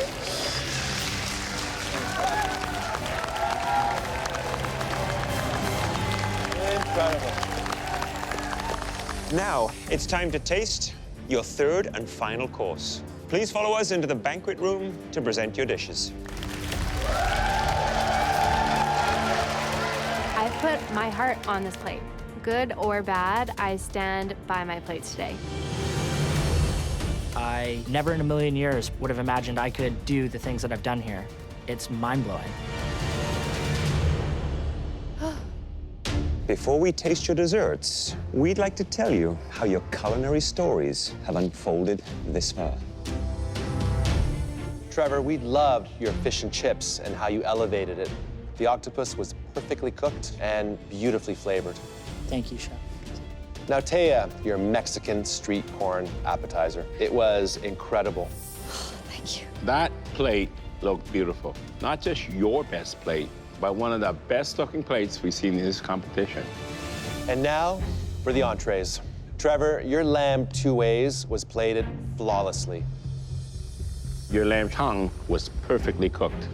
The sauce was excellent, but we certainly could have done with a touch more of it.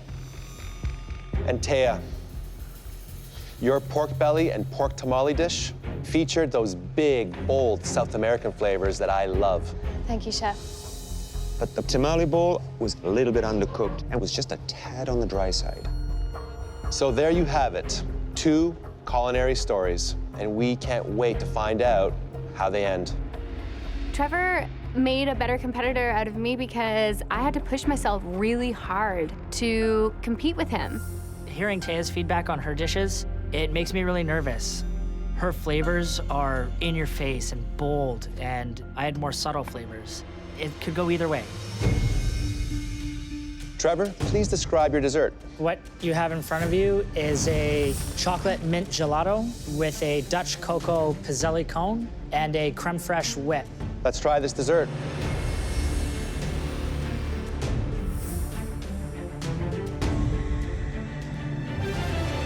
You know, this dish really resonates with me. The ice cream is obviously a bit hard. It's a bit too frozen.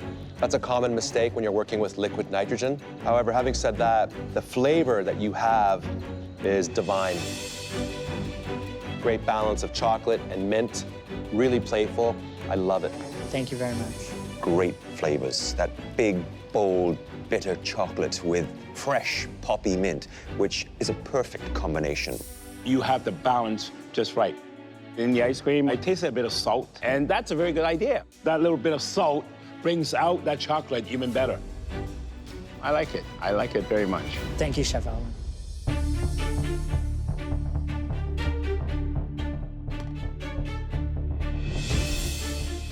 All right, Taya, tell us about your dessert. My dessert is a play on a café de olla. So I did a orange cake with a sponge toffee, dark chocolate mousse, and a cinnamon ice cream. Watching the judges is like the worst and the best all wrapped together because you really don't know what they're thinking. It's like an emotional roller coaster. Taya, first thing, I gotta compliment you on your plating. Thank you, Chef. You've been able to create a great sense of balance, proportion, color to create this one dessert. And that's not easy. The flavors are classic Taya. They're big, they're bold. There's a lot of flavor happening on one plate. Taya, you got A lot of lovely elements on this dish. Ice cream, cinnamony, smooth, creamy. The caramel's buttery. But what's the name of the dessert? Café de olla. I did not get the cafe. But overall, great job. But I would have preferred a little bit more coffee in my coffee dessert. Understood, Chef. Taya, Trevor, you did an extraordinary job tonight. Thank you, Chef. Thank you very much. We need some time to discuss your culinary journey.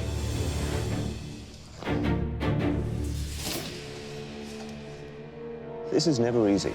You have to take so much into account when you're making big, weighty decisions like this. It has to be a culmination of the entire journey of the three-course meal. And this one is tough. I poured my heart into this, my soul.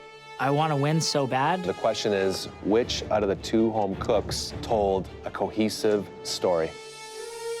I am so close to my food dream, and I'm just dying to find out. We have to choose somebody. And I think that somebody had a better culinary story. Trevor and Taya, a few months ago, you left your jobs to come here. And up to now, cooking was a pastime that you were very good at. But throughout this journey, you both made a discovery. For you two, cooking is a passion and a calling. And it's what both of you were born to do. And tonight, you earned the right to come up here and change places with us. MasterChef Canada is all about the journey. I've been in every cook except one. I've progressed throughout the entire competition, and now I'm here because of hard work and a dream. When I walked into this kitchen, I was kind of cocky. Today, I definitely have grown to trust myself as a cook, as a person. I can honestly say I'm very humbled by this experience. As you know, only one of you can become Canada's next MasterChef. And that's never been a more difficult fact for us to contend with.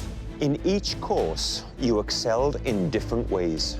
So we needed to consider the three-course stories that you told as a whole.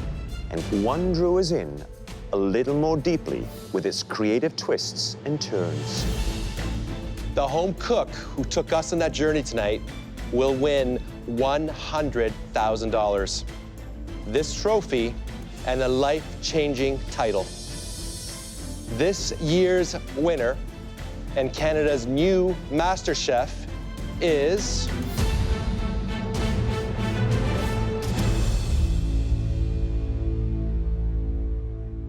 Trevor.